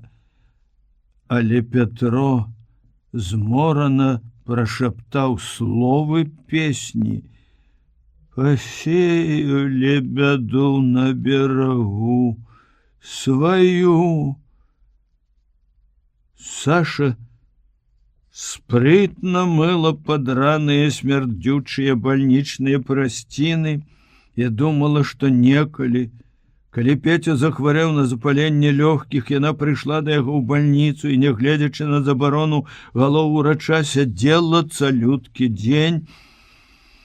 А цяпер Петя ў больш цяжкім стане, яна не можа сядзець пры ім, бо ніхто не павінен ведаць, што ён блізкі ёй чалавек. Самы блізкі, самы родны. А яшчэ думалася пра Ленку, як там дачка, ці вярнуўся Владимир Иванович. Падышлі два салдаты, сталі за 3 крокі, пачалі пільна назіраць, як яна мые. Саша адчула, як халадзее яе спіна, чаму яны глядзяць так доўга і пільна, што іх зацікавіла. Нарэшце адзін наблізіўся, памачыў руку ў мыльнай бруднай пене, правёў ёю Сашы па твары, і абодва весела зарагаталі. Саша ўся задрыжала, о, як хацелася ўзяць намыленую прасціну і пляснуць у адказ яму па твары. Як яна ненавідзела іх, але Саша перамагла сваю нянавісць, падняла галаву, выцерла твар рагом хусткі, прыветліва усміхнулася. «О, гуд-гуд!» — ухваліў другі старэйшы. Калі яны адышлі, буйныя слёзы крыўды і абразы закапалі ў карыта ў мыльную пену. Абраза здзек не скончыліся на гэтым. Хутка салдаты прынеслі ёй кучу брудных анучак, споднікаў і паказалі жэстамі, каб яна памыла. Яна мыла і праз слёзы не бачыла свету. Але ўсё адразу забылася, як толькі Марыя Сергеевна выйшла з амбулаторыю, несучы ў ручніку гарачы стэрылізатар, і паклікала яе. Што ўсе гэтыя крыўды, калі яна зноў убачыць Петю, дапаможа яму, каб ратаваць яго, яна вытрывае ўсё, аднак у яе доўга дрыжалі рукі, і Марыі Сергеевне прыйшлося чакаць, пакуль яна супакоіцца. Набярыся сілы. У нашых умовах гэта нелёгка, але ў цябе ўмелыя рукі. Я помню, я веру тваім рукам. Пачнём з малой дозы. Марыя Сергеевна скінула правы рукаў сукенкі, легла на ложак побач з раненым, рука ў руку. Саша моцна пераціснула яе руку. Врач пачала варушыць пальцамі, напаўняючы вену, і адначасова кіравала аперацыяй. Знайдзі яго вену. Вось так. Бачыш? Супакоілася?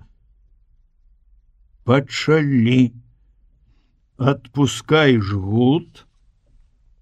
Сапраўды, Саша зрабіла ўсё спрытна і ўмела, кроў урача улілася ў жылы раненага, каб напоўніць страчаную ім кроў і прынесці новыя сілы для змагання са смерцю. Збялелая Марыя Сергеевна вытерла рукавом халата холодны пот з лба і пахваліла асістэнтку. Малайчына! Увечары зрабілі другое пераліванне.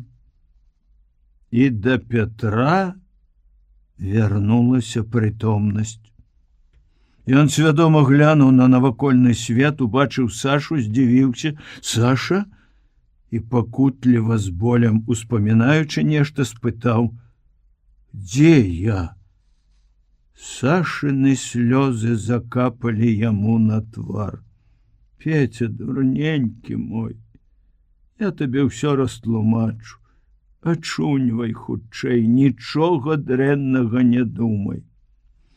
Марія Сергеевна адхіліла яе, каб, выкарыстаўшы хвіліну прытомнасці, сказаць самае галоўнае: «Ты ў бальніцы, мой друг, але ты не ты, разумеет? Ты паліцэйскі Букаты. Фядос Букаты, зразумеў? Так трэба, побач немцы». Ледь чутным шэптам ён спытаў: «Вы маці Сені?» Марія Сергеевна нахілілася над ім ніжэй. «Дзе Сеня?»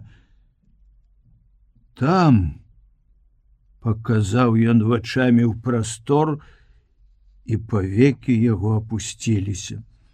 Сашы хацелася, каб ён зноў звярнуўся да яе, каб у вачах яго адбілася не толькі здзіўленне, але і радасць, але ён нібы забыўся на яе.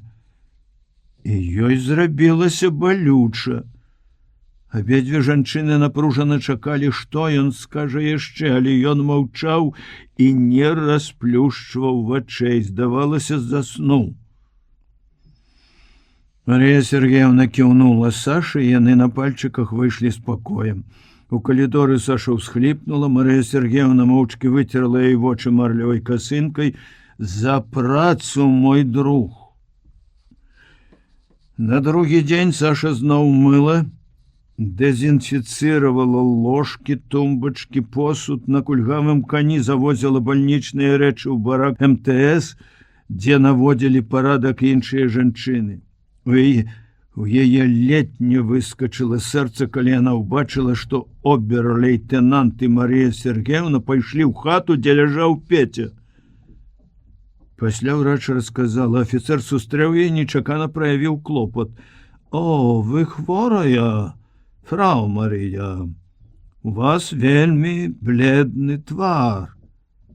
Каб не пераконваць яго, што адчуваю сябе добра, яна адважылася сказаць праўду. «Але, пан обер-лейтенант, я адчуваю сябе дрэнна. У мяне цяжка хворыя, раненыя і вельмі мала медыкаментаў. А таму я не толькі ўрач, але і донар. Я пераліла сваю кроў, раненаму паліцэйскаму. О! С пачцівым здзіўленнем выгукнуў фон Штуме. Я хочу паглядзець на гэты героя. Былы начальнік, грубы, але хітры эсэсавец, нябожчык Гюнтер час ад часу правяраў бальніцу. Гэты чысцюля фон Штуме ніколі не заглядваў і, між іншым, даўно прапаноўваў перавесці яе куды-небудзь далей.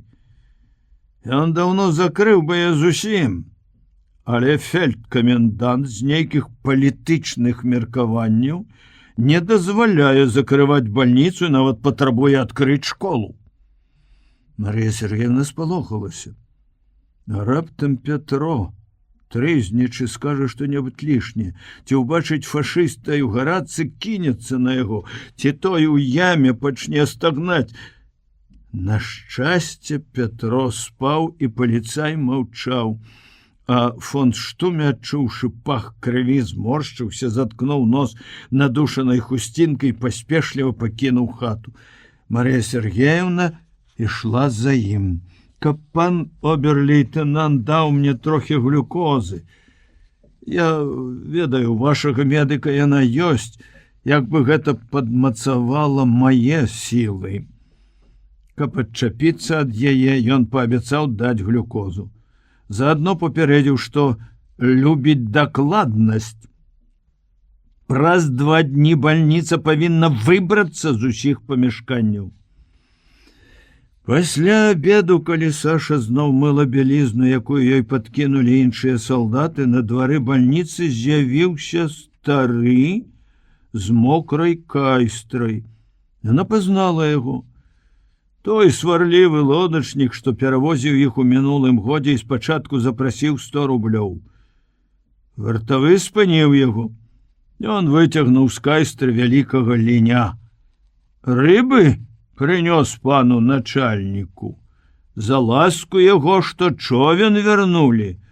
Мне ж хоць памірай без яго, без чоўна. О, хачу аддзякаваць. Фон Штуме выйшаў сам на ганак. Стары пакланіўся яму, Саша чула іх размову, афіцер пільна аглядаў кожную рыбіну і гаварыў: «Ты есть хитрый руссиш, Альтерман. Як то дед? О, дед! Их знай, ты помогай, партизан, я их знай. Мой солдат будет ловить тебя. Их буду вешать. Тебя тут, он показал на тополю.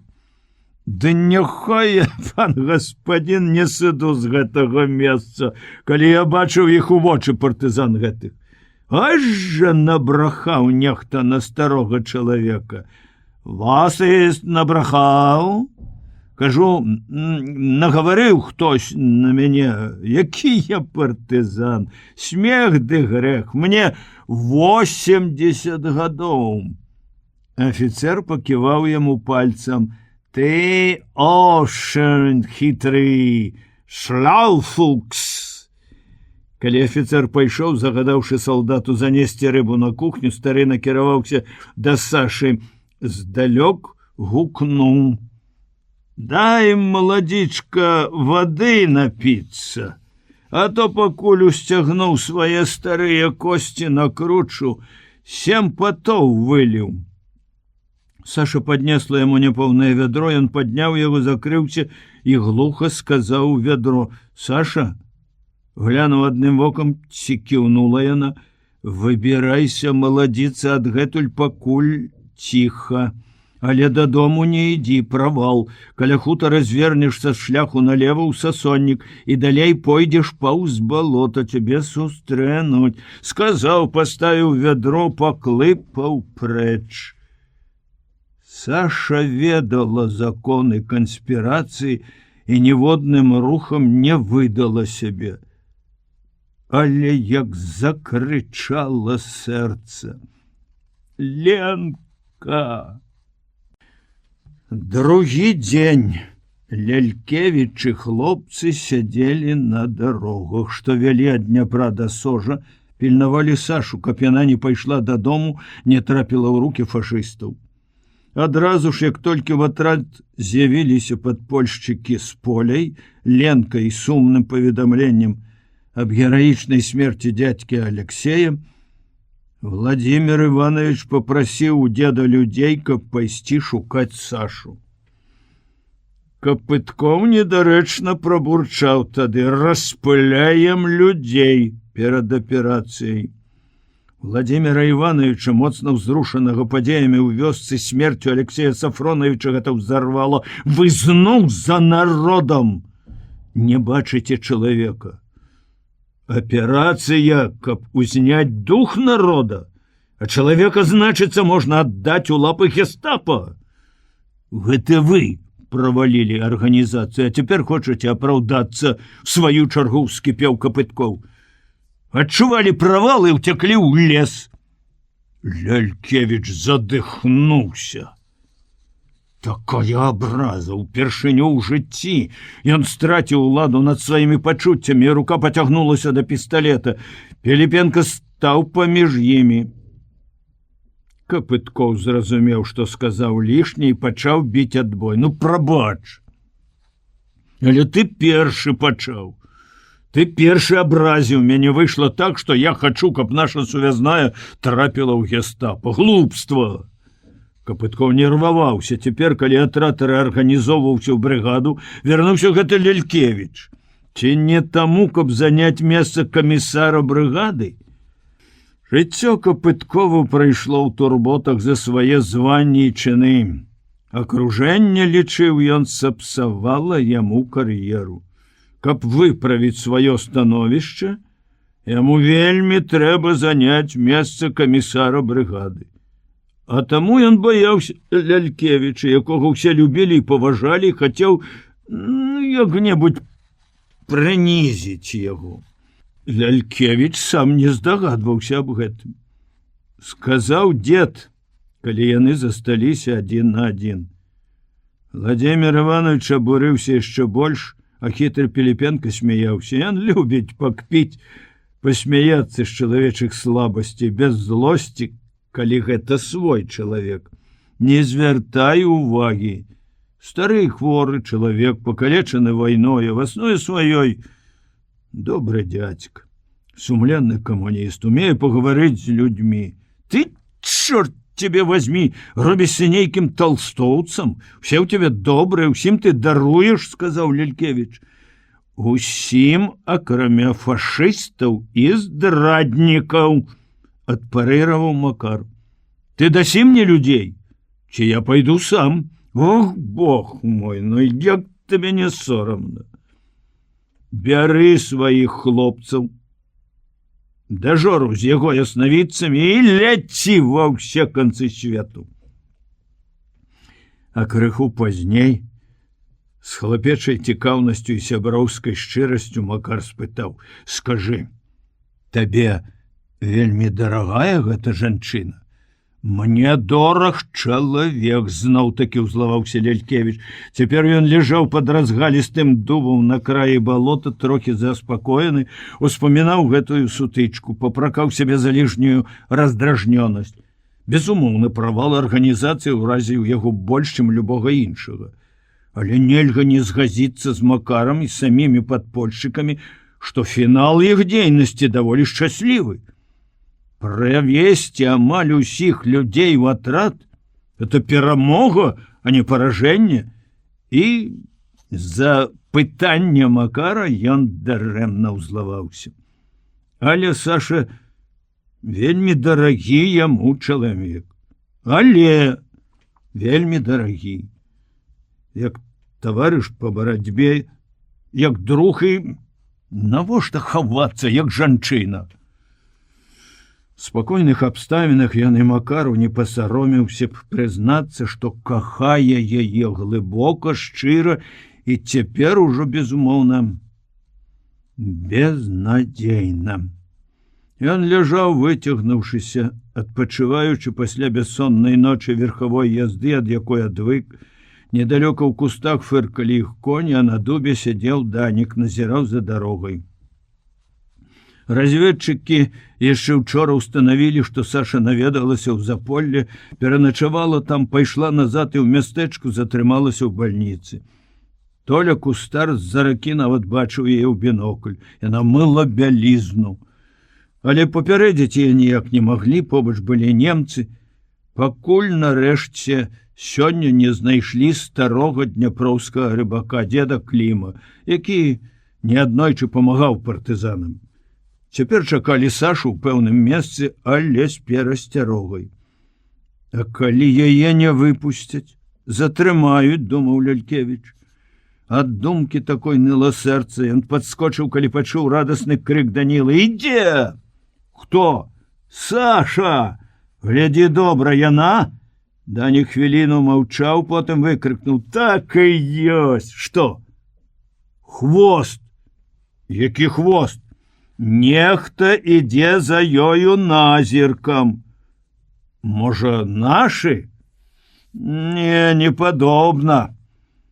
Лялькевіч схаваўся ў лазняку, не зводзячы вачэй з хлопца, якога ледзь можна было прыкмеціць у густым галлі дуба. «Данік, ідзе?» «Бяжыць!» «А той?» «Схаваўся ў кустах». «Злазь, хадзем насустрач». «Чакайце! Здаецца, нашы ідуць за тым». Лялькевіч з палёгкай уздыхнуў.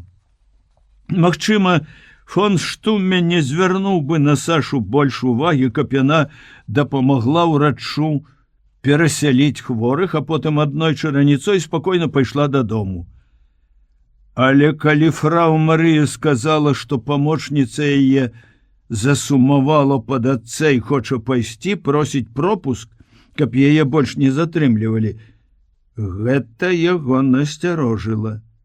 Так нечакана пад вечар пайсці ў няблізкую дарогу праз лес, балото, партызанскую зону? Ён выклікаў начальніка паліцыі і загадаў: «Няхай адзін з агентаў прасочыць, куды пойдзе гэтая маладая жанчына». Сашу перавезлі цераз Дняпро на паліцэйскай лодцы. Каб не выдаць сваёй вялікай усхваляванасці, яна жартавала з маладымі паліцаямі, сярод якіх быў і яе праваднік. Ён схаваўся ў кустах і пайшоў следам за ёй. Саша не бачыла яго, а ён не бачыў, што за ім, гэтак жа назіркам, ідуць 3 партызанскія разведчыкі, дужыя хлопцы. На краі балота яны скруцілі яго без адзінага гуку. Саша сапраўды бегла ўсю дарогу, як толькі вытрымала яе сэрца. Яно не выстуквала, яно выхліпвала адно слово: «Ленка, Ленка, Ленка», а ў вушах шумела: «Правал, правал, правал, хто застаўся жывы, хто чакае яе? Чакаць павінны, здаецца, недзе тут». І ўсё адно яна ўскрыкнула ад нечаканасці, калі Владимир Иванович выйшаў з кустоў насустрач. І кінулася да яго, ўчапілася ў рукавы сарочкі. «Ленка, што з ёй?» «Супокойтесь, Александра Федоровна, живая, здоровая. В отраде, ну, Поля з ёй, а вон Данік». «Саша!» — гукнуў брат, злазячы з дуба. «Один дарагі нам чалавек загінуў. Алексей Сафронович пайшоў на смерць, каб ратаваць Ленку, хлопцу».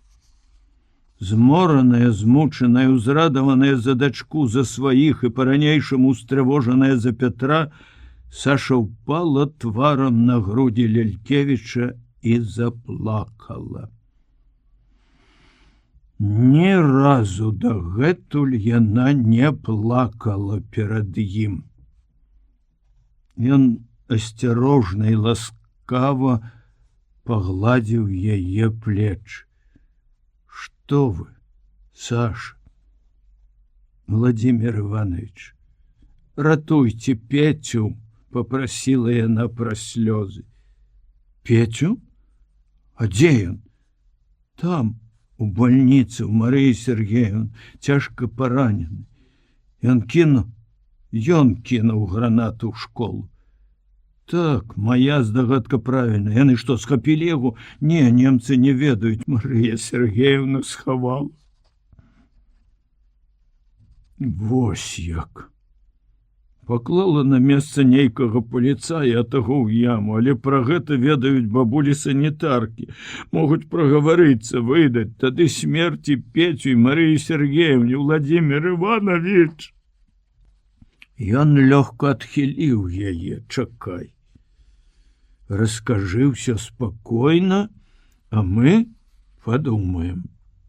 Саша расказвала пасля таго, як адбыўся суд над паліцаем, які шпіёніў за ёй.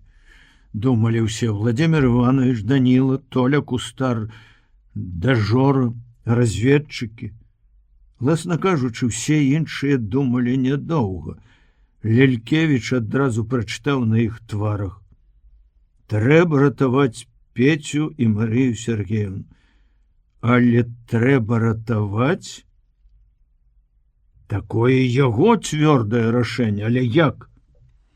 У мястэчку па падліках Сашы і разведчыкаў па паказанню шпіёна каля 40 немцаў ды добрая паўсотня паліцэйскіх.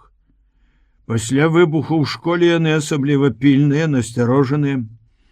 Паехаць папрасіць увесь атрад і штурмом разгроміць варожы гарнізон?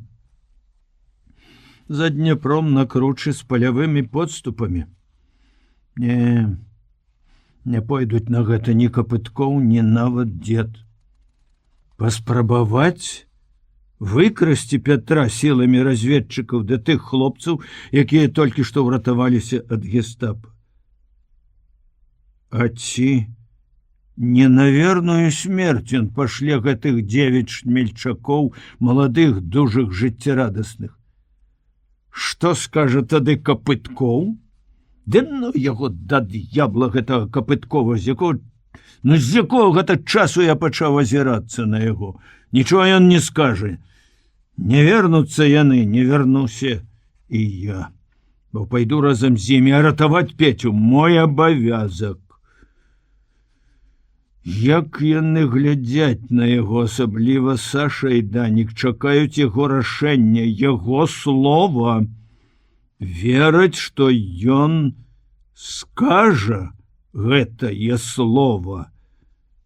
Владимир Иванович трасянуў галавой, як бы адганяючы непрыемныя думкі, і шырока усміхнуўся. Ноч была холодная і цёмная. Зрэдку у прасветы хмар выглядвалі адзінокія зоркі. Але Саша не бачыла іх.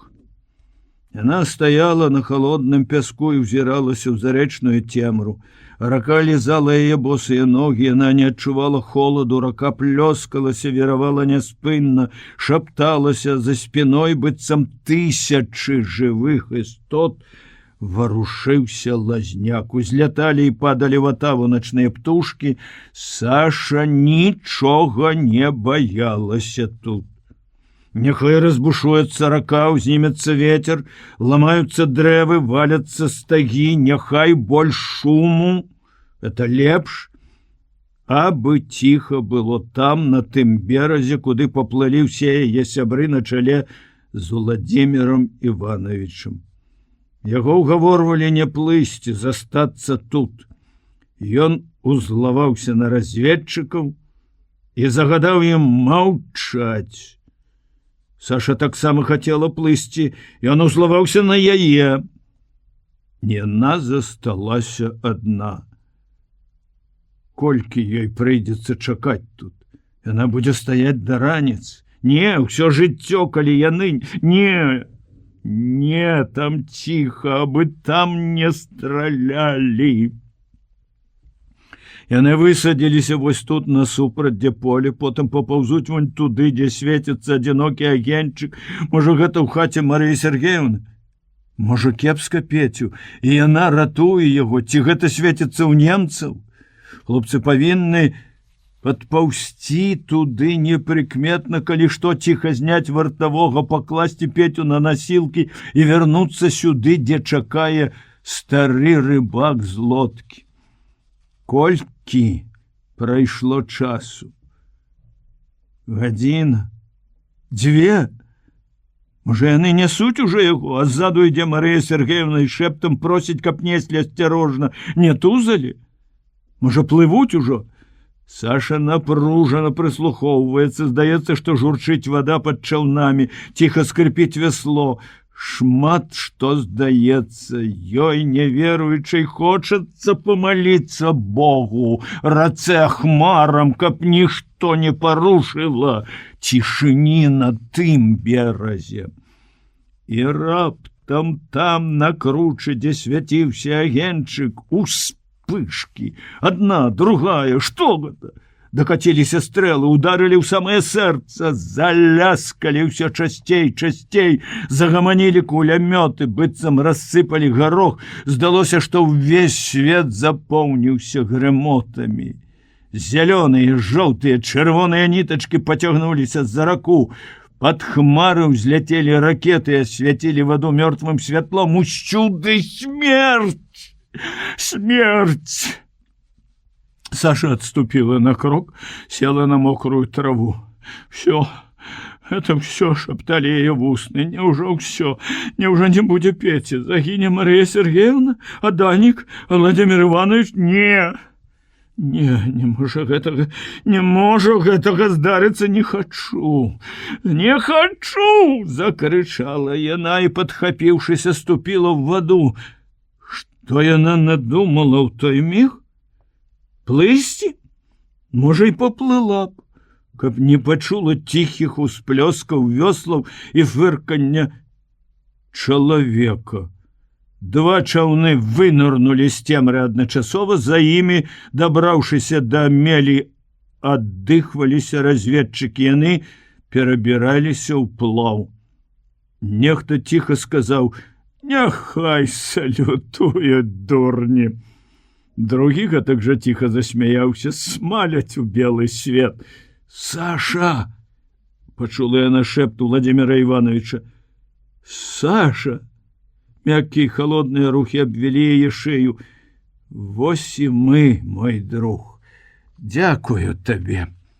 Дякую вам, усім вам». Хотела адказаць Саша і не змагла. Як заўсёды ў такія хвіліны словы былі непатрэбныя, лішнія. Толькі цяпер яна адчула часціну той радасці, якую 2 гады перажывала ў думках, уяўляючы будучую сустрэчу з Пятром. Яе радасці не было там, у бальніцы, там былі смутак і гора. Яна прыйшла тут, калі мінула небяспека, калі побач не ворагі, а сябры навокал. Бескрайнія прасторы роднай зямлі, балоты, лясы, якія дадуць ім прытулак. Няхай яна не такая радасць, якую Саша бачыла ў марах. Але тое, што прыйшла яна праз пакуты і гора, праз смяртэльную небяспеку, цяжкую хвіліну, рабіла яе яшчэ больш дарагой і непаўторнай. Недарма яна запаўняла ўсю Сашыну істоту, звенела дзівоснай музыкай у вушах, у галаве, у сэрцы. Нават стрэлы там за ракой не парушалі яе стройнай мелодыі. Саше хацелася заплакаць, але так, як яна не плакала ні разу за 2 гады, ад радасці. Хацелася абняць Лялькевіча, хлопцу, Марыю Сергеевну, ды не адважвалася крануцца з месца, як бы баючыся распляскаць свае пачуцці. Разведчыкі без слов выцягнулі лодкі. Стары Дняпро ласкава цалаваў рукі і ногі мужным і добрым, з чыстымі сэрцамі людзям.